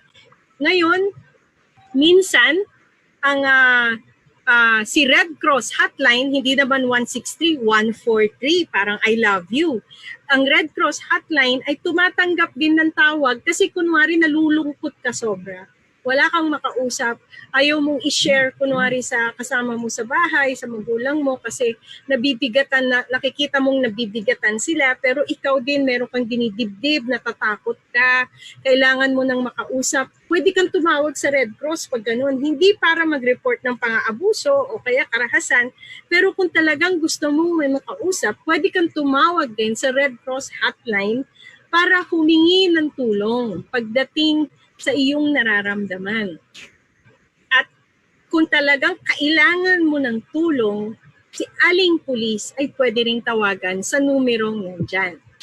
So, ayun. So, pag meron kang karahasang naranasan o feeling mo hindi ka ligtas, Bantay Bata 163 to, saka kay aling pulis. Ngunit, kahit na gusto mo lang may makausap kasi yung lungkot mo, feeling mo sobrang-sobra na yung lungkot mo, yung takot mo, pwede kang tumawag sa Red Cross hotline na 143. Susunod. So, maikli lang tayo ngayon kasi mahaba. I'm sure mas gusto nyo yung kwento ni Kuya mamaya. Naitaguyod ba sa panahon na to ang karapatang pambata sa mga nangyayari kung saan nalulungkot ang bata, kung saan siya ay maaaring maabuso o makaranas ng karahasan? Depende, hindi, oo. Teka, baka alam ni mama, pag-iisipan, okay lang yan. Alam ko iba-iba ang inyong sagot. At minsan, walang tama umali sa pag-iisip na to. Ang importante ay, alam natin, ginagawa natin ang ating responsibilidad. So, ang ating paalala lagi ay, ang karapatan ay may kasamang responsibilidad. Ang example natin noon at inuulit ko ang example ulit ngayon. Yes, pwede kang karapatan mong maglaro pero kailangan mong tumulong sa bahay kasi yun ang iyong responsibilidad. May karapatan kang magpahayag, sabihin ang iyong gusto, pero importanteng makinig sa magulang kasi responsibilidad mong makinig sa magulang. So, ayun po tayo this week. Magkikita ulit tayo next week tungkol na naman sa ibang pag-uusap sa karapatang pambata. Magandang hapon po mga bata at sa inyong mga magulang. Bye-bye. Thank you. Maraming salamat po, Ate Faye. Maraming salamat. Salamat po, mga bata at mga puso. pusong bata, pasalamatan natin si Ate Faye. Thank you, salamat po at nakasama namin kayo sa ating DRRMS Buklatan. Tandaan na ang bawat karapatan ay may kaakibat na responsibilidad. At tayong lahat ng bata ay may karapatan. So lahat tayo ay may karapatan. Ngayon naman makinig na tayo sa isang kwento na ibabahagi sa atin ng ating si Kuya Jean. Kuya Jean, kwentuhan tayo kasama si Kuya Jean, isang profesor mula sa University at Philippine Normal University. At ngayon ay kukwentuhan naman niya tayo. Hello, magandang hapon Kuya Jean. Hello, magandang hapon sa inyong mga batang nakikinig sa kanilang mga tahanan, pati sa mga magulang. Ngayong hapon ay excited ako dahil isang bagong kwento na naman ang aking ikukwento sa inyong lahat. Bago kasi hindi ko pa ito na ikukwento sa ibang bata. Ito yung first time na ikukwento ko ang isang bagong-bagong aklat. Okay? So, request ko sana sa mga bata na nakikinig ngayon at nanonood ngayon sa kanilang mga tahanan, may hawak ba kayong papel? May hawak ba kayong papel? May hawak ba kayong lapis or ballpen? So siguraduhin ninyo na may kapiraso kayong papel na hawak, no? Gamitin niyo yung mga papel ninyo na hindi naubos, no, sa eskwelahan dahil bigla tayong huminto sa pag-aaral. So siguraduhin niyo may hawak kayong lapis, ballpen at papel dahil magsusulat tayo at may mga tanong ako na kailangang sagutin ninyo sa pamamagitan ng pagsulat. Okay, ready na? So una, okay, isulat sa hawak ninyong papel ang tatlong bagay, tatlong gawain, pangyayari na talagang nakatulong sa inyong pamilya ngayong panahon ng pandemya or crisis. Bibigyan ko kayo ng ilang segundo, no? So ang tatlong bagay, gawain, pangyayari na talagang nakatulong sa aming pamilya ngayong may pandemya or crisis ay ang sumusunod. Isa, dalawa, tatlo.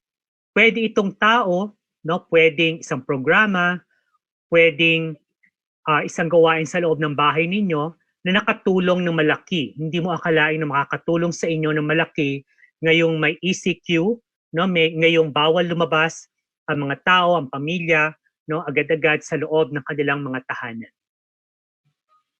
Okay, naisulat na ba? So paki-comment naman kung tapos na kayong sumagot.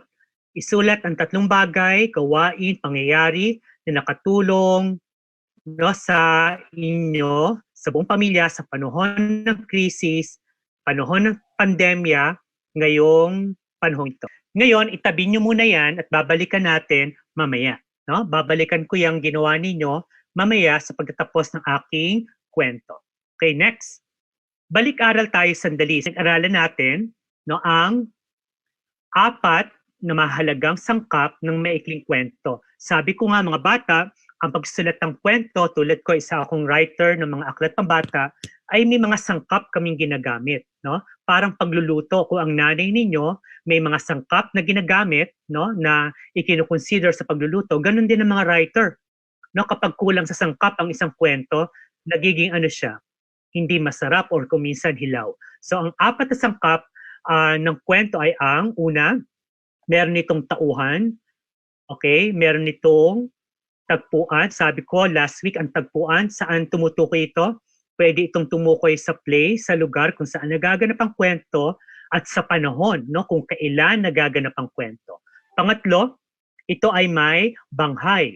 Itinuro ko rin na ang kwento ay binubuo ng mga pangyayari at ang mga pangyayaring ito ay iniaayos ng writer, no, ng mga manunulat sa paraang magbibigay sa inyo ng kasabikan. Ano ba ibig sabihin ng kasabikan? Yung bang gustong-gusto niyo nang malaman kung ano susunod na pangyayari. No? So, ginagawa ng writer na maging maayos ang pagkakasunod-sunod na pangyayari para hindi niyo bitawan ang aklat. No? Para hindi niyo bitawan o tigilan ang pagbabasa. At panghuli, okay, ito ang pinakamahirap sa lahat na malaman kasi hindi ito sinasabi ng writer, no? Ito yung tema. Sabi natin, walang kwento na walang tema, walang kwento na walang paksa. Okay, so sa kwentong babasahin natin ngayon, sasagutin natin uli, no, ang mga tanong na to. Unang tanong, sino kaya ang mga tauhan sa kwento?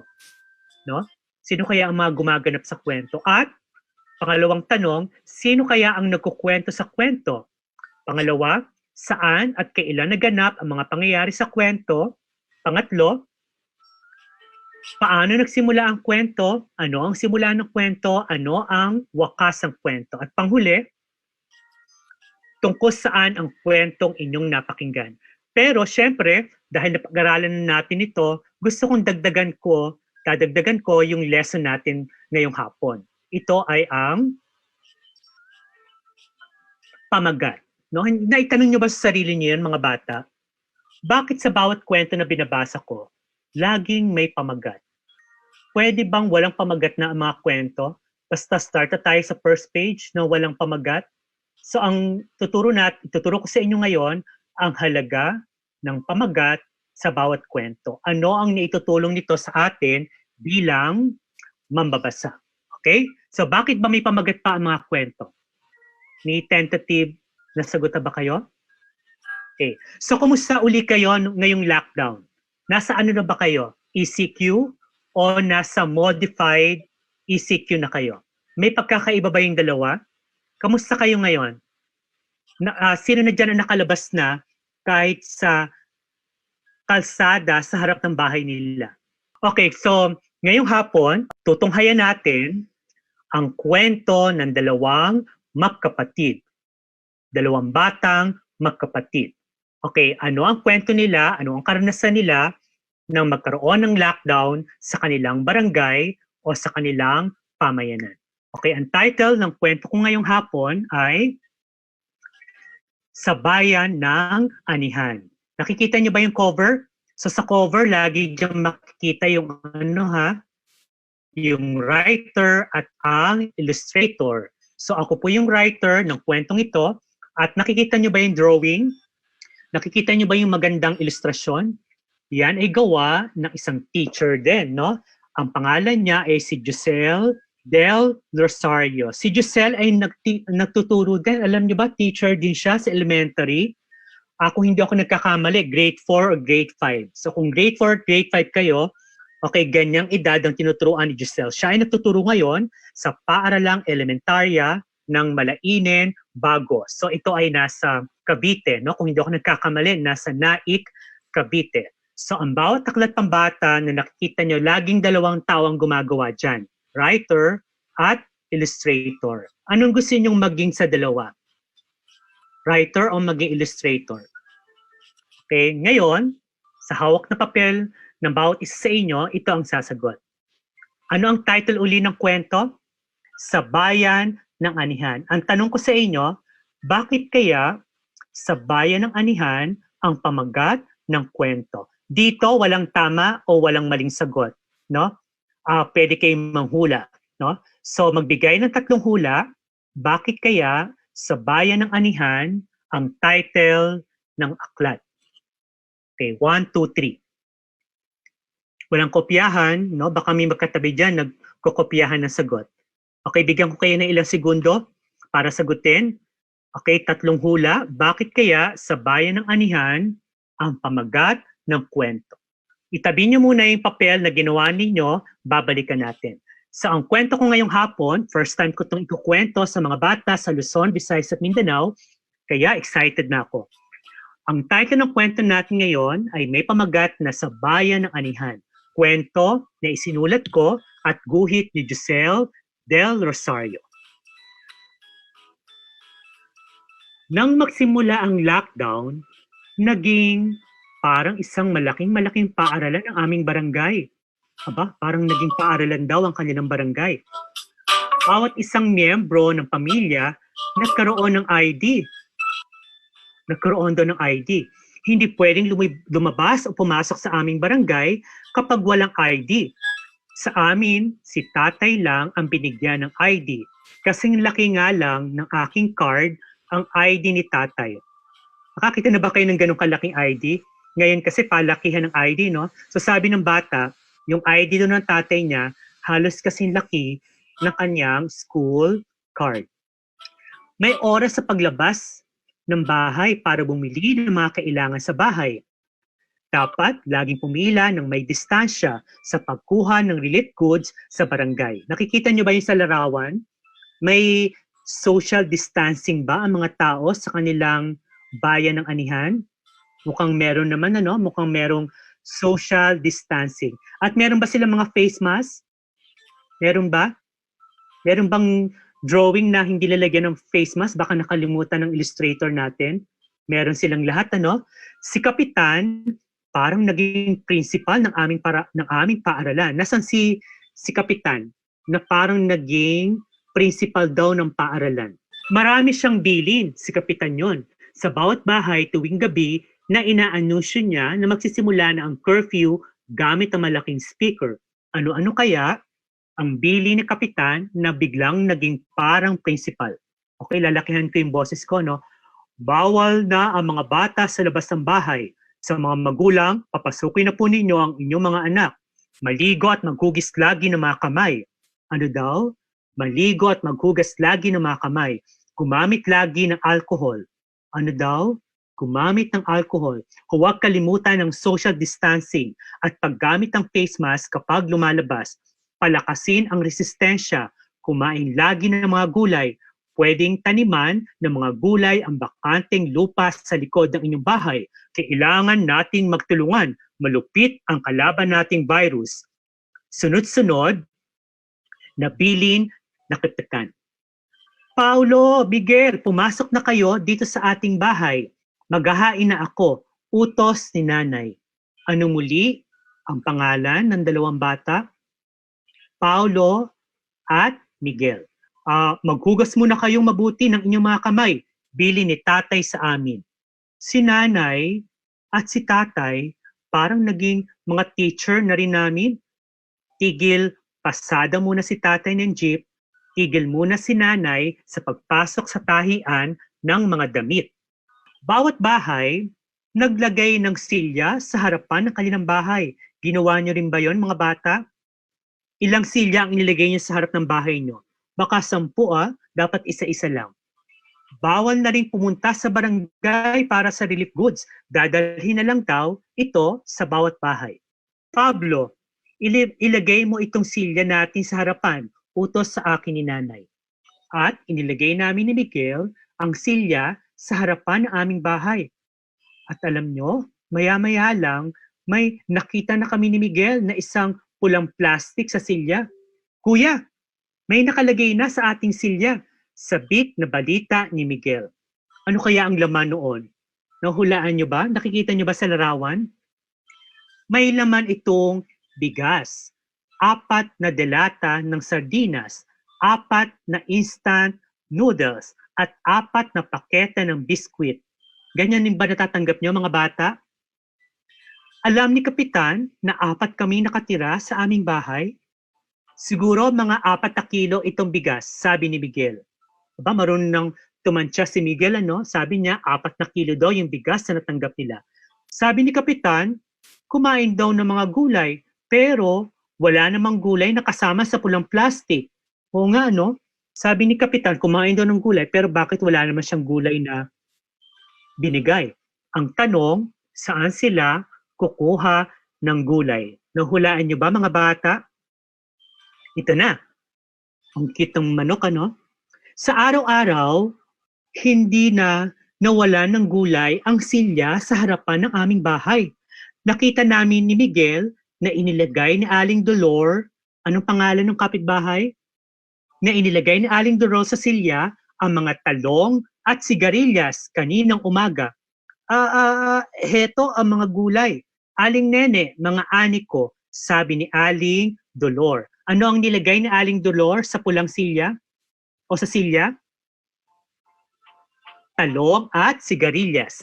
Pagdating ng tanghali, nakita naming inilagay ni Mang Tonyo sa silya ang sitaw, bataw, at patani. Ano kaya ang sabi ni Mang Tonyo? Heto ang mga gulay, Mang Fredo, mga ani ko, sabi ni Mang Tonyo. Pagsapit ng hapon, nakita naming inilagay ni Aling Tessie. Anong pangalan ng kapitbahay? Sa silya ang patola, upo at kalabasa.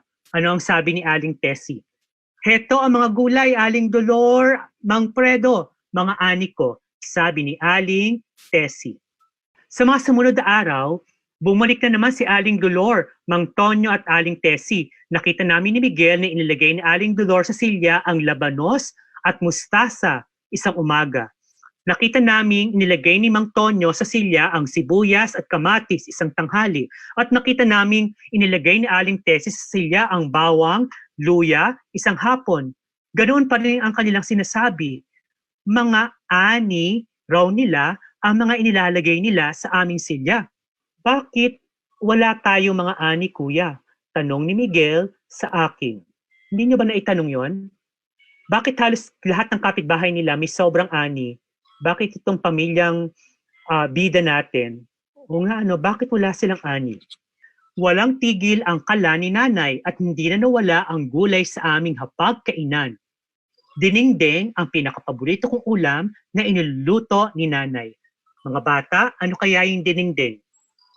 Sa mga nasa norte dyan, mga nasa Ilocano region, sigurado akong alam na alam nila kung ano ang dinengdeng. Ang nanay ko ay Ilocano, kaya nung bata ako, lagi niyang niluluto yan, dinengdeng. So baka may magulang kayong kasama dyan, tanungin ninyo, nanay, tatay, ano ba yung dinengdeng? Salamat sa ating mga kapitbahay. Mahal ang presyo ng mga gulay ngayon sa palengke, sabi ni tatay. At itong inuulam natin, mga ani ng ating mga kapitbahay, duktong ni nanay. Bigla kong naisip ang aralin namin sa paaralan tungkol sa bayanihan dati. Ito kaya ang sinasabi ni teacher na bayanihan na itanong ko sa sarili. Isang umaga, nakita ko si tatay na nilinis ang sukal sa likod ng aming bahay. Matatagalan ng lockdown, mga anak, kaya tulad ng mga kapitbahay natin, magtatanim na rin tayo ng mga gulay, sabi sa amin ni tatay. Marunong ka rin magtanim, tay? Tanong ni Miguel. Aba, oo. Tinuruan ako ng mga magulang ko nung bata ako. Kwento ni tatay. Ako rin, Miguel. Marunong din ako magtanim. Naging abala lang kami ng tatay mo sa pagtatrabaho kaya hindi namin nagawang magtanim. Singit ni nanay. Nakabubuhay ng mga halamang gulay ang aming mga kamay, sabi ni tatay. Nakabubuhay rin kaya ng mga halaman ng aming mga kamay? Tanong ko sa sarili. Bayan ng anihan ng ating bayan dahil halos lahat ng gulay pwedeng itanim at anihin dito sa ating bayan. Dagdag ni tatay. So mga bata, mukhang pinakawalan na ng writer yung title, Bakit kaya sa bayan ng anihan ang title ng kwento? Ano bang gusto mong una nating itanim, Miguel? Tanong ni tatay. Itanim natin ang mga gulay na nasa bahay kubo, sagot ni Miguel. Aba, naitanim na iyon ng mga kapitbahay natin, sabi ni tatay. Okay, balikan nga natin yung mga gulay na binigay ng kapitbahay nila. Di ba merong nagbigay ng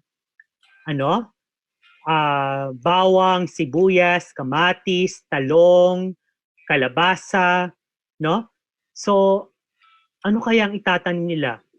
Sabi ng tatay, itanim natin ang mga hindi pa tinatanim ng ating kapitbahay. So ano kaya yun? Anong gulay na lang ang wala sa bahay kubo na pwede nating itanim, mga anak? Okay, mag-isip nga kayo. Ano bang gulay ang wala sa bahay kubo na pwede nilang itanim? Kasi kung itatanim nila, yung naitanim ng mga kapitbahay nila, baka magkaroon ng oversupply. Di ba problema natin yan sa mga probinsya dahil pare-pareho ng itinatanim, nagkaroon ng oversupply. At pag nagkaroon ng oversupply, problema din yon. So dapat maging balanse, no? So ang tanong ng tatay o ng nanay, anong gulay na lang ang wala sa bahay kubo na pwede nating itanim, mga anak? Tanong ni nanay sa amin. At matagal kaming nag-isip ni Miguel, ano nga bang gulay ang hindi kasama sa bahay kubo? Nakita niyo may dalawang bata, inawit pa nila, no? Yung bahay kubo para malaman nila anong gulay ang hindi kasama sa bahay kubo. Tignan nga natin kung ano sagot nila. Ay, nako, walang tumama. Ang naisip ng bata, ampalaya, sigaw ni Miguel. Oo nga, bakit kaya walang ampalaya sa bahay kubo? Naisip niyo ba yan, mga bata? Ano ang sagot niya dyan?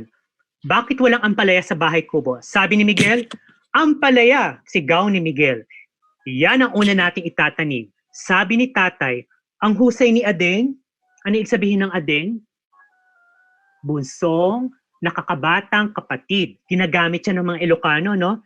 Ang tawag nila sa bunsong kapatid nila, adeng. Ang galing ni adeng, nahulaan niya, ampalaya ang kanilang unang itatanim.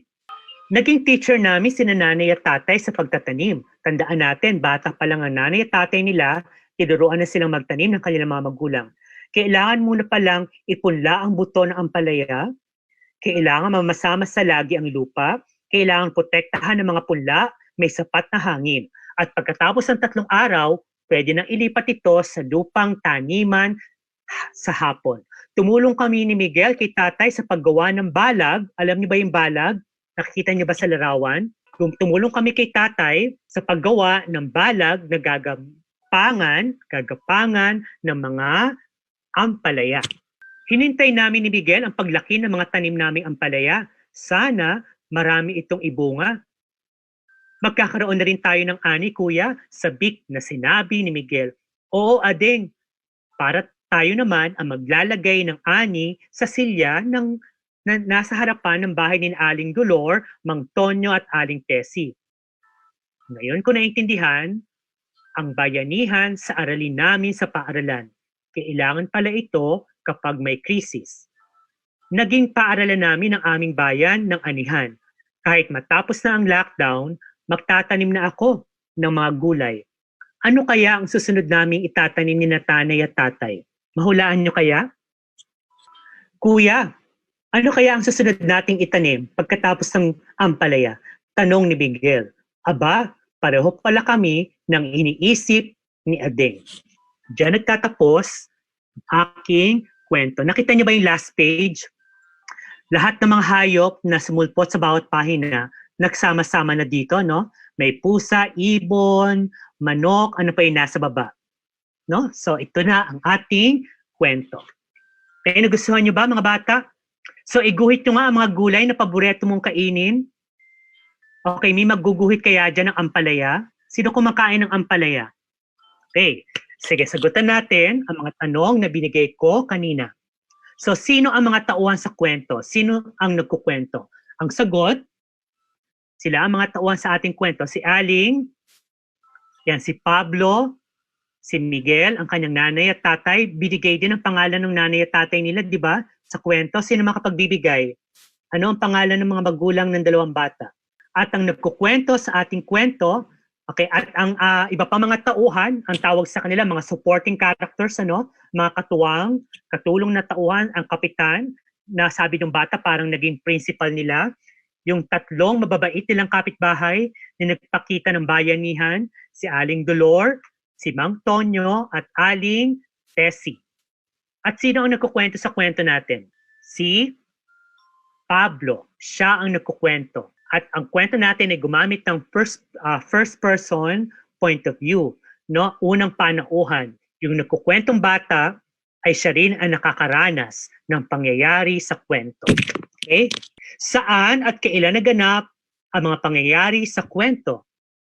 Sa unang page pa lang, binuksan na natin, no? Binuksan na ng writer kung saan magaganap ang kwento sa isang pamayanan na naka-lockdown, no? At sa pamayanang ito, sumusunod sa mga protocols, no? Okay, at saan naganap ang kwento? Sa tahanan ng isang pamilya, no? Pamilya ni na Pablo, Miguel, at ng nanay at tatay nila. Ano ang simula ng kwento at ano ang naging wakas? So binuksan ng kwento sa pagkapakita na mga tao sa pamayanan nila ay sumusunod sa mga protocols tulad ng pinakita sa larawan. Yan ang simula ng kwento. So sineset ng unang pahina yung ating pakiramdam, yung ating isip na ito ay nangyayari sa isang lugar na may lockdown. Okay, paano nagwakas? Isang aral na natutunan ng bata sa paaralan at nakita niya ito sa loob ng bahay nila at pamayanan, yung bayanihan, no? At yung halaga ng pagtatanim sa likod ng bahay, sa mga bakanteng lupa. Diyan nagtapos ang ating kwento. At sa pagitan ng simula at wakas, okay, may mga series of events, no? Hindi ko na isa-isahin yon. Tinalaki ko yun last week. Sa pagitan ng simula at wakas, may series of events. So ito ay yung banghay, no? Sa Ingles, tinatawag natin itong, ano tawag dito? Plot, no? Plot yun. Pagkakasunod-sunod ng mga pangyayari. Tungkol saan ang kwento? Dalawa, di ba? Pwedeng tungkol ito saan? Una, sa kalagayan ng isang pamilya sa panahon ng lockdown. Pwede yon. Pangalawa, okay, kung titingnan natin yung title, mukhang nagpapakawala na siya kung tungkol saan ng kwento, no? Mamaya tatalakayin natin yon. Okay, sa title pa lang ay nagbibigay sa atin ng mga signs, no? Mga sintomas, kumbaga kung tungkol saan ng kwento. Okay, next. So mga bata, no, tatalakayin natin, bakit sa bayan ng anihan ang pamagat ng kwento? Bakit ba ang mga kwento ay may pamagat? Ano ang naitutulong nito sa inyo bilang mga batang mambabasa? Bakit may pamagat ang bawat kwentong binabasa natin? Una, ang pamagat ang nagbibigay idea sa atin, no, mga bata bilang mambabasa, kung tungkol saan ang kwento. Kaya sabi ko nga nagpaano ako sa inyo, nagpakawala, no, ng kung titignan natin mabuti yung title, nagbibigay siya ng mga hints, no, kung tungkol saan ang kwento. So mahalaga ang pamagat kasi nagbibigay ito ng idea sa atin kung tungkol saan ang kwento. Pangalawa, mahalaga ang pamagat dahil nagbibigay ito ng kasabikan sa atin para basahin ng kwento. Di ba? Kung minsan, mabasa nyo lang yung title ng isang kwento, parang gusto nyo kaagad basahin. Kasi may binibigay na kasabikan yung title. Kaya dapat ang title, ano dapat yung title? Ano ang magandang title ng kwento? So maganda ang title kung ito ay, una, hindi gasgas. Kung magbibigay kayo ng title ng kwento nyo, wag naman yung title na naibigay na ng iba. Dapat kakaiba. Wag din ang gamitin yung bituing walang ningning. Ilang beses na yung ginamit, no? Ano pa? Basta nagamit na, wag din ang gamiting title. So maganda ang title kung hindi pa nagagamit. Kung bago sa pandinig. So pasado ba yung sa bayan ng anihan? I-check nyo nga, bago ba yon o narinig nyo na rin yon? Pangalawa, maganda ang title kung ito ay malikhain. Ibig sabihin, creative sa English. Ibig sabihin, pinaglaruan niya, no, yung salita para gumawa ng ibang tunog, no, ng kabaguhan na hindi pa nagagamit o hindi pa naririnig. So ang kwento ay malikhain, okay, kung ito ay hindi gasgas, kung ito ay hindi pa nagagamit ng iba, kung nilalaro nito ang mga lumang salita. Okay? Maganda ang pamagat, ikatlo, kung ito ay maikli, no? Maganda ang pamagat kung maikli. Pang-apat, maganda ang pamagat kung ito ay naiiwan sa isip ng mababasa. Ibig sabihin, pagkatapos mo mabasa ang kwento, na andyan pa rin yung title, hindi mo na siya nakalimutan. Dahil hindi gasgas, dahil malikhain, at dahil maikli. Kapag ang title ng kwento nakalimutan mo, ibig sabihin hindi malikhain yung title na yun. Kasi nakalimutan mo eh. No? Hindi siya naiwan sa isip mo. Maganda ang title kung, panglima, ito ay may higit sa isang kahulugan. So tignan nga natin yung title ko bang Sa Bayan ng Anihan, may higit sa isang kahulugan kaya ito? So kung ito ang criteria natin na magandang pamagat, pasado ba yung title natin, Sa Bayan ng Anihan? Hindi ba ito gasgas na? Malikhain ba yung pagkakagamit ng writer? Maikli ba ito? Naiiwan ba ito sa isip ko? Meron ba tong higit sa isang kahulugan? Aalamin natin ngayon. Okay, next. So ano ang pwedeng gamiting mga pamagat ng isang writer? Kung susulat kayo ng kwento, ano ang pwede niyong gamiting pamagat? Una, pwedeng maging pamagat ang pangalan ng pangunahing tauhan. May mga kwento kayo na mahirap kalimutan kasi very exciting yung title kasi pangalan ng pangunahing tauhan. Di ba? Sino makakalimot kay Chenilyn Chenilyn? Sino makakalimot kay Pambihirang Buhok ni Raquel? Ang mga title na ito ay gumamit ng pangalan ng pangunahing tauhan. So sa title pa lang, mga bata, nagbibigay na ito ng hint kung tungkol saan ang kwento. Di ba si Chenilyn Chenilyn, umikot kay Chenilyn ang kwento. No? Yung Pambihirang Buhok ni Raquel, kanino umikot ang kwento? Kay Raquel. So pwede kayong gumamit ng title ng pangalan ng character mo. Pangalawa, ano ang pwedeng gamiting title? Pwedeng lugar o kung saan nagaganap ang kwento. Yung title ko bang Sa Bayan ng Anihan, saan kaya ito tumutukoy? Pangalan ba ito ng pangunahing tauhan? Lugar ba ito o puok? Alamin natin. Pangatlo, Ano ang pwedeng gamiting title? Isang bagay na mahalaga sa pangunahing tauhan. Sino makakalimot sa kwentong stethoscope? Yung kwento ni Doc Luis Gatmaitan, no? Ang nakalimutan ko yung title. Tungkol sa bagay, no? Pang-apat, pwedeng maging title ang pwede kayong pangarap ng isang tauhan, no?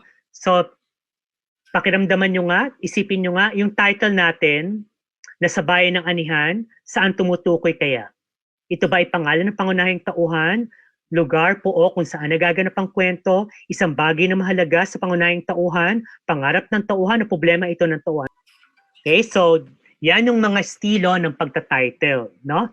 So sa bayan ng anihan, okay, yung title dahil una, lugar ito at puok ni Pablo na nagkukwento. So yung title natin, tumutukoy sa lugar. So ginamit sa title yan ng writer bilang isang mahalagang lugar na paggaganapan ng kanyang kwento. Malinaw, mga bata?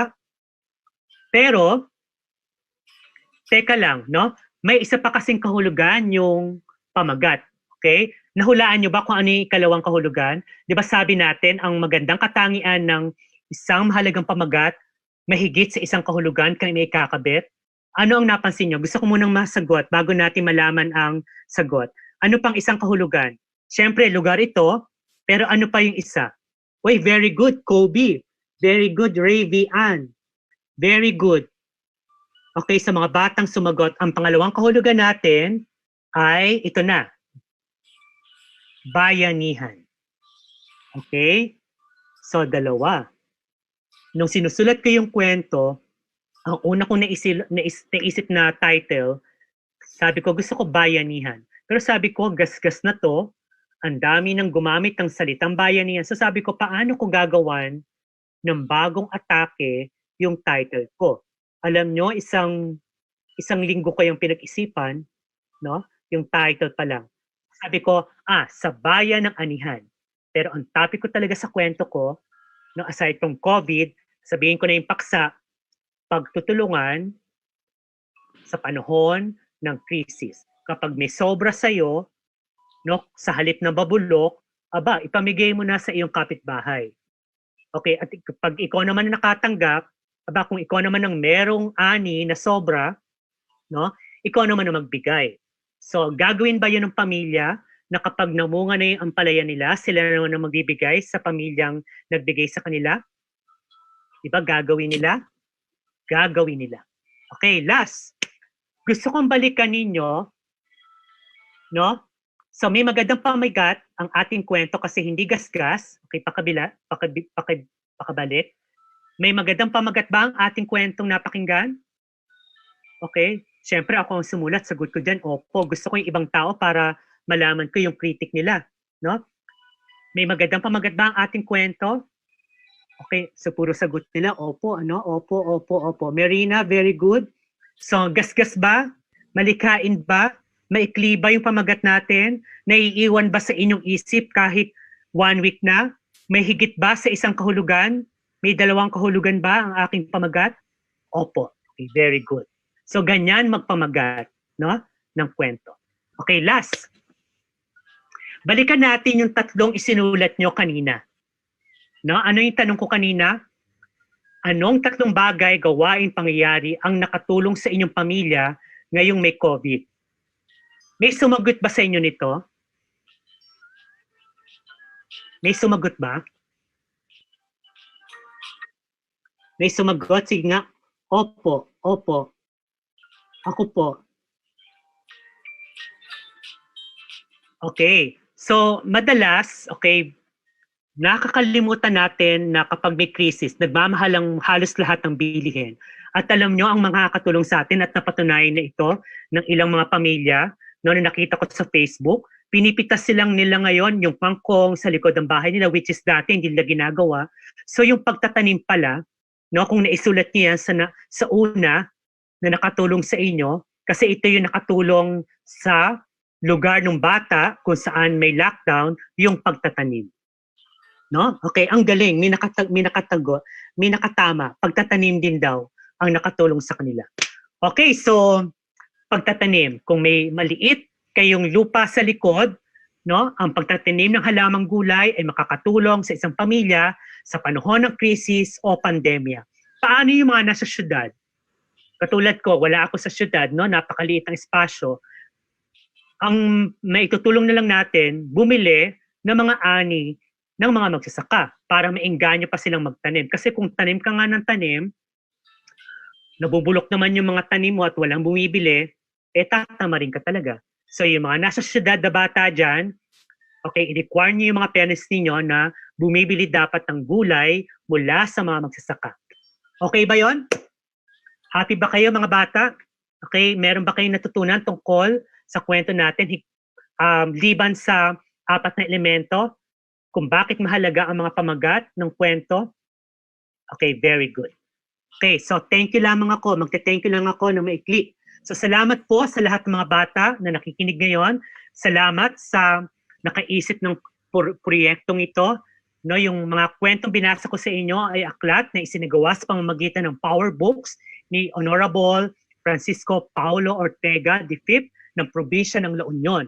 Maraming salamat sa kanya dahil sa proyekto niyang Aklat Pambata. Layunin nitong ipamulat sa mga bata ang halaga ng pagbabasa na maaaring simulan sa loob ng kanilang mga tahanan. Kaya mga bata, magbasa, no?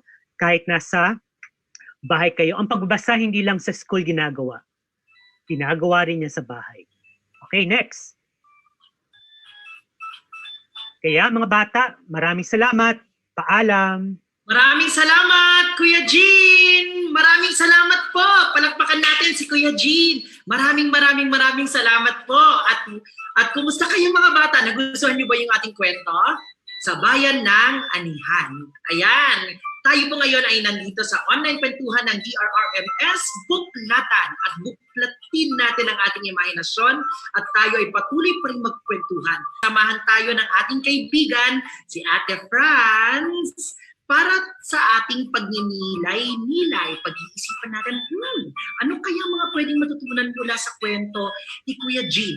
Tawagin natin si Ate Mary Franz Davino, isang psychologist mula sa Child Fund Possibilities Heal Space, isang psychological clinic. Hello, Ate Franz! Samahan mo. Hi! Hi, Kuya JK! No, salamat! No, napakaganda ng storya natin. So, magandang araw mga bata. So, ako si Ate Franz na makakasama ninyo para pag-usapan yung napakagandang istorya na ating natunghayan at pinamagatang Bayan ng Anihan. At para pag-usapan ng mas malalim ang ating kwento at malamang iugnay natin sa ating sariling buhay. So, pag-uusapan natin, may 5 bahagi tayong pag-uusapan. So, pagdinilay-nilay, pagmumuni-muni, pagpapabatid, pagpapanatili, at pagsasabit. Handa na ba kayo? Sige, so sisimulan na natin ang ating pagninilay-nilay. Sige nga. Okay, sa unang tanong, sige nga, tingnan natin kung talagang nakinig ang ating mga kabataan ngayong hapon na to. Sige, meron tayong 3 simbolo dito, no?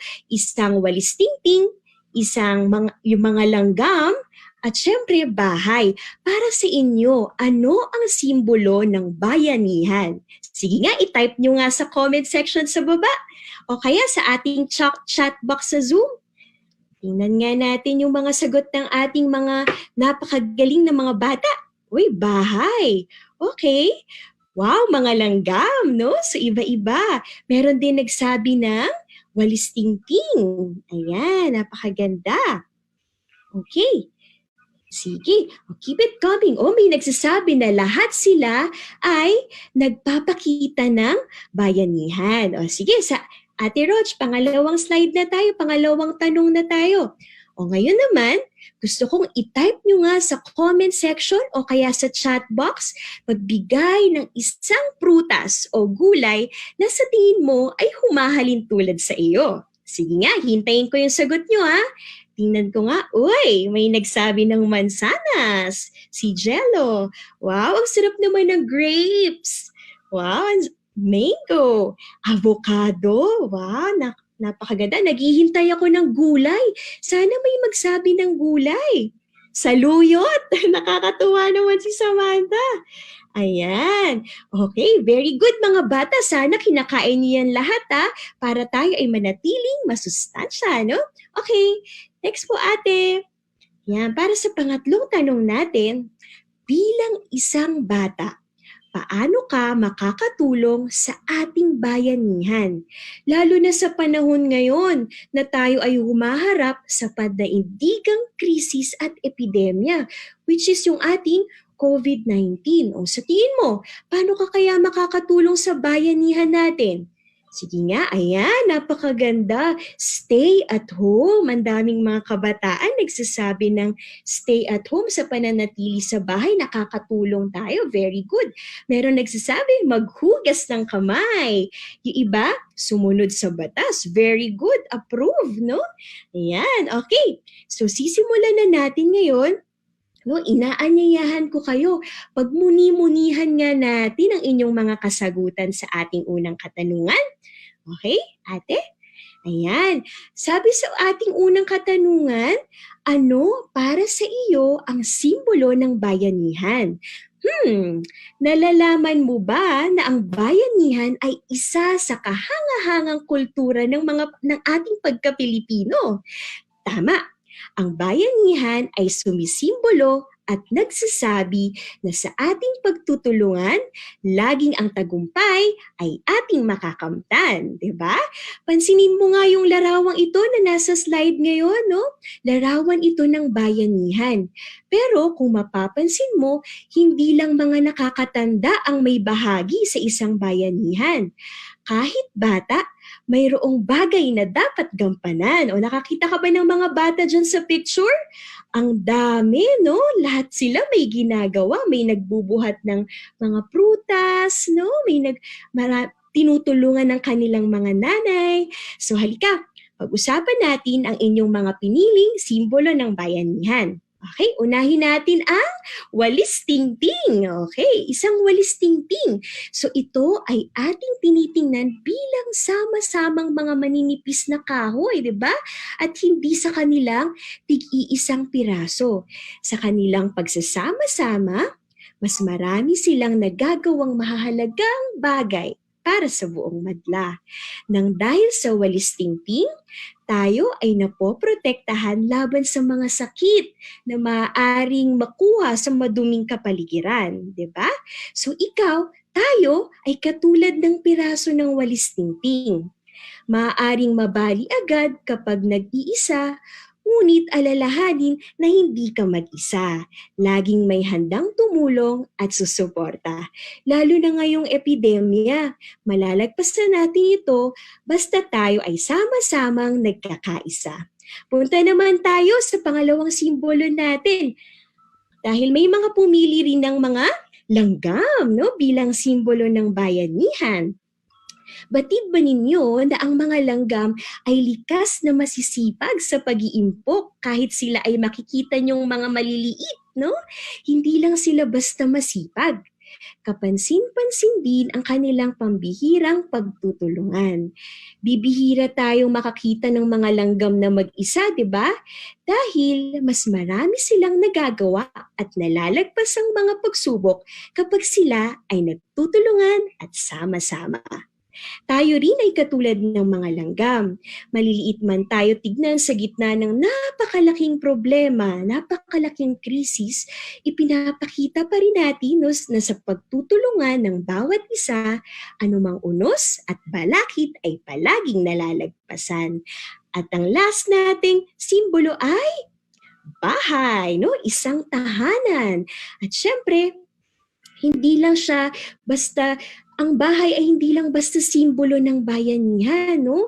Kasi, di ba kung kunwari makikita niyo yung mga picture ng bayanihan na nagbubuhat ng bahay kubo, no? So, hindi lang sa pagbubuhat ng bahay kubo ang bayanihan, dahil pati sa loob ng tahanan, makikita mo ang bayanihan. Hindi ba tinuro sa atin ng ating mga guro? Sino ang haligi? Ang ating ama. Sino ang ilaw? Ang ating ina. Pero meron din tayo, isama na din natin si lolo at lola, si tito at tita, si bantay at si muning. At syempre, lalong-lalo na tayong mga anak, no? Na tayo yung mga iba't ibang gamit at mga pundasyon upang mapanatiling matatag at matibay ang ating bahay. So lahat ay may silbi, lahat ay may gamit, lahat ay mahalaga. Pansinin nga natin ang ating mga sariling tahanan. Tingnan mo nga ngayon yung tahanan mo. Pansinin mo nga ang iyong pamilya. Ano ang gampanin ng bawat isa? Paano ka nakakatulong upang protektahan ang buong pamilya sa pagharap ngayon sa krisis at epidemya? Tulad ka ba ni Pablo at Miguel? Sige nga, na mabuting naguhugas ng kanilang mga kamay upang maiwasan ang pagkakasakit. O tumutulong ka sa mga gawaing bahay upang mabawasan naman yung pagod ni nanay? O ikaw ba yung nagpapaalala kay tatay na magsuot ng face mask kapag lalabas ng bahay? O ikaw ang tagapagbigay sigla sa pamilya sa pamamagitan ng iyong mga kwento at tawa? At itong pagbabayanihan natin sa loob ng ating mga tahanan ay magbibigay ng mas malaking tulong para sa ating pamayanan. Tulad na lamang sa ating kwento, di ba? Ang bayanihan sa tahanan nila Pablo ay magbibigay ng malaking tulong para sa kanilang barangay at mga kapitbahay. Tulad ng bawat piraso ng tingting, bawat isang langgam, at bawat bahagi ng tahanan kapag sama-sama, nagtutulungan at pinagbubuklod-buklod ang mga angking lakas at kakayahan, mas malayo ang mararating at mas marami ang matutulungan. Isa ka mang musmos na bata, may magagawa ka at may ginagawa ka para sa ating bayanihan. Kasing nipis man tayo ng walis tingting o kasing liit ng mga langgam, tayo ay may silbi sa loob ng tahanan at tayo ay may gampanin sa ating bayanihan. Hanapin mo to ha, gawin mo ito dahil hindi ka lang isang bata. Ikaw ay bata na maraming magagawa. Okay? At syempre, dumako naman tayo dun sa pangatlong bahagi natin, yung pagpapabatid. No? Kanina, nagtanong si Ate Franz kung tayo ay pipili ng isang gulay o prutas na sumisimbolo sa atin. Ano kaya mga ito? Maraming mga nagsagot. May nagsagot ng mansanas, may nagsagot ng grapes, may nagsagot ng saluyot, no? Nakakatuwa naman. So ikaw ba ay isang matamis na mangga, maasim na dalandan, o ang masustansyang ampalaya? No? Iba-iba man ang ating itsura, ang ating mga lasa o personalidad, may pagkakaiba rin sa ating pagsasalita o sa pagtrato natin sa ating kapwa. Lahat tayo ay may sustansyang maaaring ibahagi sa bawat isa. Huwag kakalimutan ha, na para tayong mga butong itinanim sa kapaligiran. At tulad ng kwento ng pamilya ni Pablo, nagsisimula tayong itanim sa ating mga tahanan.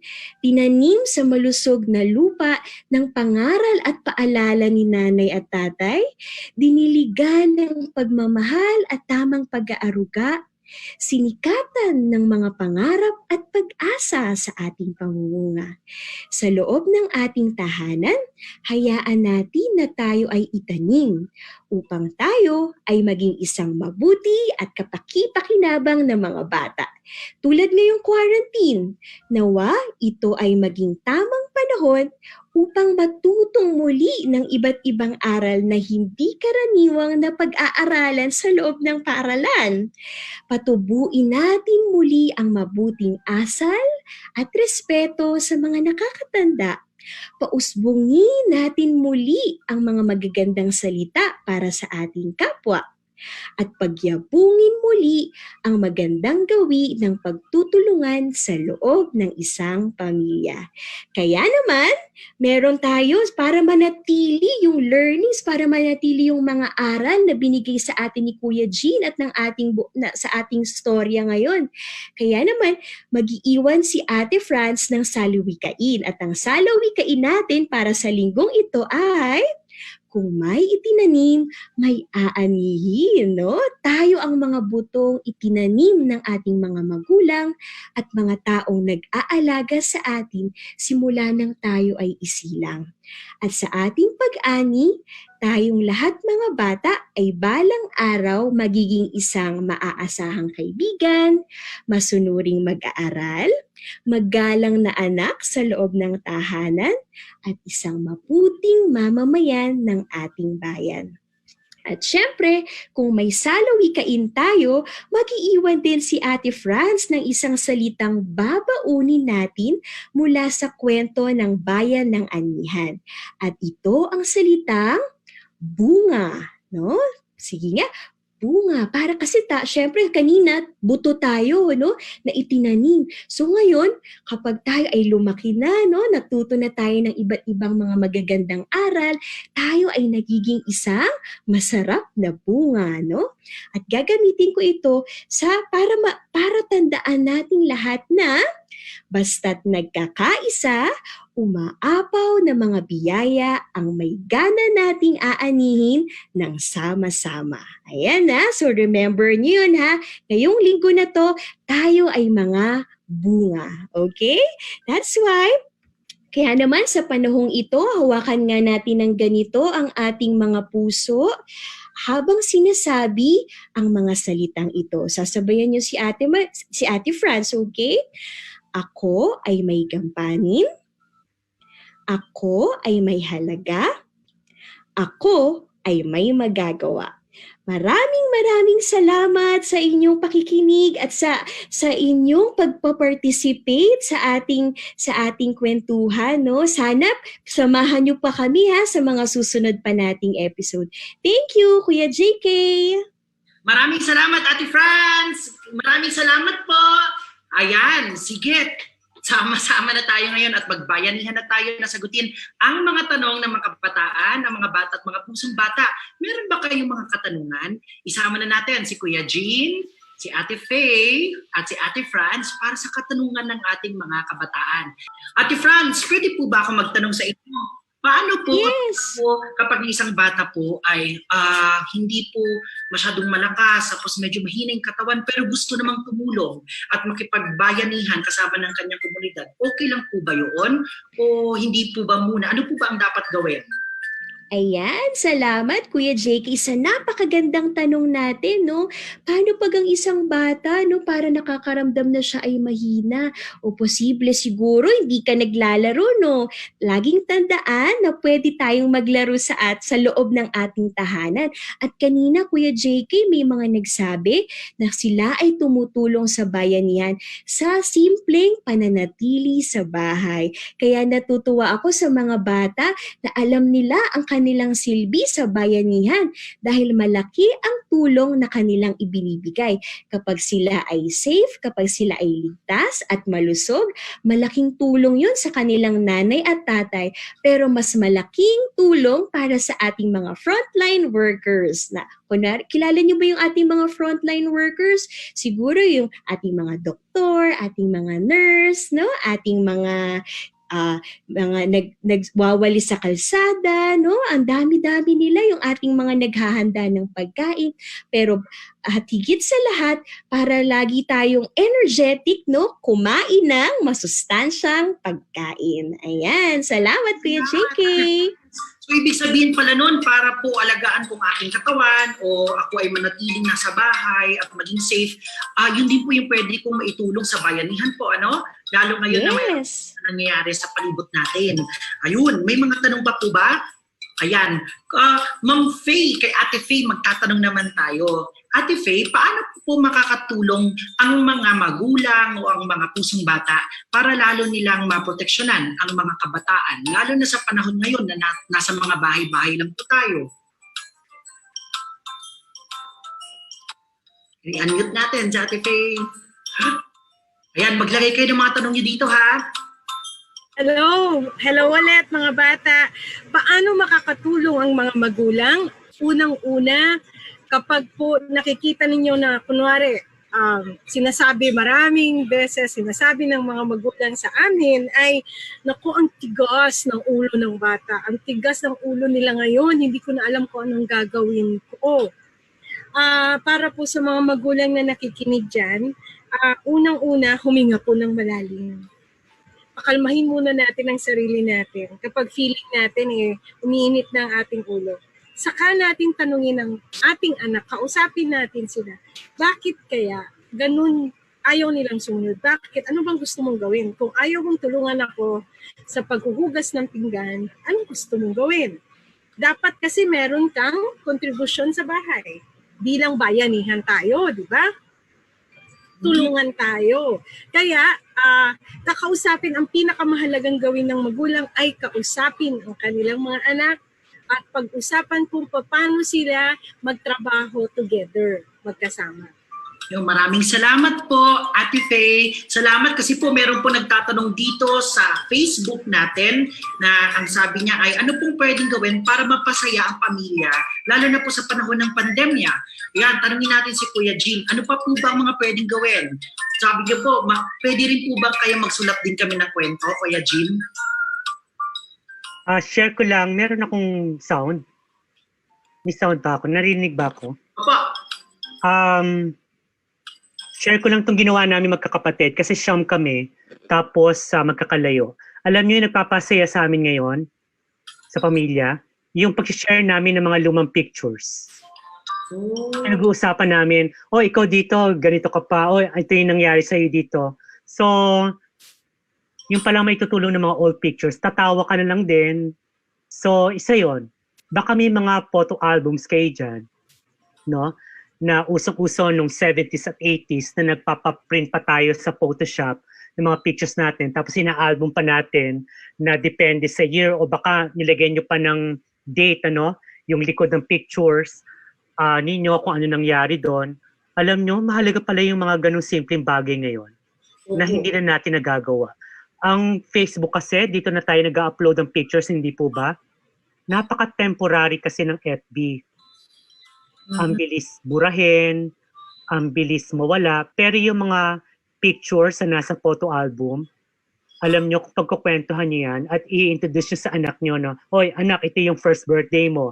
Alam mo ba, natuto ka ng humipa ng cake nung sa picture. Ang ganda.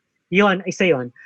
Kung makikita nyo yung chat namin magkakapatid, kuhanan kami ng mga lumang pictures na meron kami at nagpapasaya sa amin. Bonding yon sa akin. So maganda po, Kuya Jean, na tayo nagbabahagian, no? Maski sa, kunwari, may mga larawan, yes. Subuin, pwede niyong i-share sa loob ng inyong tahanan. Sa inyong kaibigan naman o kapamilya na nasa malayo, pwede kayo mag-share ng mga memes o ng mga nakakatutawang mga kwento. Tulad nito, pwede niyong i-share itong ating kwentuhan ngayong hapon na ito. At ayan po, alam niyo, marami nagtatanong bakit may lockdown basta may isang krisis katulad ngayon.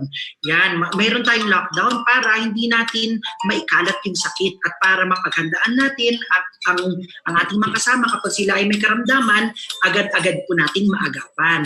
So, siguro tatanungin ko na lang din po si Ate Faye o si Ate Franz, kung kasama pa natin si Ate Franz, normal po ba, tama po ba na nakakaramdam po ng kalungkutan?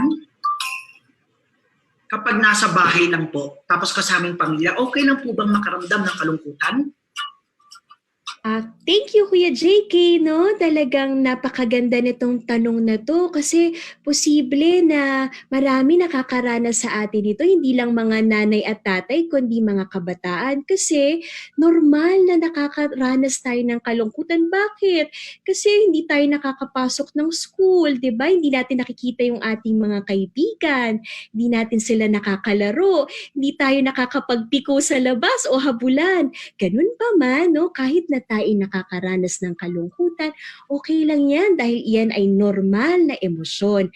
At napakaganda na gawin natin kapag tayo ay nakakaranas ng kalungkutan, ito ay ating pag-usapan, no? Pag-usapan natin to kasama ang ating nanay, ang ating tatay. Pwede rin naman, no, i-chat natin yung ating mga kaibigan. Kamusta na kayo, pare? No? O kaya, kamusta kumusta na Mars? So parang ganyan, no? Nang sa gayon, kahit na tayo ay malayo sa isa't isa, posible pa rin tayo makipaghalubilo sa iba-iba, no? So, yun ang napakagandang gawin para at least kasi tayong mga tao ay likas tayo na gusto natin nakikibagay, nakikipagkaibigan, kaya naman nakakaranas tayo ng kalungkutan. There, Kuya JK! Po, salamat Ate Franz, Ate Faye, salamat po. Salamat po Kuya Jean. At marami pa po tayong mga tanong na nandito at sige, ipapakita natin ang mga natutunan natin para sa araw na ito.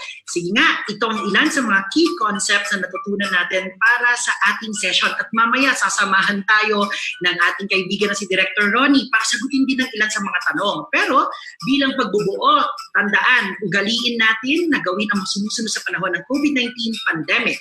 Regular na paghuhugas ng kamay tulad sa kwento kanina, pagsusuot ng face mask at pagsunod sa physical distancing sa ating mga lugar o mga espasyo. Pangatlo, ayan, pangalawa, ang pagtatanim ng halamang gulay ay makatutulong sa isang pamilya sa panahon ng krisis o pandemya. At ayan, panghuli, para tayong mga butong itinanim sa ating tahanan. Dito tayo nagsisimulang matuto ng mga mahahalagang aral, lalo na para protektahan ang ating sarili at ang ating pamilya ngayong quarantine. So ayun po, ang dami natin natutunan. At tulad ng simbolo na pinag-usapan natin kanina, kahit kasing nipis ng tingting, kasing liit ng langgam at kahit anong bahagi ng bahay, lahat tayo ay may bahagi at gampanin sa ating bayanihan. So mahalaga ang ating partisipasyon sa ating bayanihan. Kaya pagkatiwalaan natin ang ating mga sarili. Alamin natin kung ano mga kayang gawin dahil hindi lang tayo isang bata, tayo ay mga bata na may magagawa. Ayan mga bata, baulin natin ang mga mabubuting salitang ito at mga mabubuting aral ngayong hapon na ito. At para sa mga guro, meron tayong mga hinandang mga helplines. Sige, pag meron kayong mga katanungan o nakakaramdam ng mga katanungan sa inyong kaisipan at sa inyong mga kayo may mga dinaramdam, maaari kayong lumapit sa ating iba't ibang mga helplines tulad ng mga nakikita nating mga numbers at mga ayan, sa iba't ibang mga lugar, nakita natin, no? Iba't ibang mga contact numbers para sa ating mga helplines. Maaari tayong dumulog at humingi ng tulong sa hinandang helpline sa ating ng DepEd. At maaari din natin makuha ang mga information na ito, ang kaalaman na ito at iba pang materials mula sa kwentuhan natin ng hapon ito sa susunod na link dito sa ibaba, DepEd.in Storytelling Material. Ayan, napakayaman ng hapon na ito. At tayo magpapasalamat na at may ilang pang mga mensahe at mga sagot na ibibigay sa atin si Director Ronnie ko ng DepEd DRRMS. Magandang hapon po muli. Magandang hapon, JK. Maraming salamat po sa ating mga magulang, mga guro at mga mag-aaral sa inyong pakikinig, no, sa pagsama dito sa ating kwentuhan. Diba? Yung kwento nakapaloob, no, sa kwento ng konteksto, no, sa pangyayari ng ating dinaraanan ngayon, yung COVID-19, di ba? Maraming pagbabagong naidulot nito, di ba? Yung lockdown nga, sabi natin, o bakit kailangan ng lockdown? Sabi ni Kuya JK, para hindi makahawa o para hindi rin tayo mahawa. Di ba?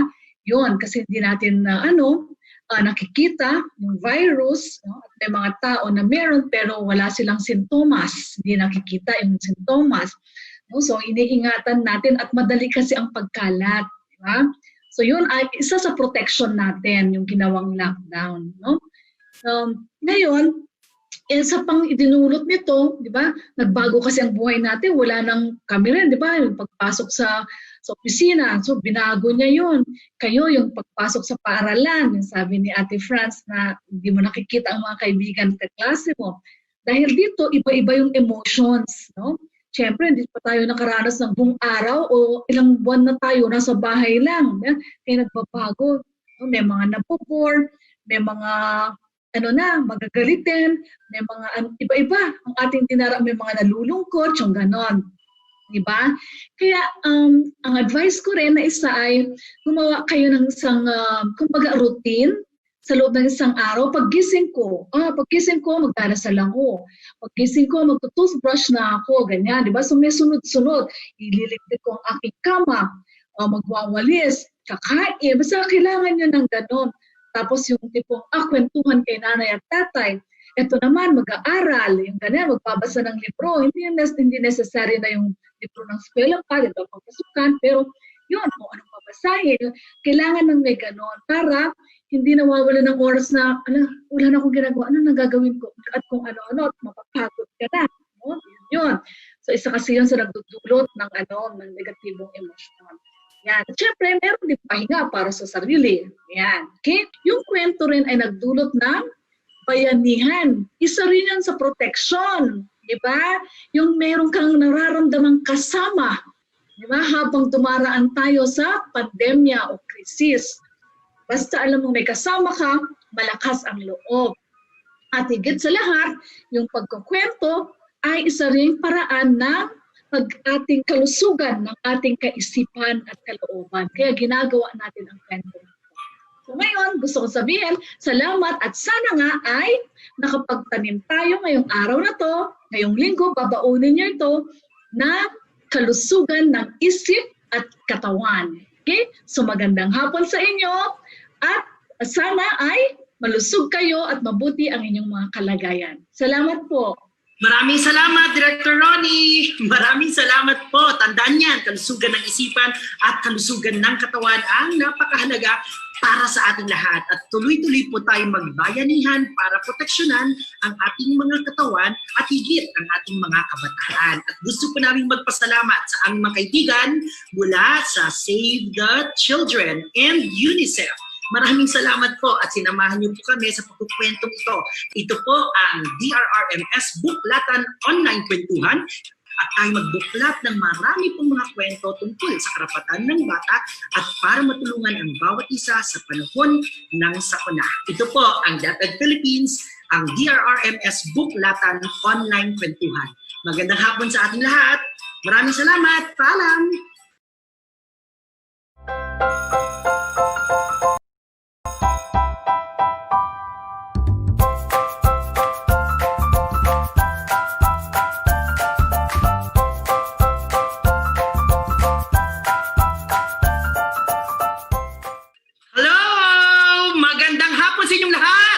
Kumusta kayo? Magandang hapon! Ako po si Kuya JK, ang inyong kasama ngayon ng araw na ito sa ating KKK Tambayan. Kumusta kayo mga katambay sa bahay, mga KKK Tambayers? Mabuti bang inyong araw? Kumusta naman? Nakakain ba ng sapat? At na kayo ba ay may mabuting nararamdaman bagamat tayo nasa mga bahay natin ngayon? Nako, magandang hapon sa inyong lahat. Isa na namang mabungong araw ang meron tayo ngayong hapon na ito dahil tayo ay lilikha ng iba't ibang mga posibilidad magkakasama. Ayan, maraming salamat at sinamahan nyo kami ha.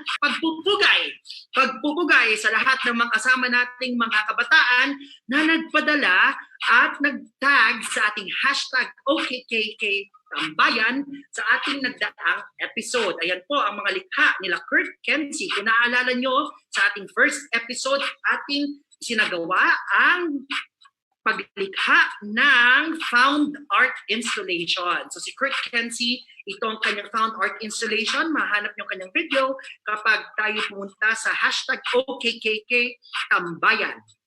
Ayan, maliban kay Kurt, marami rin tayong mga kaibigan tulad nila, Jovert. Thank you, man Jovert, ha? Siya'y gumamit ng ukulele. Kaya, sa lahat ng mga nanonood, makinig at makibahagi at lumikha dito sa ating KKK Tambayan. At sa susunod na episode, baka kayo naman ang aming i-feature gamit ang inyong mga likhang sining ngayong hapon na ito. KKK na ba kayo dyan? OKKK! Sa OKKK Tambayan, lagi natin sinasabi na may tatlo tayong K bago tayo magsimula.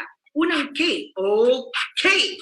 Okay, kahandaan. Mahalaga ang pagkakaroon ng kahandaan bago tayo magsimula ng kahit anong activities. Kaya i-on na ang inyong mga earphones at palakasan na ang inyong mga laptop. Sabihin na sa mga kasama sa bahay, magsisimula na po ang OKKK Tambayan. Kailangan ng kahandaan, hindi lang sa lugar kung nasaan tayo, mahalaga din na may kahandaan sa ating mga sarili. Kung kaya sabay-sabay nga tayo, hinga ng malalim. Guys, girls, hinga tayo ng malalim. 1, 2, 3.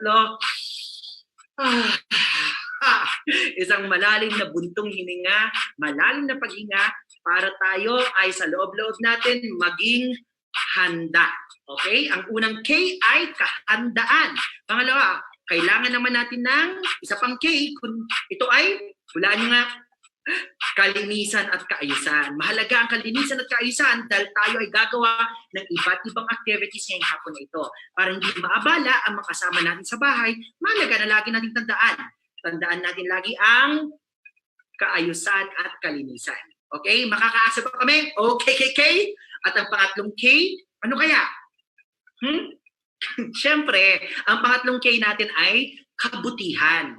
Mahalaga na sa ating kwentuhan at sa ating bahaginan ngayong hapon na ito dito sa Facebook comment section at sa mga kaibigan namin na mga nasa Zoom ngayon, mahalaga ang kabutihan. Kaya aasahan natin na maging magalang sa ating palitan at sa ating pagtatanong at pagsasama-sama ngayong hapon na ito.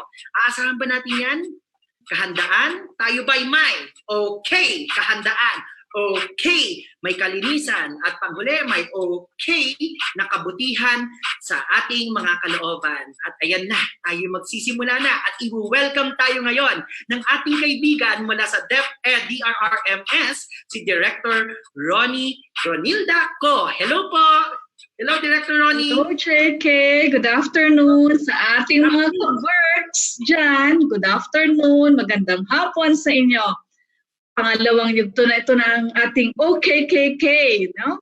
At salamat na nanatili kayong nandito at sana dumarami tayo, no? Ngayong hapon ay tulad ng nauna, gagamit tayo ng singing, no? Ito ang ating pinaka-medium, no? Sa ating lahat ng gagawing OKKK na banggit natin na last time ang halaga ng singing, ngayon papalalimin ko. Bakit ba singing ang ginagamit natin? Nakita ko yung mga installation arts ha, o ayan, no, prueba na ang singing ay hindi lang po pagpapakalma ang ginagawa sa atin, di ba? Pag nalulungkot, makikinig ng musika, di ba? O nagdo-drawing, gano'n, di ba?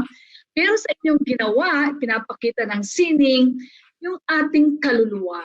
Yan, ang singing ay pinto sa ating kaluluwa. Bakit? Kasi yung singing, no, yung art, no, draw out niya sa atin yung ating aspirations sa buhay. Yan, di ba? Yung ating deep desires na mga mabubuti, na mga magaganda. Di ba? Ito ay expression ng ating pagkatao. Yeah? Hindi lang tayo mga taong gawa ng gawa. Sabi nga nila sa English, we are not only beings of doing. Di ba? Tayo ay beings of being. Di ba?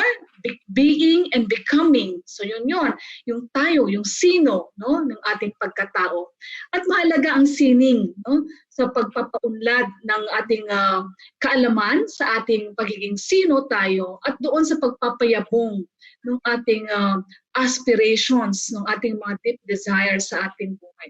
So hopefully ngayong hapon ulit, yan, sasamahan tayo ni Kuya JK at ng iba pa nating kasamahan, mga ka-works din natin sa Cultural Center of the Philippines, no? Para naman sa ating, nakarinig ko kanina, sabi ni Kuya JK, ang ating focus ngayon ay tunog, no? Tunog at pagkanta. Ayan, pupunta tayo sa isang specific art na medium, no, for this afternoon. So yun. So ito yung mga iba't ibang halimbawa ng art space, di ba? Pero ngayon, magpo-focus tayo sa tunog. So ayan. So sana, ngayon naman ay mailabas nyo yung iba't ibang tunog na nasa inyong kalooban at makita, no, ating maisalamin yung kagandahan ng iba't ibang tunog na nangyayari sa atin doon sa malalalim na ating mga desires, no, ng ating mga aspirations in the midst of a very challenging situation. Kasi sa gitna ng challenging situation, may mabubuting tunog sa ating kalooban. May magagandang tunog na naririnig sa ating kalooban. At connecting to the arts might actually help you, help all of us bring those out. So kids, mga ka-birds, okay? Welcome again to the second episode ng ating OKKKs. Take it away, JK. Maraming salamat po. Salamat po, Director Ronnie. O no, nagtataka na kayo kung anong meron sa harapan ko. Nakikita nyo ba ang mga binutingting ko sa aming bahay? Okay, so ngayon, bago natin simulan ang ating susunod na activity, meron tayong kasama na isa rin kabataan kasama ko. Ayan, sige, pakilala natin. Hello, nandito po ba si Kuya Kurt? Kurt! Hello, JK! Hi, Kurt! Magandang hapon. Nasaan ka ngayon, Kurt? Nasa bahay po. Nasa bahay? Senior high school ka ba, Kurt? High school lang po. High school, magsi-senior high pa. Sige, Kurt, sasamahan mo ako ngayon kasi ngayong araw na ito, tayo ay gagawa ng tinatawag natin na Found Art. Found Art Orchestra. So, gagawa tayo ng Found Art Orchestra. Okay ka ba, Kurt? Yes po. Okay, so Kurt, ngayon meron tayo kasama ng mga bata, mga kuya ate na kasama natin ngayon, nanonood mula Luzon, Visayas, Mindanao. Tayo ngayon ay mag-amazing race. Amazing race? Kumbaga tayo ay tatakbo-takbo sa bahay natin. Bibigyan ko kayo ng 3 minuto. Hindi, mabilis lang. 1 minute. Para maghanap sa inyong bahay ng kahit ano na gumagawa ng kakaibang tunog. O ha? So gagawa tayo ng mga kakaibang tunog. Kaya maghanda na. Kasama ko si Kurt, may mga hinanda kami na binutingting namin sa aming mga bahay. So loob ng 1 minuto, meron kayong 1 minute para maghanap ng mga gamit na pwedeng gumawa ng tunog. Dahil ngayong hapon, gagawa tayo ng tinatawag na Sound Art Orchestra. At itong ating found sound para ilabas ang ating mga nararamdaman, ang ating mga pakiramdam. Sige nga, 1 minute starts now. Ayan, so, Kurt, kapag naghahanap sila, anong mga hinanda mo naman dyan? Ito po, mga kitchen utensils po. Yan, kitchen utensils, mga spoon, fork, bread knife. Tapos meron din po tayo dito pan-drum. Good, sige. So, hanapin niya, sana makita ko si Kurt dito sa, ayan. Sige. Salamat, Kurt. Mabuti naman at naghanda ka ng mga utensils. Tignan nga natin. Ayan, isa-stop po natin video. Sige. So, meron na ba kayo nahanap ng mga gamit na gumagawa ng tunog? Okay, so ako, papakita ko iba't ibang manahanap natin. So simulan muna natin. Meron akong mga iba't ibang mga jars na nagamit. Ayan. At iba't ibang jars ito. In fact, nakahanap ako ng 7 pa nga yata ito eh. Ayan. Nakikita nyo to, di ba? Ginagawa natin sa ating experiment sa school. Ayan. So kumuha tayo ng iba't ibang mga garapon o iba't ibang mga jars na nilagyan natin ng iba't ibang dami ng tubig. So iba-iba yung tubig na nilagay natin. Merong sobrang daming tubig. Ayan. Ito naman, tama lang. Yes, sige. Mamaya, Kurt, ikaw naman magpakita ng mga ng mga gagawa mo ng tubig dyan. Meron dito, ayan. Ito, nilagyan ko. So, iba-iba yung dami ng tubig sa mga jars. Sabi nila, sabi sa Facebook, paano po kung wala kaming mga jar? Pwede rin po, kung wala kayong mga jar, pwede kayong maghanap ng wine bottles o mga, pwede rin mga glass, anything na glass. Pwede, no? So, alam niyo naman ito, gawa lang tayo ng iba't ibang lalim, dami ng tubig, ilalagay natin doon. Tapos, sige, yes, tama yan. Tama yung sinusulat niyo sa Facebook. Oo, tama. Dahil may iba't ibang tunog, may iba't ibang dami ng tubig, iba't iba din yung tining at yung talas ng tunog na magagawa. Tulad dito. Natin.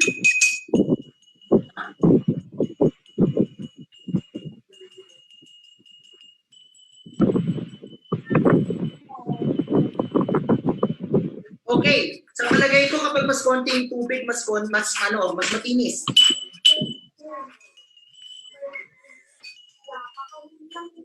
Sino mga nagda-drum and lyre sa school?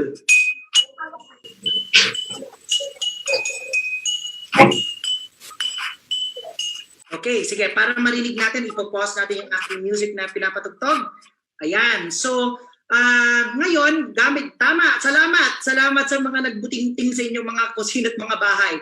Tama yan, kumuha kayo ng kahit anong bagay na sa palagay nyo ay pwedeng gumawa ng tunog. Ngayon, alam nyo, kapag kayo nasa Facebook o Instagram live, pwede nyo gamitin, di ba? Pwedeng gamitin sa live stream din o kapag kayo na magka-chat at i-record nyo yung video ninyo, as long as alam ng inyong kasama, pwede kayong mag-jamming. O ha? Mamaya subukan namin yan ni Kurt. Pero ito, gumawa ka ng tunog.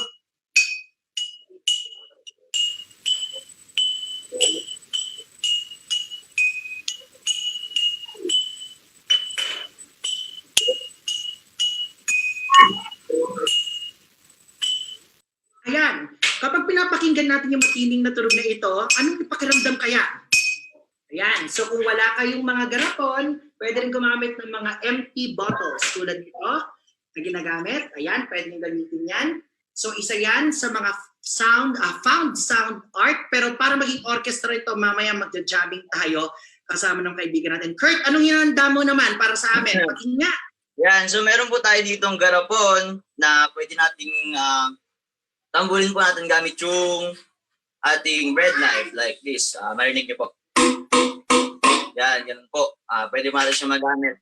Tapos, meron din po tayo dito mga kitchen utensils na pwede rin natin pukpukin. Gagawa po tayo ng ganito. Yan, tatlo po yan, tatlo. Yan, tatlo po siya. Tapos, pwede po siyang ganyan. Or slide. Ganyan po.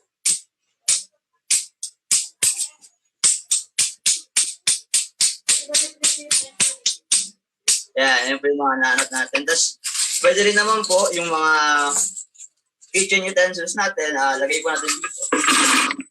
Yan. Tapos, sama natin sila, pukpukin na ganito.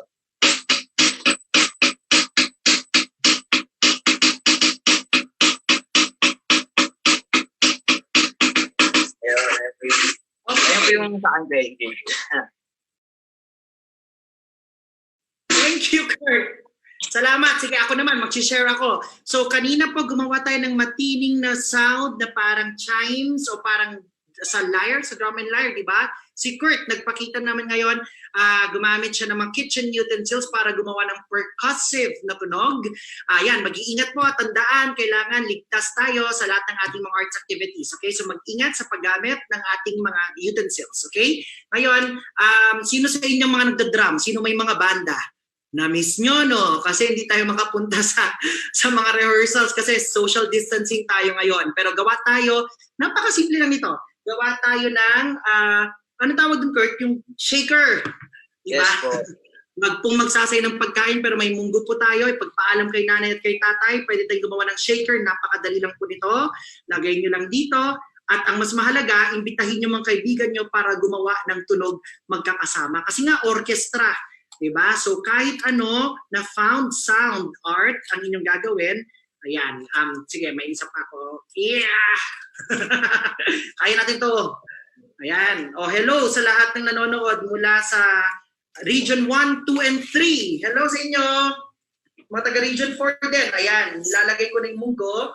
Pakisiguraduhan. Alam niyo po, maganda din na magtanim ngayon, no? Lalo na wala tayong masyadong access sa pagkain. So ito, shaker.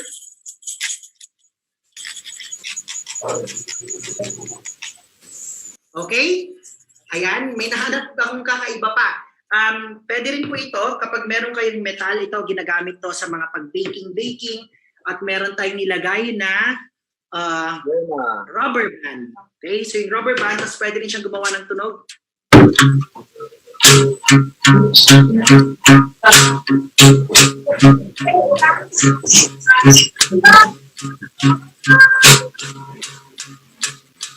Okay, at syempre sabi kanina ni Kurt, pwedeng gumawa ng mga tunog na parang percussive. Ito, gagawa isang metal, nilagay ko sa loob ng isa pang metal. Lumipad sa laptop.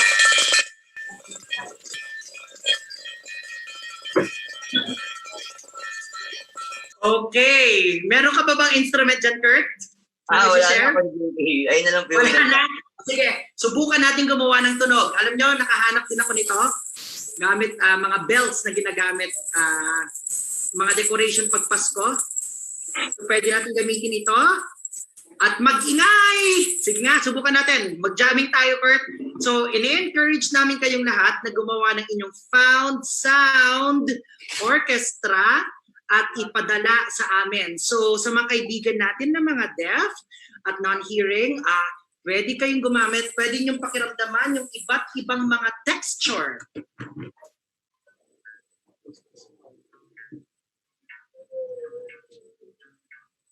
Ayan.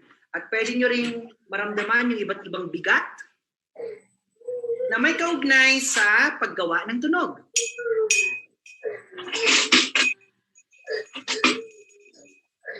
Kurt, ready? Jamming. Maliligaw ako nito, pero subukan ko. Ready? And, sige po. 5, 6, 7, go.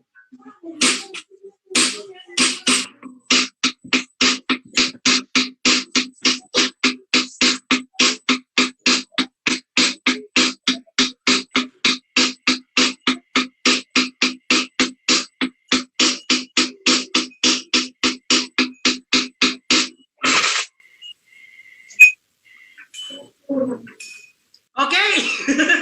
So, sampler po natin ito para sa mga kaibigan natin. O ayan, sa mga magkakaibigan, magkakabarkada, ilabas ang inyong saloobin, ang inyong nararamdaman sa pamamagitan ng paggawa ng musika gamit ang mga available na mga materials sa inyong bahay. Okay? So, make sure lang na maging magalang at maging masinop sa paggamit ng mga iba't ibang gamit sa bahay. Kaya ini-invite namin ang lahat ng nanonood ngayon na mag-submit, di ba? O i-share ninyo sa inyong Facebook pages o sa inyong mga Facebook accounts at itag ang hashtag #OKKK-tambayan at i-share nyo ang inyong mga sound art orchestra kasama ang inyong mga kaibigan. So, wag matakot mag-explore, maghanap ng iba't ibang gamit tulad nito.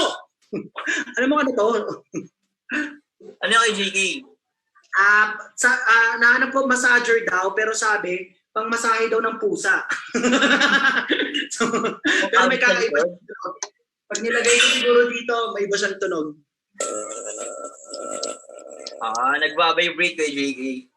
Yes, so iba't ibang sounds at iba't ibang paggalaw, pagninig ang nagagawa nito. So, okay, asahan ba namin kayo? Meron po tayong feature na 5 hanggang 10 na sound art orchestra sa susunod na episode, hashtag OKKK-tambayan. At kasama ko ngayon, si Kurt Kensi, yan ang ating guest na OKKK-tambayers na sinamahan akong gumawa ng iba't ibang found sound art. So ngayong hapon na to, isi-share ko po sa inyo yung tungkol sa karapatan ng kabataan na sisimulan natin sa mga tunog. Anong tunog ang gagawin natin kapag tayo ay nalalagay sa panganib o kapahamakan? May mga tunog ba tayo? No? Ganito ba? Yan.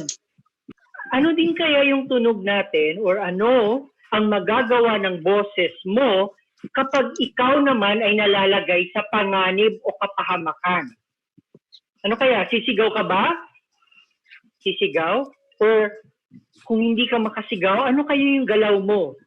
Okay. Dapat malaki para... So, dapat maipariwatig natin kung tayo ay nalalagay sa panganib o kapahamakan. Bakit? Bakit kailangan nating malaman yung mga bagay na to? Dahil alam niyo po, maraming pagbabago ang nangyayari sa mundo.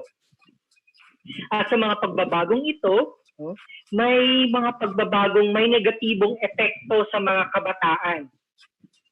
Tulad halimbawa ng mga karahasan sa giyera or yung pagbabago sa klima natin or climate change.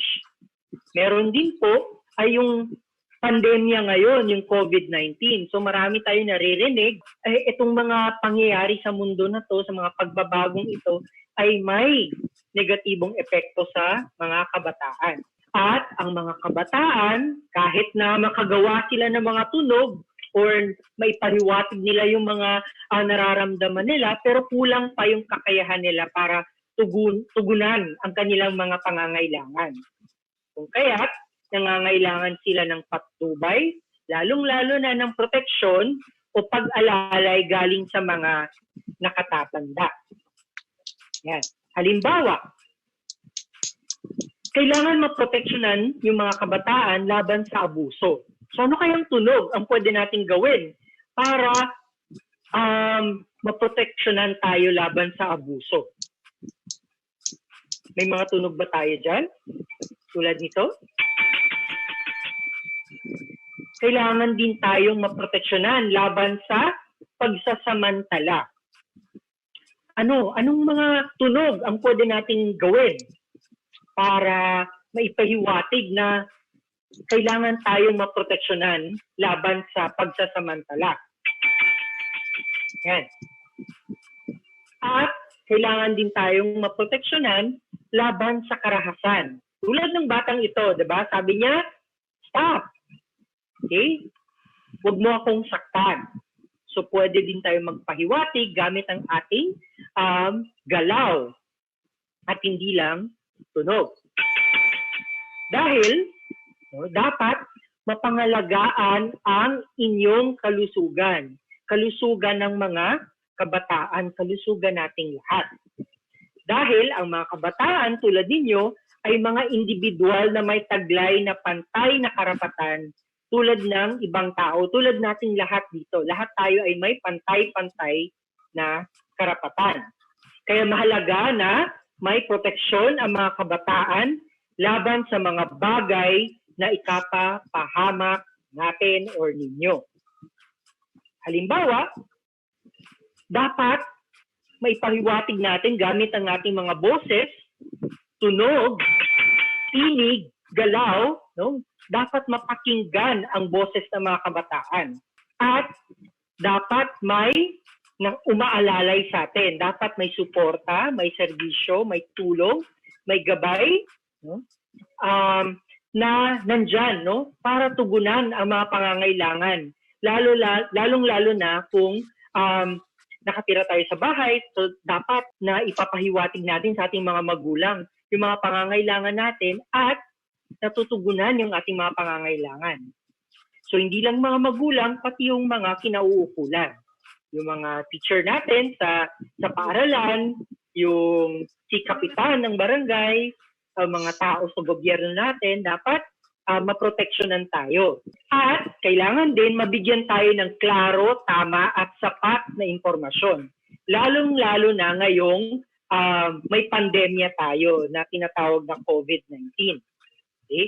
Kailangan alam natin na ngayong COVID-19, ngayong may pandemic or pandemya, dapat naghuhugas tayo palagi ng kamay. Okay? Ito yung mga impormasyon na dapat nating alam. Dapat pag lumalabas tayo or pag may kinakausap tayo sa labas, no, gumagamit tayo ng face mask. At dapat nasa bahay lang tayo at hindi tayo gumagala sa labas. Dahil tayong mga kabataan, yung mga kabataan ay hindi pinapahintulutang lumabas ng bahay. At kung kayo ay may nararamdaman, dapat na ipaparating nyo ito sa mga health officials or yung mga barangay health workers nyo sa barangay or sa mga magulang nyo. Pag kayo ay may mga simptomas, halimbawa ng pag-ubo, sipon, or lagnat, no, dapat nasasabi nyo to. Dahil, no, lahat ng kapakanan ng mga kabataan, ang kapakanan ng mga kabataan ay mahalaga. Dahil kapag ang kapakanan ng mga kabataan ay napangalagaan at naproteksyonan, ang lipunan ay may magandang kinabukasan. So sana may napulot kayo sa konting presentation na yon at dapat maalala nyo palagi kapag gumagawa kayo ng tunog, hindi lang ito ay para ipahiwatig na kayo ay masaya, no? Pwede rin itong gamitin para gawing alarma sa mga taong or ipahiwatig yung inyong kondisyon na kailangan kayong maproteksyonan. Maraming salamat po at sana may naintindihan kayo at may napulot kayo. Ayan. So ngayong hapon na ito, excited na kami dahil sasamahan tayo ng isang mahusay na musikero, manunulat at mga awit. Ang ating kaibigan na si Ate Saris. Ate Saris. Magandang hapon. Hi, Ate Saris. Hello. Magandang hapon sa inyo. Magandang hapon. Ate Saris, salamat at sinamahan mo kami sa Ate Saris for isang musician. Mahanap sa Spotify. At nako, Ate Saris, ikwento mo sa amin kung ano mang ginagawa mo ha. Pero alam nyo ba, may kasama din tayo ngayon mula mga ka-OKKK tambayers, si Angela at si Brian. Angela, Brian, tara, nandiyan na ba kayo?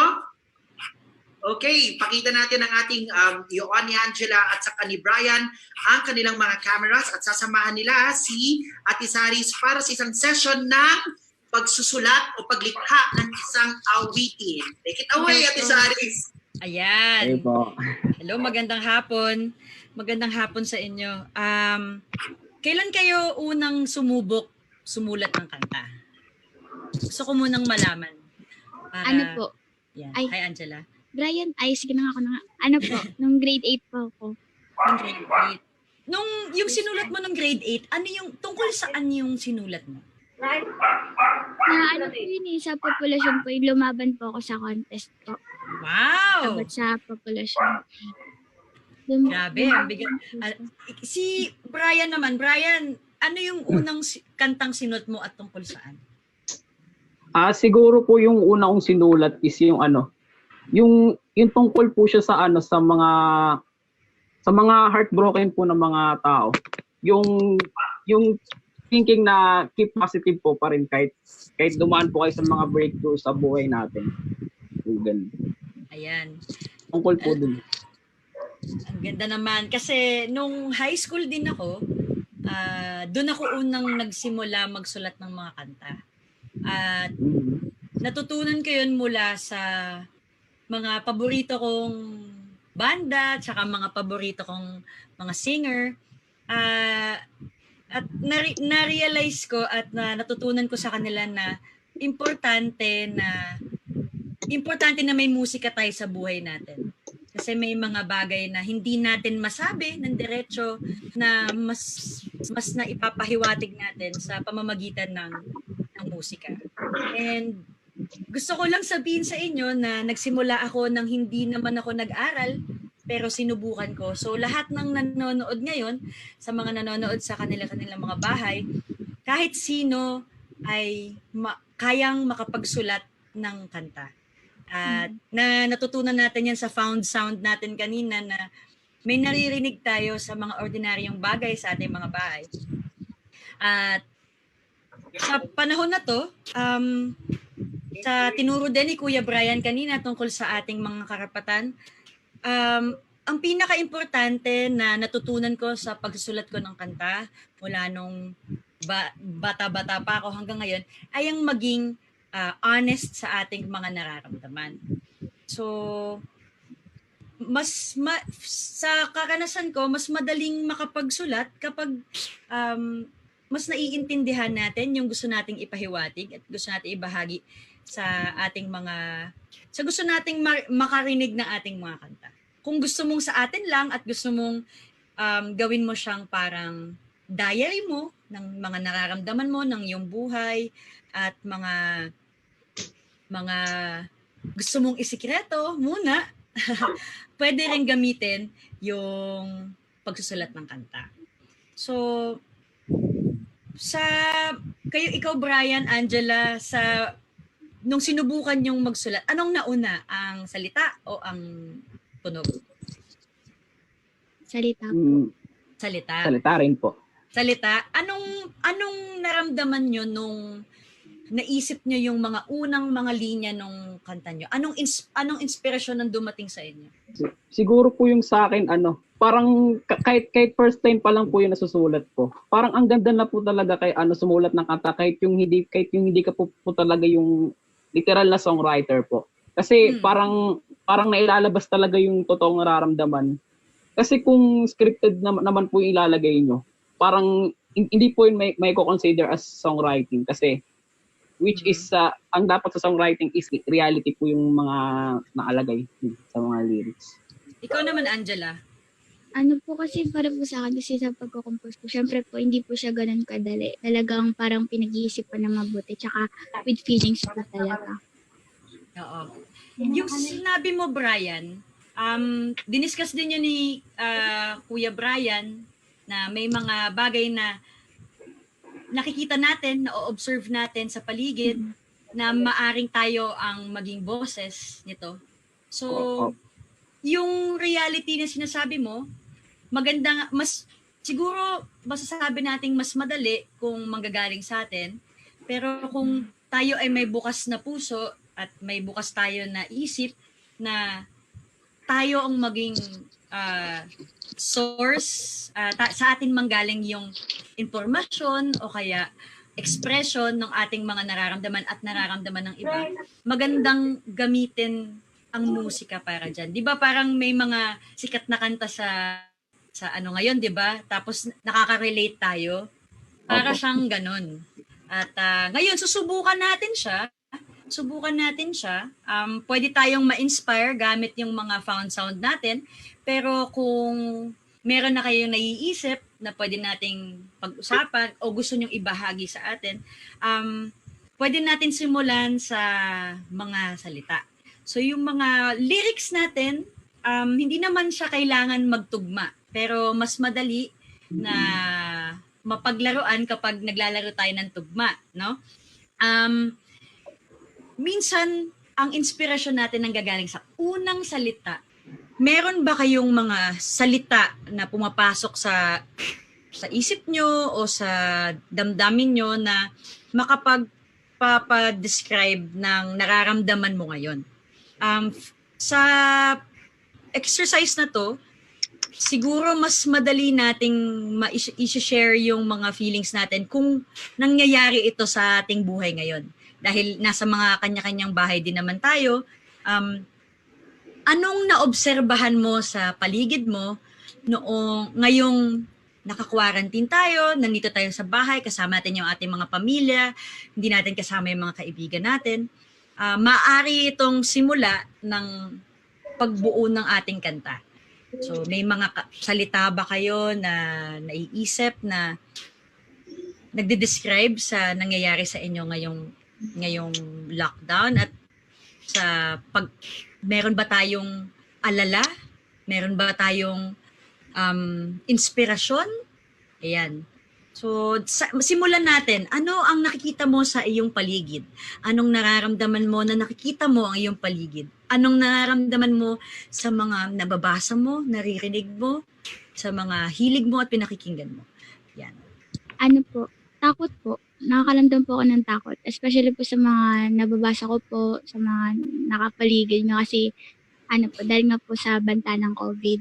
Ako naman, hindi ako nakakaramdam ng takot ngayon kasi umuwi ako sa aking pamilya. Nandito ako ngayon sa Laguna kung saan ako naka-lockdown.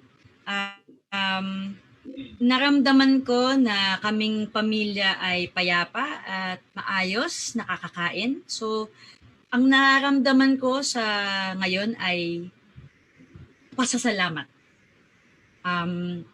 Meron ako, yun yung nararamdaman ko. At ang madaling pwede natin gawin, ngayon, ikaw, Brian, takot ang nararamdaman mo. Ikaw, Angela, takot din. Ano ang tunog ng takot mo? Anong naririnig mo kapag sinabing takot? Maaring maka-describe ng ating takot o pwede naman din nating paglaruan yon at ipakita natin na natatakot ka pero ikaw, Brian? Sige, kung nag-iisip pa si Angela, Brian, natatakot ka pero ano yung gusto mong ibahagi sa amin na mensahe na ipapalabas mo sa iyong kanta? Natatakot po sa ngayon. Mm-hmm. Pero ang gusto pong iparating sa ating lahat ay laban lang po. Yeah. Laban lang kasi habang tayo nabubuhay, patuloy ang ating laban sa lahat ng mga problemang kinakaharap natin. Kaya wag po tayong susuko. Salamat, Brian. Ikaw naman, Angela. ano po, sa kabila po na lahat ng takot, parang may, syempre may realization na naman po ako na na kahit na, ayun nga, may mga problem na dumadating, parang kapit lang po ako sa salita ni God na lahat yun malalampasan, walang imposible. Ayun. Ayan. So, sa mga honest nating nararamdaman, sa mga totoo nating nararamdaman sa panahon ngayon, diyan tayo pwedeng makakuha ng simula para sa mga kanta natin. Kung paanong paraan mo gustong isulat, kung pwede mong iparating to na kausap mo kunwari yung sarili mo, o may kausap ka sa harapan mo, o sinasabi mo sa mas malaking audience, ay pwede mong gawin. So, ayaw natin kayong pigilan sa inyong mga paglalaro ng mga salita at saka matunog sa utak nyo. So, hindi natin, okay lang kahit walang tugma, okay lang kahit meron, kung gusto mong gawin yun, pwede natin gawin yun. At sino dito sa inyo ang marunong sa mga musical instruments?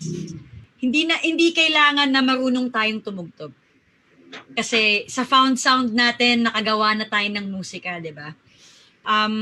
Kung sa inyo na may mga marunong magpiano, mag-drums, mag-gitara, at kung ano man yung instrumento na napili nyo, pwede na tayong maglaro sa mga notes, sa mga chords na alam natin, kung anong pwede nating matutunan, ay pwedeng-pwede nyong ilagay sa inyong kanta. Yan. Usually naman kapag nagsulat ka na ng isang salita, ng isang phrase or isang linya sa isang kanta, meron na tayong mararamdaman na tono. Kasi yung emosyon na gusto nating ibahagi, maririnig natin yan sa mga nota nating pinili. Hindi kailangan komplikado, pero alam mong naririnig mo siya sa dito, tsaka dito. Yan. Sige.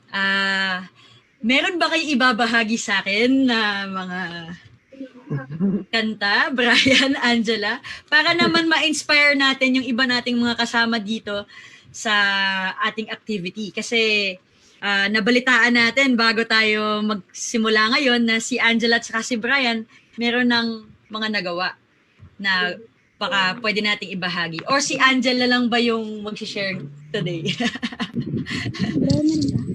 Ay. Sige, mali, palakpakan natin si Angela.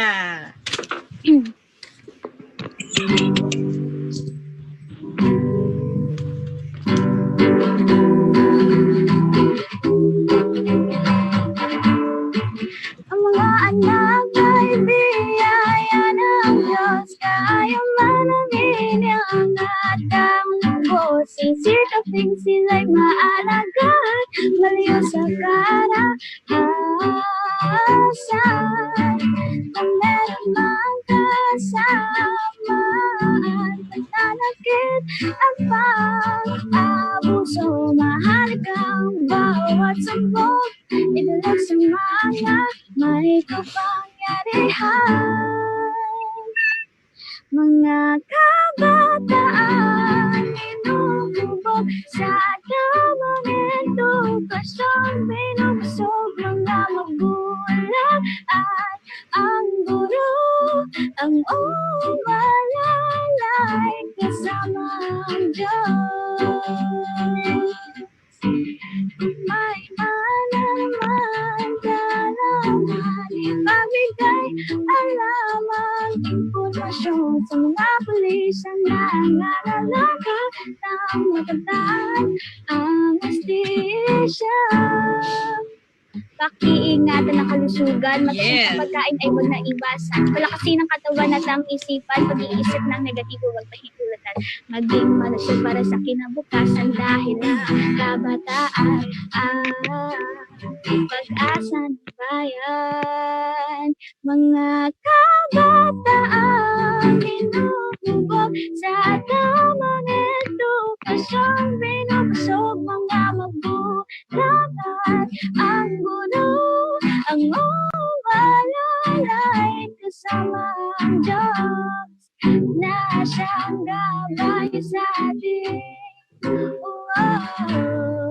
Kapit lang, lapit lang, kabataan.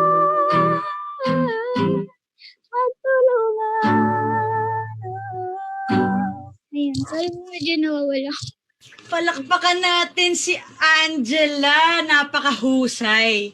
Narinig natin sa kanta niya na, di ba ang sabi ni Angela, gusto niyang iparating yung hope sa pananalig sa Diyos. Lumabas yon sa kantang sinulat niya na binahagi niya sa atin ngayon. Maraming salamat, Angela. Napakahusay, nag-rap ka pa.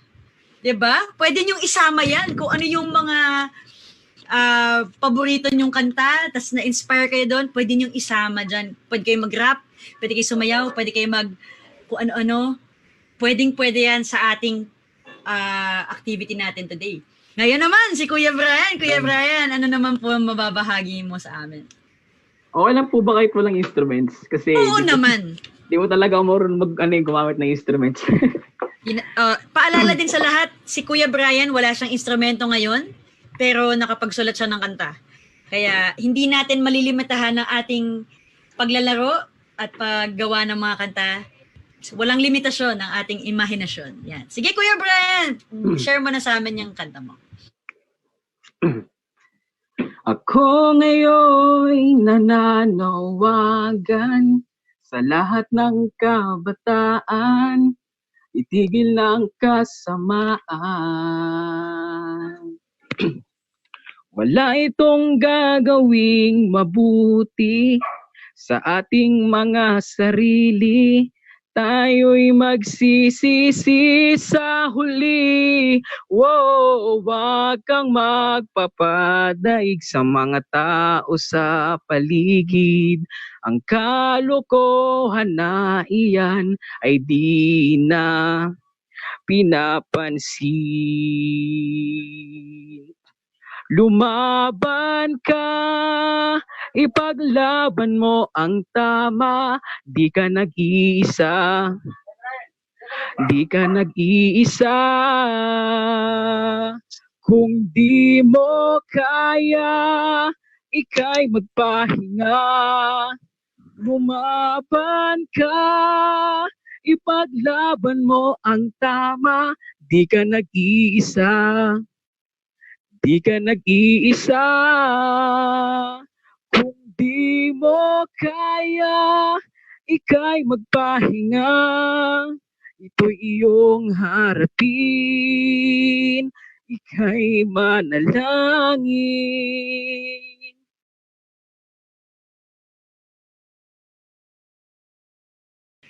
Welcome na welcome. Ini-encourage ko kayong lahat na nanonood ngayon na gusto namin marinig ang mga kanta nyo.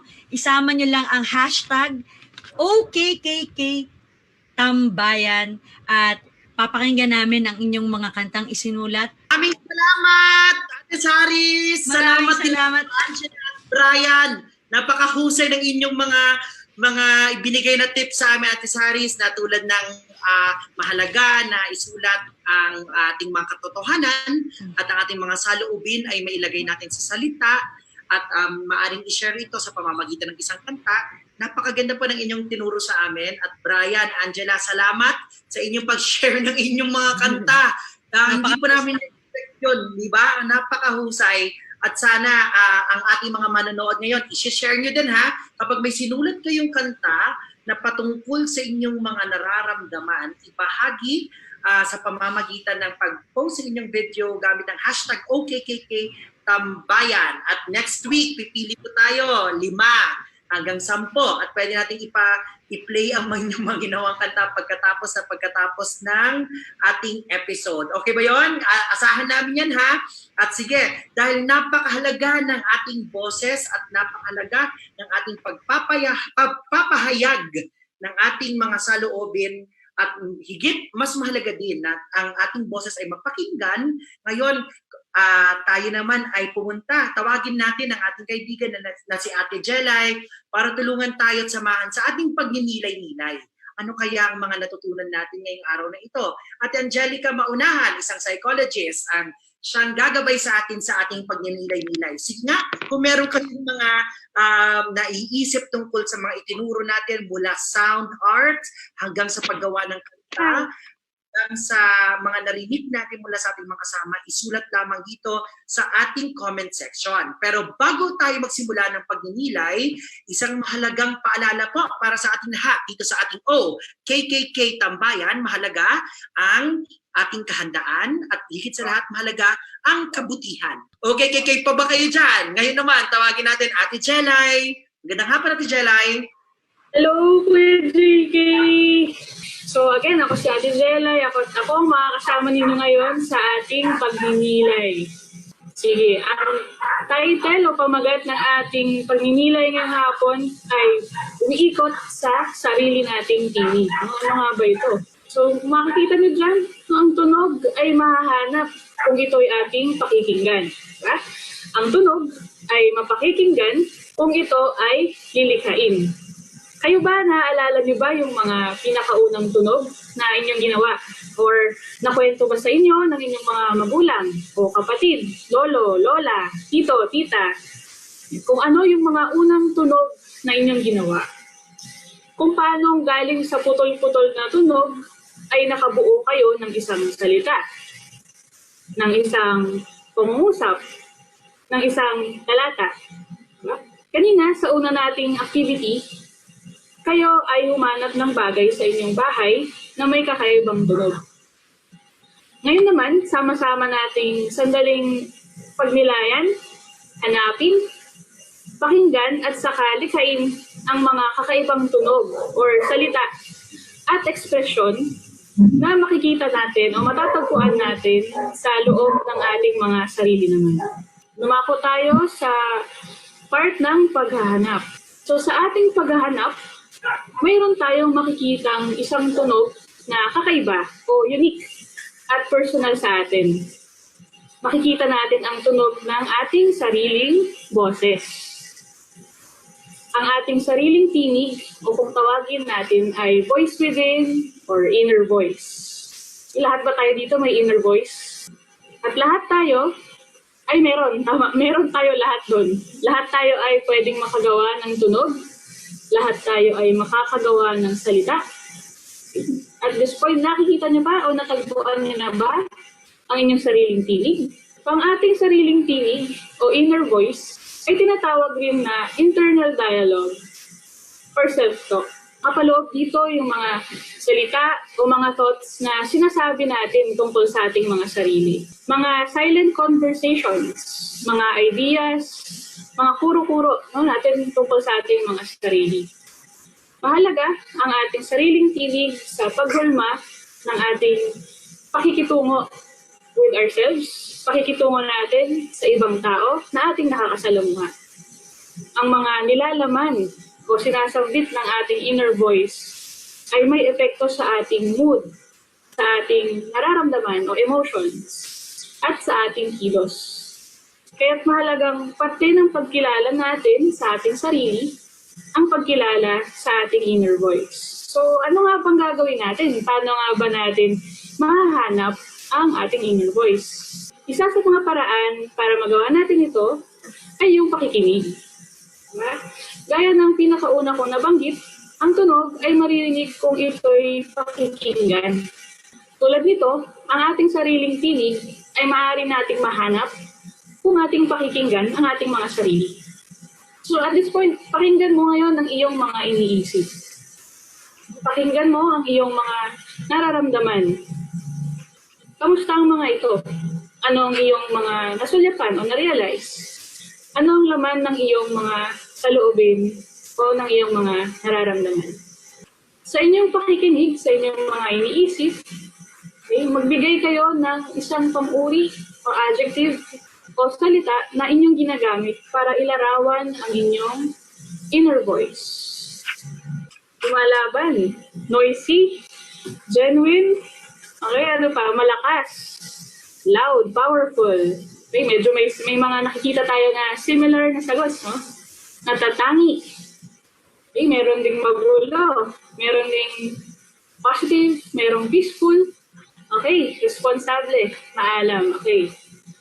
Alright, so isantabi natin yung mga sagot natin, no? Sandali. Salamat sa ating mga sumagot na participants. Ikaw ba kailan mo huling pinakinggan at kinamusta ang iyong sariling tinig?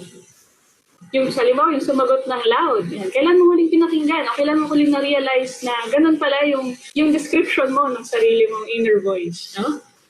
Kailan ka huling tumigil sandali? No? Kasama lang ang iyong sarili, ang iyong boses, at pinakinggan kung ano yung sinasabi mo tungkol sa sarili mo. Kung ano yung nilalaman ng mga iniisip mo. Kung ano yung, o kailan mo huling pinakinggan, hindi lang yung mga sinasabi mo about yourself, no? Pati yung mga sinasabi mo o sinasabi ng iyong kapatid, ng iyong magulang, o ng iyong mga kaibigan. Sa iyong pakikinig sa iyong sarili, nakinig mo ba o narinig mo ba ang iyong mga kalakasan o strengths? Anong tinig ang iyong narinig doon sa mga panahon na nung una mong nakilala yung best friend mo? Anong thought ang pumasok sa isip mo? Nung una mong nakita yung iyong hinahangaan o crush, yan, anong mga pumasok sa isip mo? O kaya naman, anong tinig yung narinig nung una mong makilala yung iyong sarili? At nalaman yung mga personal na kalakasan at kahinaan mo. Ano nga ba yung halaga ng pakikinig sa sarili nating mga tinig? O sa sarili nating mga thoughts? So, madalas tayong tumingin kasi sa labas ng ating sarili. Para maghanap ng sagot sa ating mga tanong. Sa mga emotions, mga feelings na hindi natin maintindihan. Madalas din natin makalimutan na ang simpleng pakikinig natin sa sarili natin, o sa sarili nating thoughts, sarili nating emotions, ay pwedeng makapagbigay linaw sa totoo lang, no? Sa ating mga sariling katanungan. The more we listen, the more we are aware of ourselves. Tungkol sa ating mga emosyon, sa ating mga nararamdaman sa katawan, sa ating mga opinion. Sa point na ito ng ating pakikinig, mayroon ulit akong isa pang katanungan. Anong emosyon naman ang iyong nararamdaman kapag nakikita mo o nararamdaman mo na napapakinggan ang iyong sasabihin o yung sarili mong opinion? Halimbawa, may kinukwento ka sa kaibigan mo o sa kapatid mo, tapos nakikita mo na binibigyan ka niya ng atensyon, di ba? Yan, anong pakiramdam nun? Masaya? Masaya? Masaya? Relieved? Okay? Happy? Included? Honored? Excited? Tapos masayang-masaya? Nagtatatalon ka ba sa saya kapag nararamdaman mo yun? Nakakagaan ng loob? Okay? So, yung pakiramdam ng napapakinggan mo yung ating mga sasabihin, yung mga ating opinion, marami tayong nararamdaman dahil doon sa simpleng action of listening. Sabi nga ni Stephen Covey, isang American author at motivational speaker, sabi niya yan, seek first to understand. Kasi according to him, karamihan daw ng tao ay nakikinig na ang intention ay sumagot. Ngunit yung intention ay hindi para umintindi.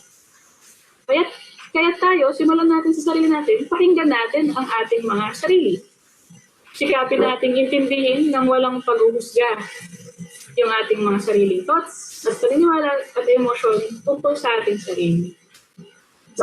Sikapin natin maging mabait sa ating pakikinig, sa ating sarili at sa ating kapwa. Ang pakikinig ay isang pagpapakita ng respeto. Naghahangad tayo at lumalapit tayo sa mga tao na ating pinagkakatiwalaan. Ang paglilikha. Galing tayo sa paghahanap ng tunog or ng ating inner voice. Napunta tayo sa pakikinig sa ating inner voice. Ngayon naman, mapunta tayo sa paglikha or yung expression ng ating inner voice. Matapos mong pakinggan yung iyong sariling tinig, handa ka na bang lumikha ng tunog? Handa ka na bang lumikha ng iyong boses? O handa ka na bang ibahagi ang iyong mga saloobin or thoughts? Doon sa pangalawa nating activity sa araw na to, in-encourage kayo ni Ate Saris na maging honest sa inyong mga nararamdaman. Kung paano nyo ito gustong ikwento, di ba? Gamit yung inyong mga salita at tunog. Ayan, ready na daw. Meron ng ready dito. So, bukod sa pagsasalita, paano ka lumilikha ng sarili mong tunog? So, paanong paraan pa natin pwedeng iparinig o o iparating sa iba ang ating boses, yung ating thoughts, yung ating feelings. Ano-ano yung pang ibang mga mode of self-expression. Pagsusulat, okay, pagsusulat, pagkanta. Marami tayong mga singer dito. So, mga kuya, mga ate, expect natin medyo marami tayong entries. Okay, spoken lyric or poetry.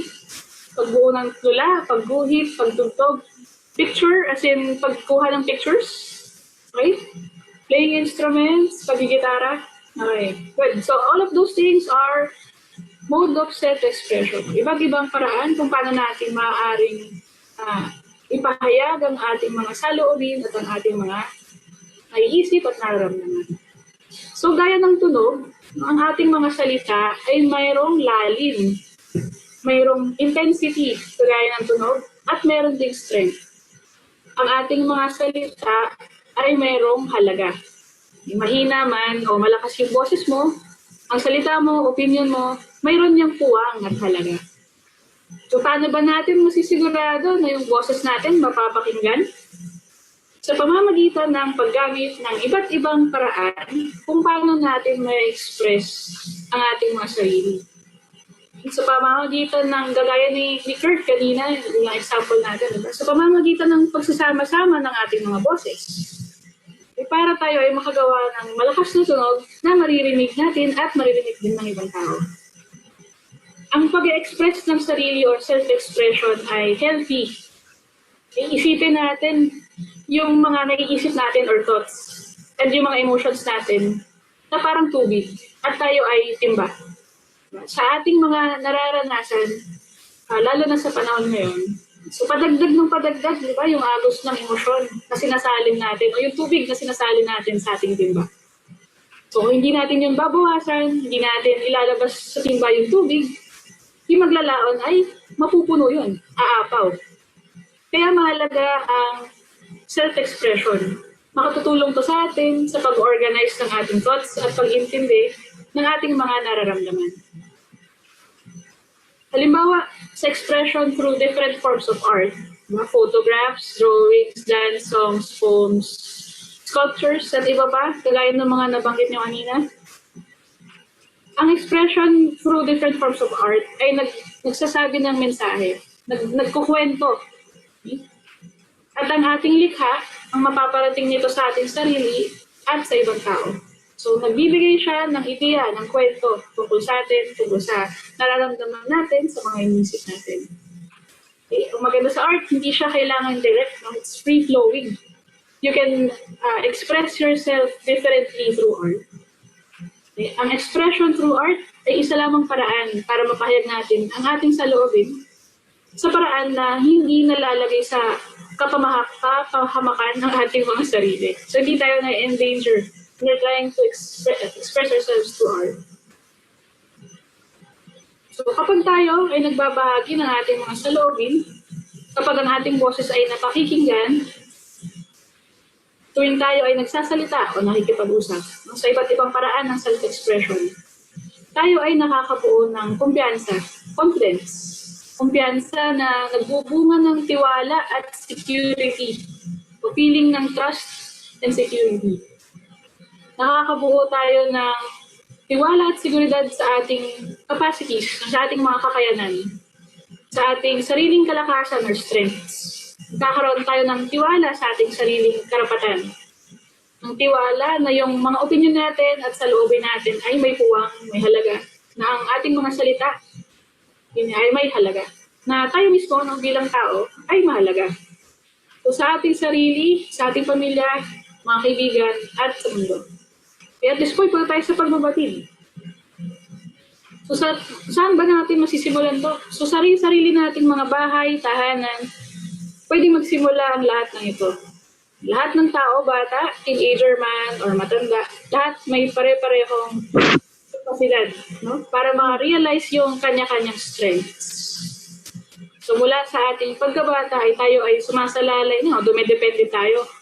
At ginagabayan tayo ng ating mga magulang, o iba pang nakakatanda o mga persons of authority, no, sa paghahanap, pakikinig at paglikha ng sarili-sarili nating mga tunog. Ng sarili-sarili nating mga tinig at thoughts, di ba? Ng tiwala sa ating sarili, ng ating karapatan at kakayanan. Dumidepende tayo sa kanilang binibigay na proteksyon, gabay, alaga, pag-aaruga sa paglinang ng ating mga kalakasan. So, simulan natin sa sarili-sarili nating mga bahay yung paghahanap, pakikinig, paglikha ng ating boses, tinig at ekspresyon. So, bigyan nating halaga yung paggawa ng espasyo or safe space, paglalaan ng oras, pagtuunan din natin ng pansin yung ating mga sariling tinig at ng iba nating kasama sa bahay. Or kahit yung mga kaibigan nyo na hindi nyo kasama sa bahay. So, respond after understanding. Isa itong paraan para maparating natin sa ating mga sarili at sa iba na naririnig natin sila. Simulan lang natin yon sa ating sarili. Pakinggan muna natin yung ating mga sariling tinig ng walang paghuhusgang pag-intindi. So, non-judgmental understanding, non-judgmental listening. So, sabihin natin sa ating mga sarili na dinig kita, ramdam kita. Okay, tandaan. Tandaan natin na may boses ka. Minsan, kailangan mo lang hanapin yung boses mo. Kailangan mong kilalanin.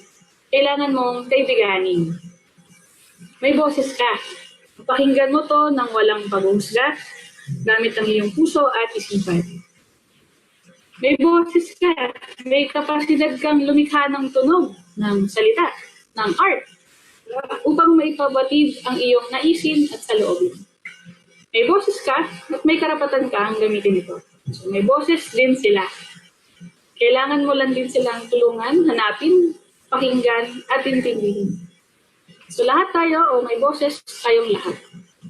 At gamit ang sarili kong boses, ngayon, gusto kong ang behalf of our team, gusto kong sabihin sa inyo, sa ating mga nanonood ngayon, na dinig kita at ramdam kita. Okay, mapunta tayo sa medyo pahuling parte ng ating pagninilay, ang ating pagpapanatili. Iiwan ko sa inyo itong salawikain na ito sa Pilipino, kung anong buhang bibig ay siyang nilalaman ng dibdib. At muli, ako ang inyong Ate Jelay na nag-iiwan ng mga katagang tinig. Tuklasin ang inyong nasa salobin.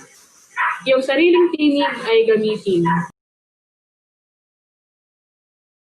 Para po sa mga katanungan, meron po ba kayong mga katanungan para sa ating mga kaibigan dito sa OKKK Tambayan, ang ating online tambayan? Malapit na tayo magtapos pero napakabusog ng ating kwentuhan.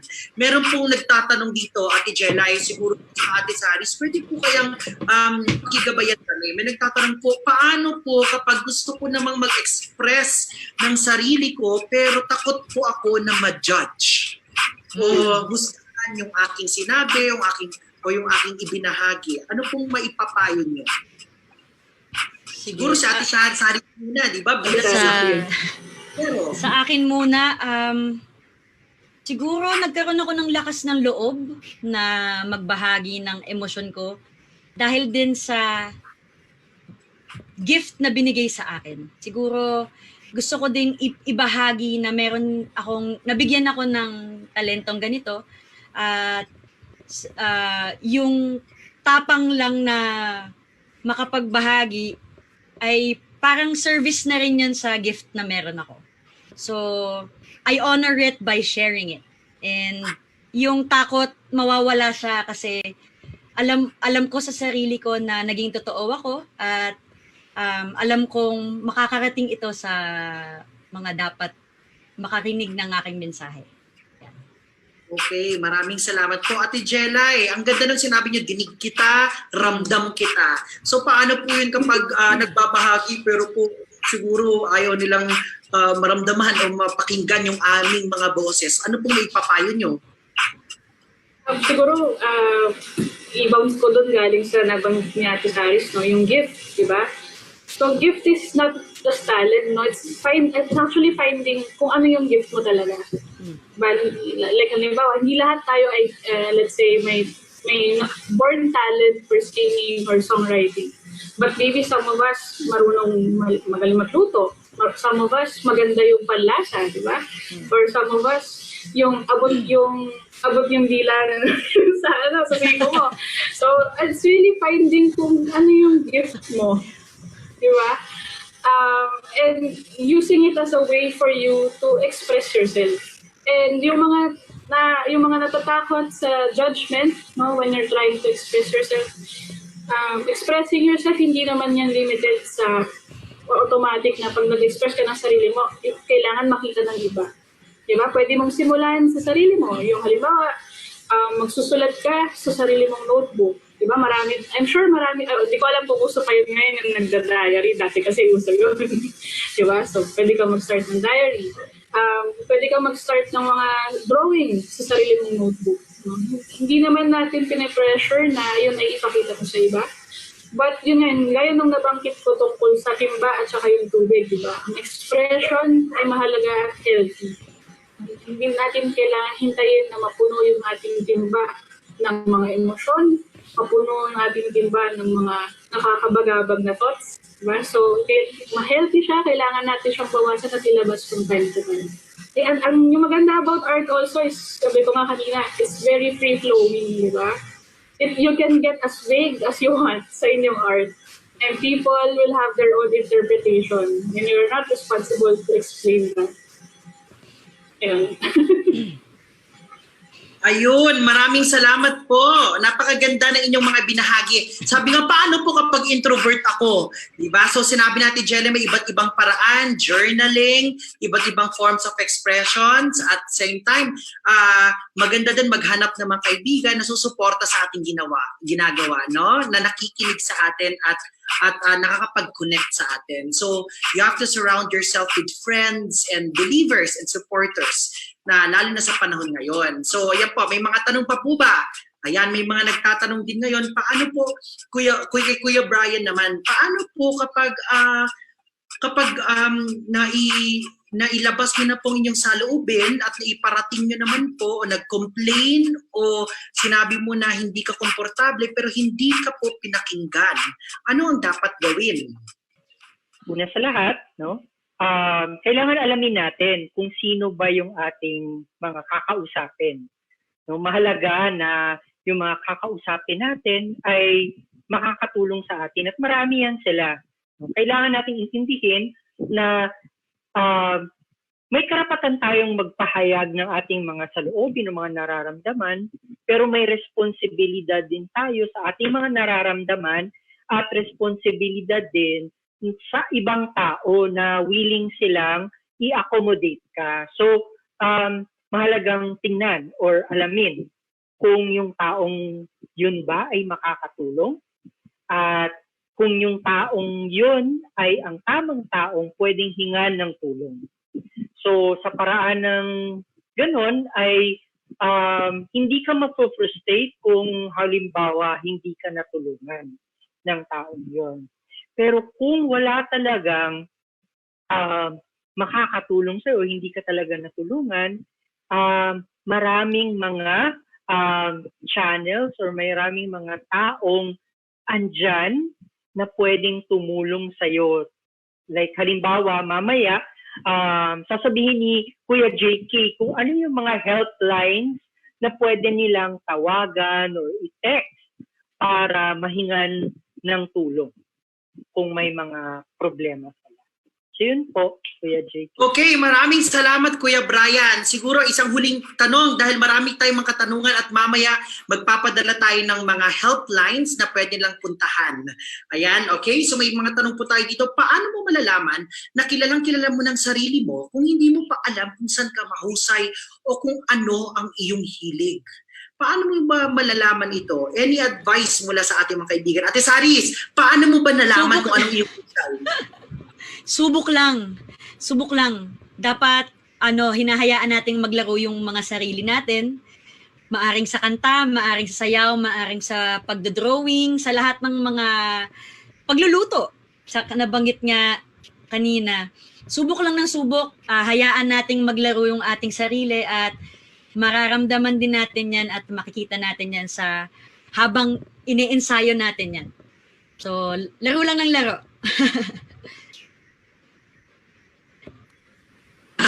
Ayan, may iba bang may papayo ating mga speakers? Kasi po, may isang napakagandang tanong. Ang sabi nila, responsibilidad pa ba nating mag-explain sa iba na paulit-ulit at hindi tayo naiintindihan? At paano po mag-react sa mga taong hindi na-appreciate ang iyong explanation o paliwanag? Ate Jelay, pwede niyo po kaming gabayan? Okay, responsibilidad ba nating mag-explain sa iba? Yun ba ay iyong magulang? Yun ba ay iyong kaibigan na matalik? Yun ba ay iyong, let's say, teacher? O yun ba ay isang tao na hindi mo naman kilala na maraming sinasabi sa'yo? Kung ang tanong is yung responsibility, it depends kung halimbawa magulang mo. Diba? Gaya sabi natin kanina, kung gusto natin tayo ay marinig, kailangan natin ay gumawa din ng lumikha din ng boses. No? Kailangan din natin i-express kung gusto natin na tayo ay maintindihan. And sabi ko nga, maraming iba't ibang paraan ng pag-express. No? Kung hindi nila tayo naiintindihan, ako, ang paniniwala ko dyan, lahat ng tao may kiliti. No? It's a matter of finding kung finding yung kiliti na yun. No? Paano ka makaka-connect? Paano mo mapuput across yung iyong message? At tapos, paano mag-react sa mga taong hindi na-appreciate ang iyong sarili? Ang opinion ko dito ay, ang appreciation kailangan muna manggaling sa ating sarili bago pa natin hanapin sa iba. That's really something na maraming nagsistruggle. Pero ngayon pa lang, tumakasama natin mga high school tsaka mga senior high. Ngayon pa lang, pakinggan ninyo yung inyong mga inner voice at aralin ninyo kung paano yun gawin. Appreciating yung mga bagay na nagagawa nyo para sa sarili nyo, mga bagay na mayroon kayo ngayon, no? Mga bagay na natatamasa ninyo ngayon despite our situation. So kung paano ka mag-react, walang dapat, walang one way of reacting to other people na hindi na-appreciate yung sarili. Ang mas mahalagang tanong ko sa tingin ko ay, paano ka ba nag-react sa sarili mo kung di mo na-appreciate yung sarili mo? Nandun yung aking mas concern para doon. Huh? Maraming salamat, Ate Jelay. At ngayon naman, alam nyo, madami nagtatanong. Gusto na nila na mag-share next week ng kanilang mga kanta. I-share nyo lamang po sa inyong Facebook, tapos gamitin ninyo ang hashtag OKKK Tambayan at pipiliin namin nila Ate Saris kung sino ang pwede natin i-feature, mga 5 hanggang 10 yan. I'm sure madami na. Sabi nga dito sa chat box natin, action speaks louder than words. So dun daw tayo, pero sa mga iba na na may ibang paraan ng pagbabahagi at pag-express ng saloobin, nais din po nating igalang yon. Brian, ikaw naman Brian, sa mga bahaginan natin, sa mga sharing na ginawa natin ngayong hapon, ano yung pinaka tumatak sa'yo, maigting sa'yo bilang kabataan? Siguro po yung tumatak po sa akin, yung makontento, yung makontento kung ano meron ka ngayon. Kasi kung di ka po marunong makontento, paano na lang po kung yung walang-wala ka na, tapos yung wala ka ng pag-aari, hindi mo na magagawa yung contentment kasi hindi ka sanay na mawalan. Kaya kung mawalan ka man o masagaan na ka, kailangan ay makontento ka pa rin kung ano yung meron ka sa kasalukuyan. Yun po kay JK. Ganda nun. Salamat Brian. At maliban kay Brian, ang mga kabataan natin nagko-comment kayo na nagsasabi na may iba't ibang paraan. Maganda yung sinabi kanina ni Ate Jelay na tayo ay rumisponde pagkatapos ng unawaan. Tama ba? At kapag dinig magandang sabihin sa ating mga kaibigan na dinig kita, ramdam kita. Pero mas mahalaga ang pagpaparating ng ating mga saloobin, ng ating boses o ng ating mga nararamdaman sa malinaw na pamamaraan na punong-puno ng pag-unawa. So ayan po, maraming salamat sa ating mga kasama ngayong hapon na ito at madami tayong pabaon ngayong hapon na ito. Sige nga, sulat nyo nga, samahan nyo ako kung anong mga babaon o mga iuuwi natin dahil maggagabi na, napakadami. Una, lahat tayo ay may sariling tinig at ang bawat bata, teenager, matanda ay may inner voice. Kaya kailangan lang natin itong hanapin, pakinggan at ikain. So kung hindi man inner voice, may inner na expression na pakiramdam. Okay? At next, natutunan din natin ngayong araw na ito na tayo ay makikinig para umunawa. Pakinggan ang ating sariling boses sa ating kalooban at unawain ng walang panghusga. Maraming iba't ibang paraan kung paano natin maaaring maipinaglag ang ating mga sarili tulad ng paglikha at nasabi yan kayo ng Janay at rin-encourage na tayo ng mga besaris. At sa huli, tayo kabataan ay may boses na maaaring gamitin. At may mga tao na hanggang makinig, kumalalay at lumagay sa ating tulad ng ating mga magulang o nakatawa. So ayan po ang ating mga pabaon. Sana marami tayong mga tao araw na ito.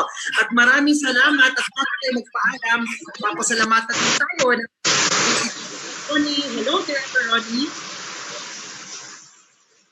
Hello, JK. Hello po. Ayan, sige. O mga ka-birds dyan, salamat ha. Sana marami kayong natutunan ulit. Pero ako hindi na, ito bilang nanay na lang kasi parang nakakaya naman sa akin yung mga kasamahan dito, di ba? Pag sinabi kong sasagot ako bilang bilang kasing millennial nila. Ha? Baka magalit sa akin. So ito, sasagot ako ng konti sa mga tanong nyo. Siguro bilang nanay, no? Ayan. Yung may tanong kasi ng rejection, no? So, di ba minsan natakot tayong gawin ng isang bagay kasi takot tayong ma-reject tayo, di ba? Nauuna yung takot. Ano yung pinapakita nito? Yung pinapakita nito that every one of us is very human. Yung desire to be accepted. Yan yon. Kaya takot tayo ma-reject eh. Diba? Fundamental yun sa human being that we are accepted. Diba? Kaya yung sa mga bata, nung bata tayo, kasi naalala ko din naman yun nung high school ako eh. Yung belongingness, diba? Kaya tayo may pagkabarkada, ganyan, diba? Kasi we want to get along. Pero kaya tayo natatakot ma-reject, diba? Kasi yun yung fundamental na emotion. Ang ko dyan, diba? Mahalaga kasi yung self-acceptance. Yan yun. Diba? Kung hindi tayo natatanggap ng ibang tao, kung natatanggap pa natin ang sarili natin ay mahalaga. Doon sa ating, both yung ating kagalingan at yung kakulangan. Ang hirap kasi nung pagtanggap ng kakulangan because yun nga, di ba, takot tayo, hindi na tayo tatanggapin ng ibang tao kung nakikita nila tayo ay may kakulangan. Ganon kasi ang takot natin dyan, di ba? Or we are able to accept ourselves, ganon, di ba? And I think, bilang nanay yun, mahalin natin ang ating mga sarili at lagi ko itong sinasabi, no? Mahal tayo ng Diyos. Kahit ano pa man. Okay? So, kung meron man, merong nag-iisang hindi tayo iiwanan, may Diyos, kahit anong relihiyon, iba-iba naman yun eh, para sa iba-ibang relihiyon. Pero may nakakataas na tumatanggap sa atin kahit ano pa tayo. Okay? Even in our darkest moments, in our weakness. So, I think fundamental yun. Okay? Now, yung gusto ko actually yung sinabi ni Brian, yung makontento sa meron, na ako doon, na-touch ako, Because, fundamental din yung gratitude sa buhay. Gratitude is the language of the heart, di ba? Na kahit anong meron tayo, that we are grateful for the day. In fact, sa COVID na to, yung buhay lang at humihinga lang ako yung ganon. Parang Lord, salamat, natapos ang araw, buhay pa po ako, may kalusugan ako and everything. Because it's a very challenging situation. So yun. The other one is a question on emotions, so an expression. Wala namang walang sa emotions sinasabi lagi, walang tama o mali sa emotions. Okay? Kung anong gagawin sa emotion is doon tayo may kasi yung gagawin natin sa emotion natin, yung emotion kasi when we turn it into actions, yun yung merong consequences. Di ba?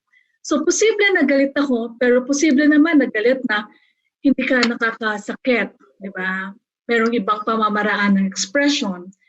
Pero, nakikita natin yan, i-observe nyo yung iba't ibang tao. May mga galit na bubuhati ng sila at talagang hambalos. Merong mga galit naman, but they can, na galit, nasasabi nilang galit sila at kailangan pakinggan mo sila. Parang ganon, di ba?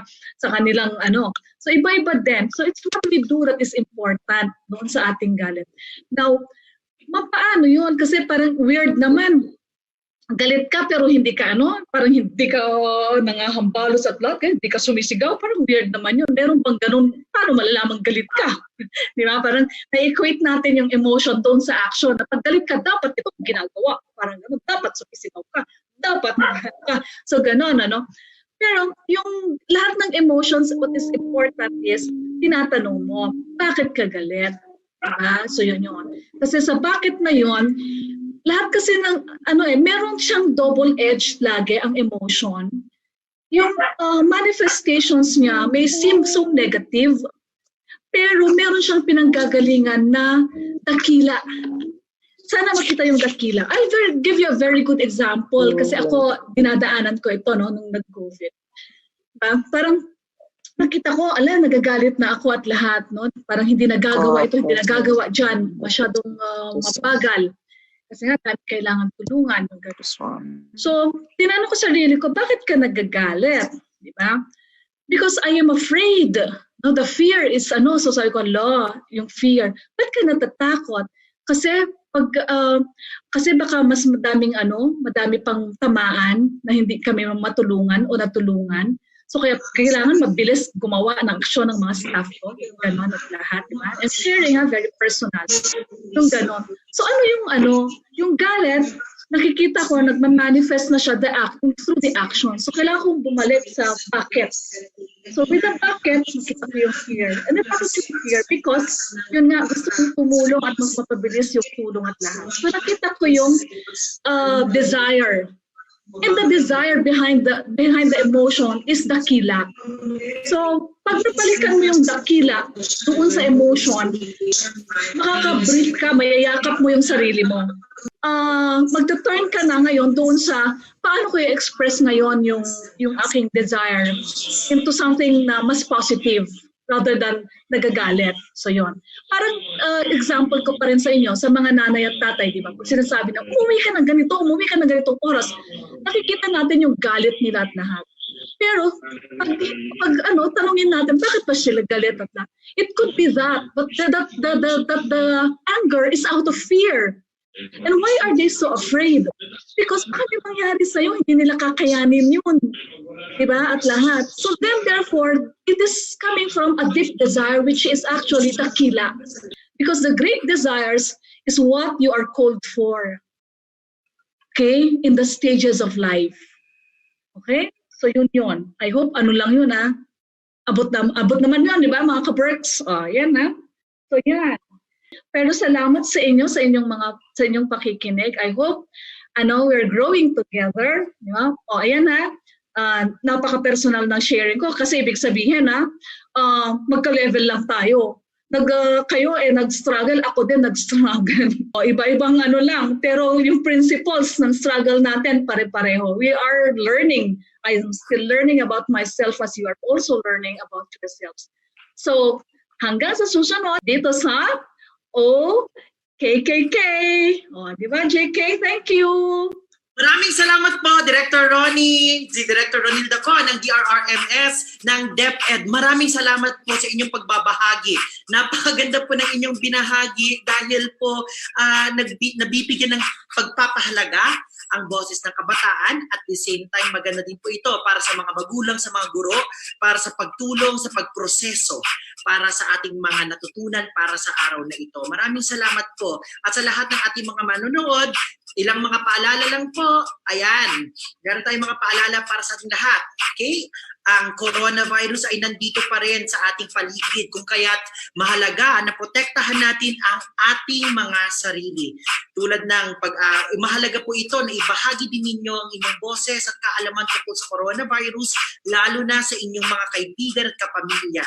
Kapag may sintomas, tulad ng nakikita niyo sa screen na lagnat, ubo, hirap sa paghinga, sipon, paghingal, hanapan na po ng paraan na agad-agad itong malunasan at matugunan. At syempre, protect yourself from coronavirus, maghugas ng kamay, iwasang makahawa ng sakit, at marami pang ibang mga paalala tulad ng paggamit ng sanitizer. At ayan po, para tulungan po ang mga kabataan sa panahon ng virus na ito, lalo na tayo nasa mga bahay-bahay natin. Ayan, next slide natin. Tignan natin para ilang paalala lang po dahil stay safe po talaga everyone. Kailangan dapat lagi tayong magsuot ng mask. At yan, may iba't ibang mga paraan paano takpan ng ilong, bibig at baba para sa pagsusuot ng ating surgical mask. Tandaan na itapon ito pagkatapos gamitin. At kapag tayo po ay may nararamdaman na iba't ibang mga stress, ano po yan, valid po ang ating nararamdaman na sa panahon na ito ngayon, ang mga kabataan ay nakakaramdam din po ng mga iba't ibang uri ng stress. So, yan po, meron po tayong mga tips tulad mula sa World Vision, tulad ng encouraging a caring environment around them, making opportunities for children to play and relax. At lalo sa mga teens ngayon, baka makatulong sa inyo pag gumawa kayo ng sound art orchestra o kaya magsulat ng kanta. Isa yun sa mga pamamaraan ng pagbabahagi at pagkakaroon ng isang ligtas na environment at pwede rin tayong maglaro at mag-jamming, di ba? Ensure regular frequent contact via phone and reassurance at avoid spreading rumors and fake news. At sa mga magulang, suportahan po natin ang mga activities ng kabataan during the isolation or quarantine.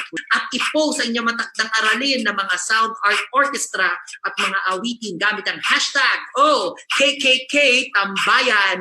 At pakaabangan namin ang inyong mga awitin at ang inyong mga tunog ng likha para sa atin at para sa isa't isa. Kaya sabayan niyo po kami at i-like natin ang DepEd Philippines Facebook page. At pasasalamat para sa mga kaibigan natin mula sa Save the Children, at pasasalamat din po sa ating director sa Department of Education. Ayan po, ito po ang ating OKKK Tambayan at isa na naman pong makabuluhan at punong-puno na at busog na hapon kasama kayo dito sa ating OKKK Tambayan, ang online kahusayan para sa karapatan ng kabataan Tambayan. Maraming salamat kay Ate Saris, kay Ate Jelay, kay Kuya Brian, kay Angela at kay Kurt Kenzie para sa ating kwentuhan ngayong hapon na ito. At maraming salamat po sa inyong lahat, mga guro, mga teens at mga nanay at mga tatay na nakasama natin dito sa Facebook page.